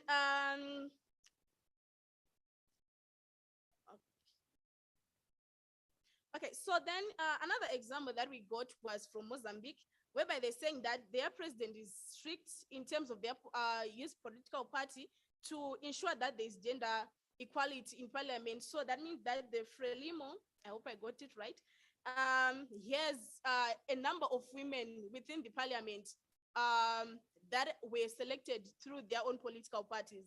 But however, it was then also realized that other political parties that are in parliament, they don't even have women within their structures or even have women representing those specific political parties. So that would mean at the end of the day, whenever there is a transition, maybe in the current government, giving the power to the next political party, it would mean that in terms of gender equality, it's going to be a challenge, or it's going to be almost starting over again, because already they don't recognize the importance of having women within their political structures. So that would mean that it's going to also be a challenge. Hence, within the group, they also then say that that's why then they said they need to come up with legislature that makes sure that it's compulsory for political parties to include women in all office structures, so that it's 50-50 up to the executive. And then another point that was also raised was Parliament also should be involved in these issues so that they also make political parties comply, because when they are making the decisions, they'll be making the decisions at a level whereby they can make all political parties comply. And there was also another point on capacity building to say that already we have legal frameworks that are there, though there are most of them, they are not really law binding as of now, but then some of these frameworks that are already there, they are not being followed. So there is need to capacitate political party leaders or those who are in different leadership positions in the politics, so that they also understand the importance of aiding women within their structures and why it is important. Because we might come up with a lot of policies, a lot of laws, but then the part of compliance, if it's not happening, it means that it's still going to be a challenge. We might come up with many laws, but if there's no compliance, so there's need for electoral bodies to be able to train political parties on the importance of having to include women within their political parties. And then some countries have Political Party Finance Act, and within that Political Party Finance Act, there's need for governments or states to come up with a way to almost make it compulsory for political parties to be able to comply with the aspect of gender equality within their structures. And this is whereby if they say, if a political party does not comply with this, they want to get the finances towards their campaigns, towards their political parties. And in that way, it makes them try and comply with this. But however, it was also noted that at times, if we almost force these political parties to do some of these things, they end up just throwing in the numbers, but not the quality of women that are then needed to make sure that the representation is really that solid. And then these political parties as well, the other thing was realized was some of the political parties in some countries, they are not even registered. So in that way, it's difficult to regulate anything that is not registered, because they'll just do whatever they want because there's no regulation. What tells them what to do and what not to do. So then it becomes also difficult. Even when we were talking about the part of political party finances, it's even difficult to audit what that money was used for because it's not registered. So then it also means that there's that gap in terms of the failing to have political parties be registered. So there's need to have political parties be registered, and as well as to come with an independent board that just deals with the registration of political parties, so that in that way it's easy to even hold them accountable in terms of the finances, as well as in terms of them having a, gender equality as a way of promoting it. And within that, political party finances, they should also be included, a part that says political parties should also channel a certain percentage of the money that they get towards women's campaigns, so that women can also have resources, financial resources, because it was also, I think even the other groups stated about those financial constraints. So at the end of the day, if they are also made mandatory for political parties to be able to channel a certain percentage of their finances towards campaigns for women, it can then be able to help. And then there was this point to say that well, we might talk about all these laws, but there's also need to bring in the aspect of socialization, whereby it's the responsibilities of families, women, men, the executive, parliament, as well as political parties, because these are the main stakeholders in any country, and they are also be able to bring in this to make it a law, because with the socialization, it's also making it difficult for some of these things to be done, because how people were socialized are also making it difficult whenever they come up with laws, the constitutions. So if we start from this level, whereby we see it as families, women, the executive and parliament, as well as political parties, making sure that as stakeholders, they play a role in making sure that these social constructions don't affect women participation. Thank you.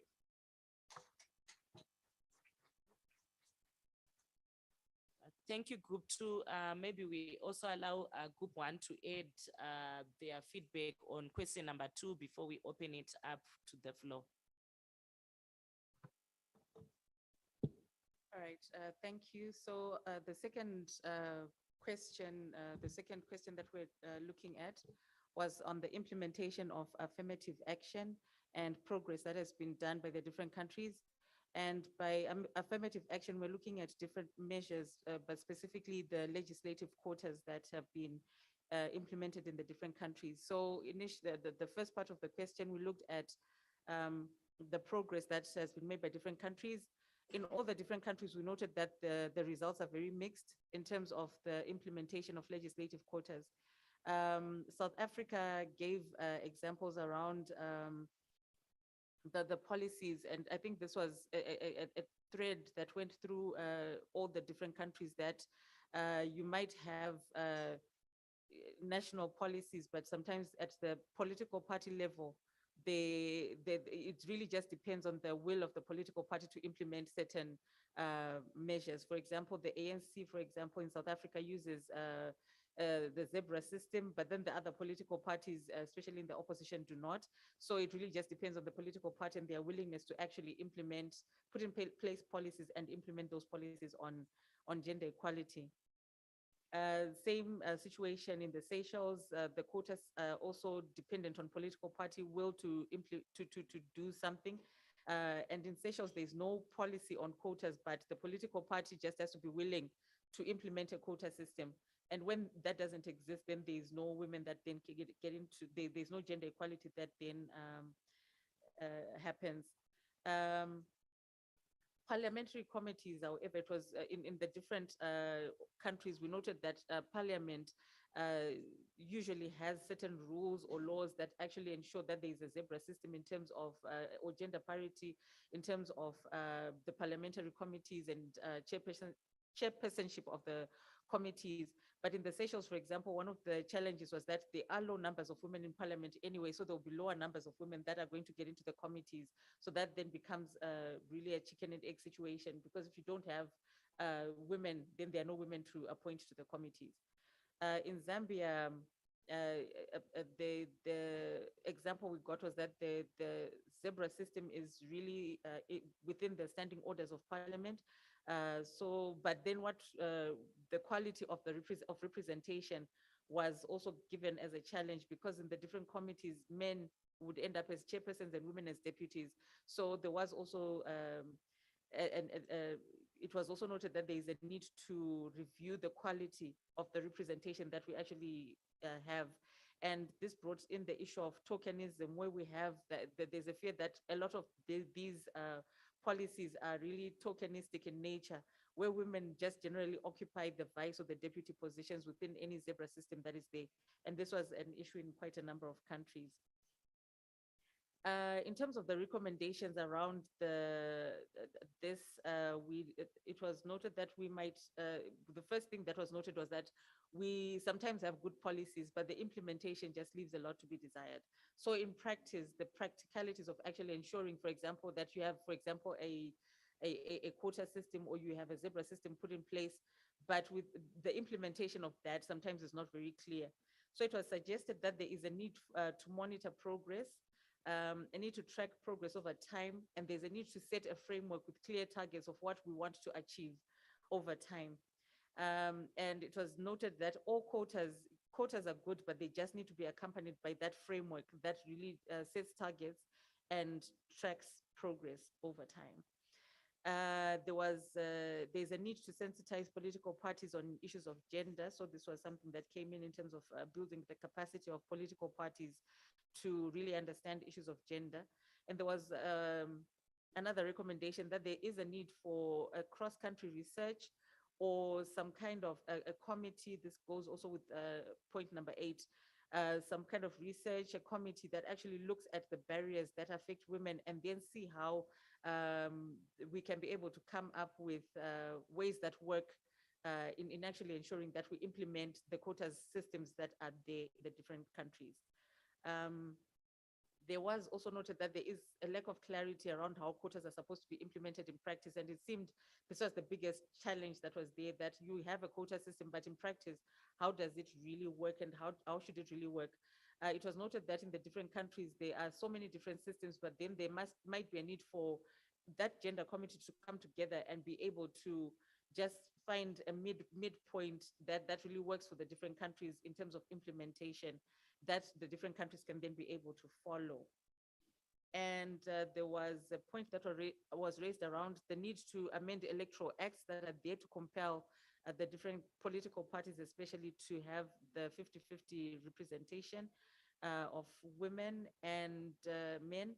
And the last issue that was raised, the last recommendation, was the need to domesticate the SADC protocol, because it also has clear targets set in there around women's political participation. That was our discussion. Thank you, Group 2, for those remarks. Now we'll open it up to the floor if there are any additional comments or reflections from the presentations that we've made as we wind up this particular session.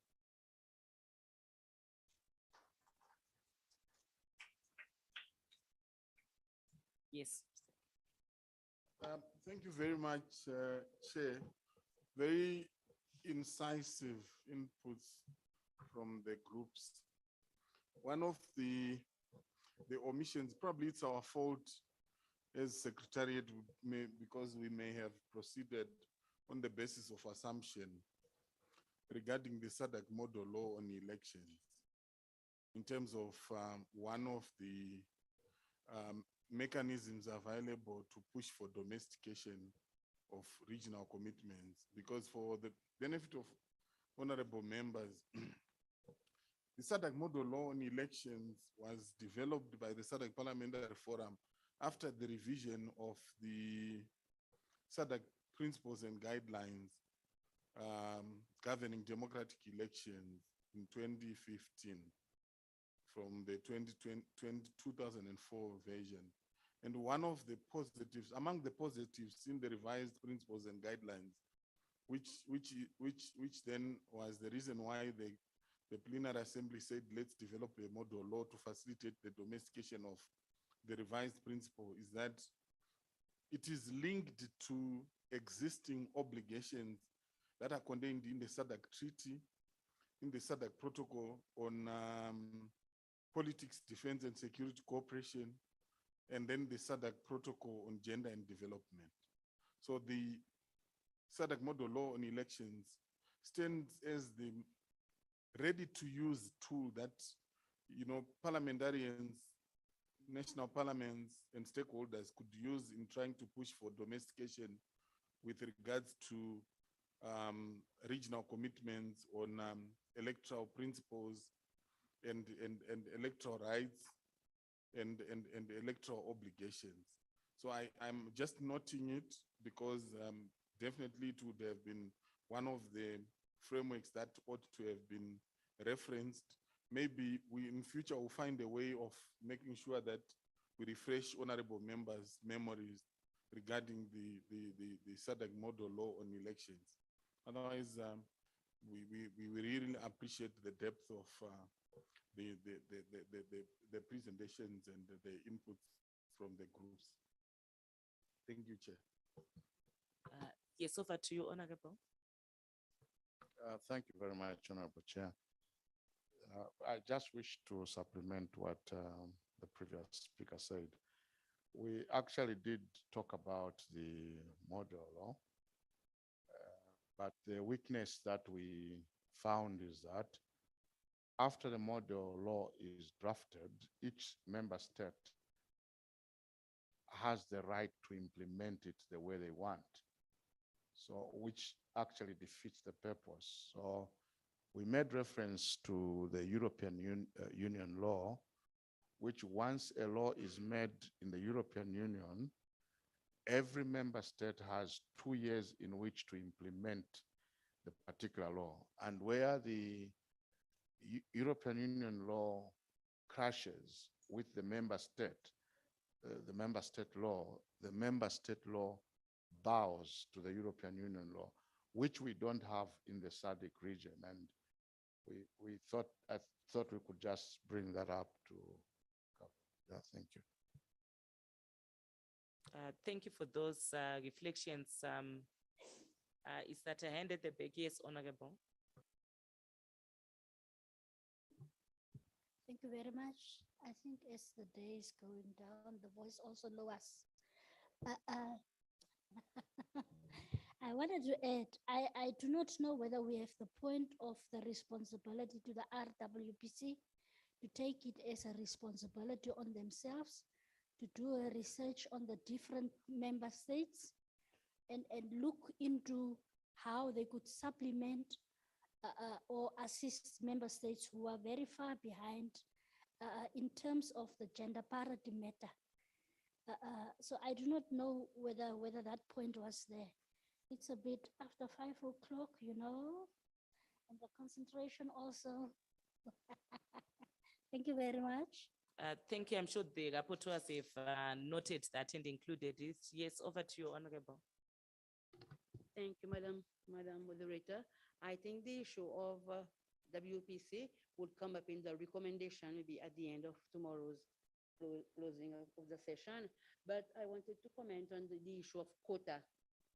We felt that quota alone, I know we've been talking about quota since this morning. Quota alone will not solve our problem if we don't have a discipline. This is why we say we have to have a framework. And it's good that Kurasha brought up the issue of the electoral model law, but still, I feel that there should be other guidelines in regards to quota. Because I gave the example of like for Seychelles, we have 10 nominal seats, which is divided between the political parties that go for election. These 10 seats could be 4 for the opposition, 5 or 6 for the government. But still, while allocating these seats, there are no discipline of if you have to allocate to a woman, if you have to allocate to a youth, or if you have to allocate to a disability, someone with disability. I felt that we need to have guidelines, even if we are talking about quota, and the framework will help in this manner. I thank you. Thank you. Stanley, over to you. Thanks for that. So in the session where I was, one of the female parliamentarians outlined just how in their country, female MPs are actually not wanted.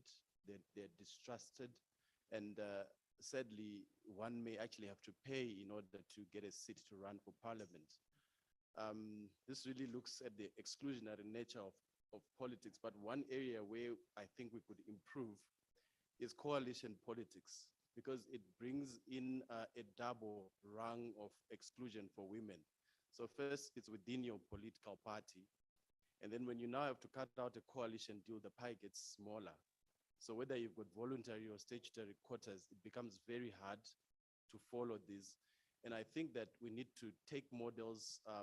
I think the countries like Kenya, which somewhat have got regulation for coalition negotiation, implementation, and management. And there must be a gender aspect to that, because in essence, it then leads to a double exclusion of women in the outcome of political participation.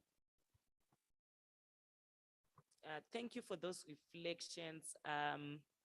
Honorable members, I think our time is up. We are left with just 2 minutes, unless if there is a vote and a burning comment that has already not been said. I would like to end my chairing of this session here and hand over to the Secretariat for any housekeeping issues. Thank you.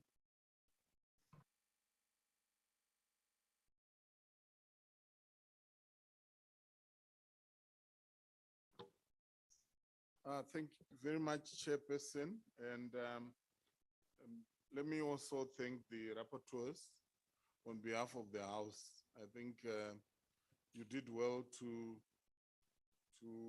summarize the issues that emerged from the groups.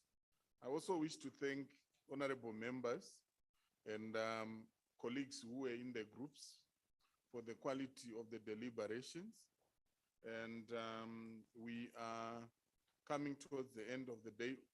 Honorable Bilambangu, you wish to take the floor? Okay. Merci pour la parole. Excusez-moi d'aller dans les divers. Tout le monde sait que la 52e se passera au Congo. Je voudrais profiter de cette tribune pour inviter les collègues qu'ils viennent nombreux au Congo pour partager avec les Congolais l'expérience du forum. Et ça sera une bonne chose.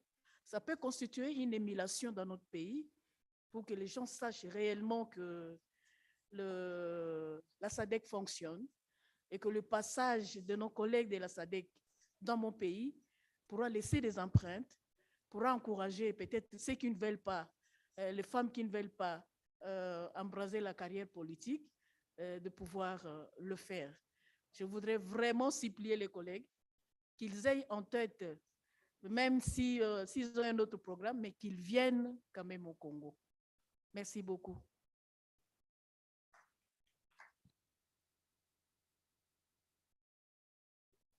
Thank you very much, Honorable Bilambang, for the invitation. And I need not interpret the response or reaction of the honorable members. The clappings speak for themselves.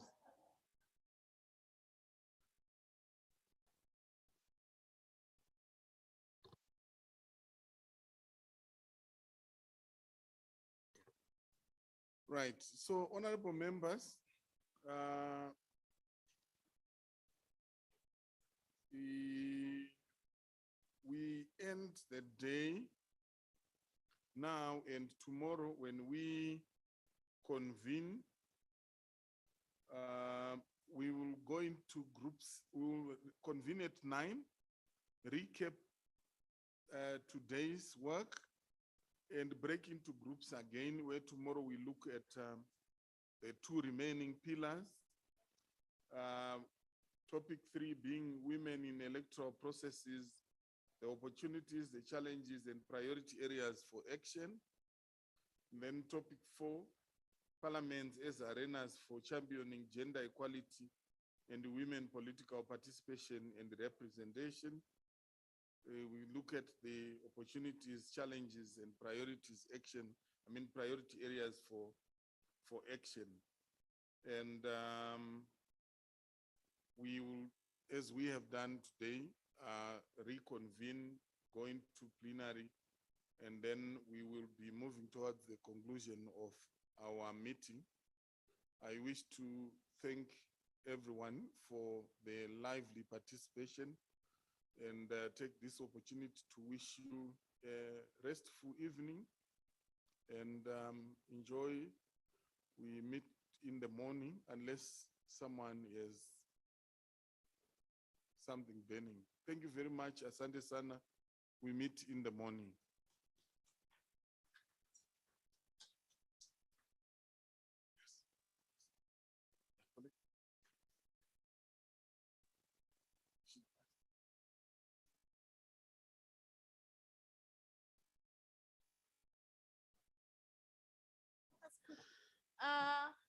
Sorry, honorable members, I'm kindly asking for the filled forms. You can submit them with me. Thank you.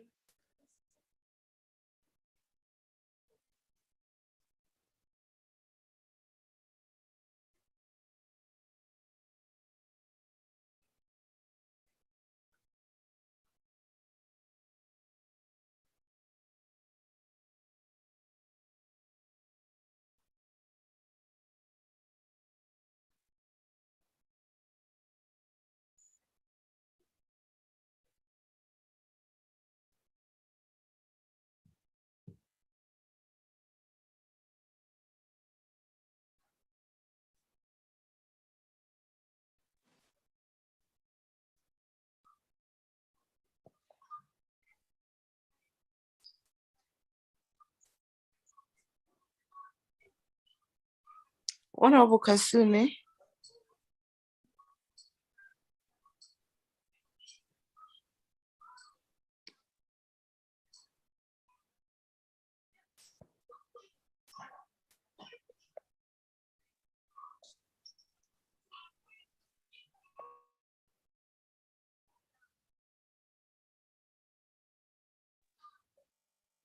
Honorable Kasune.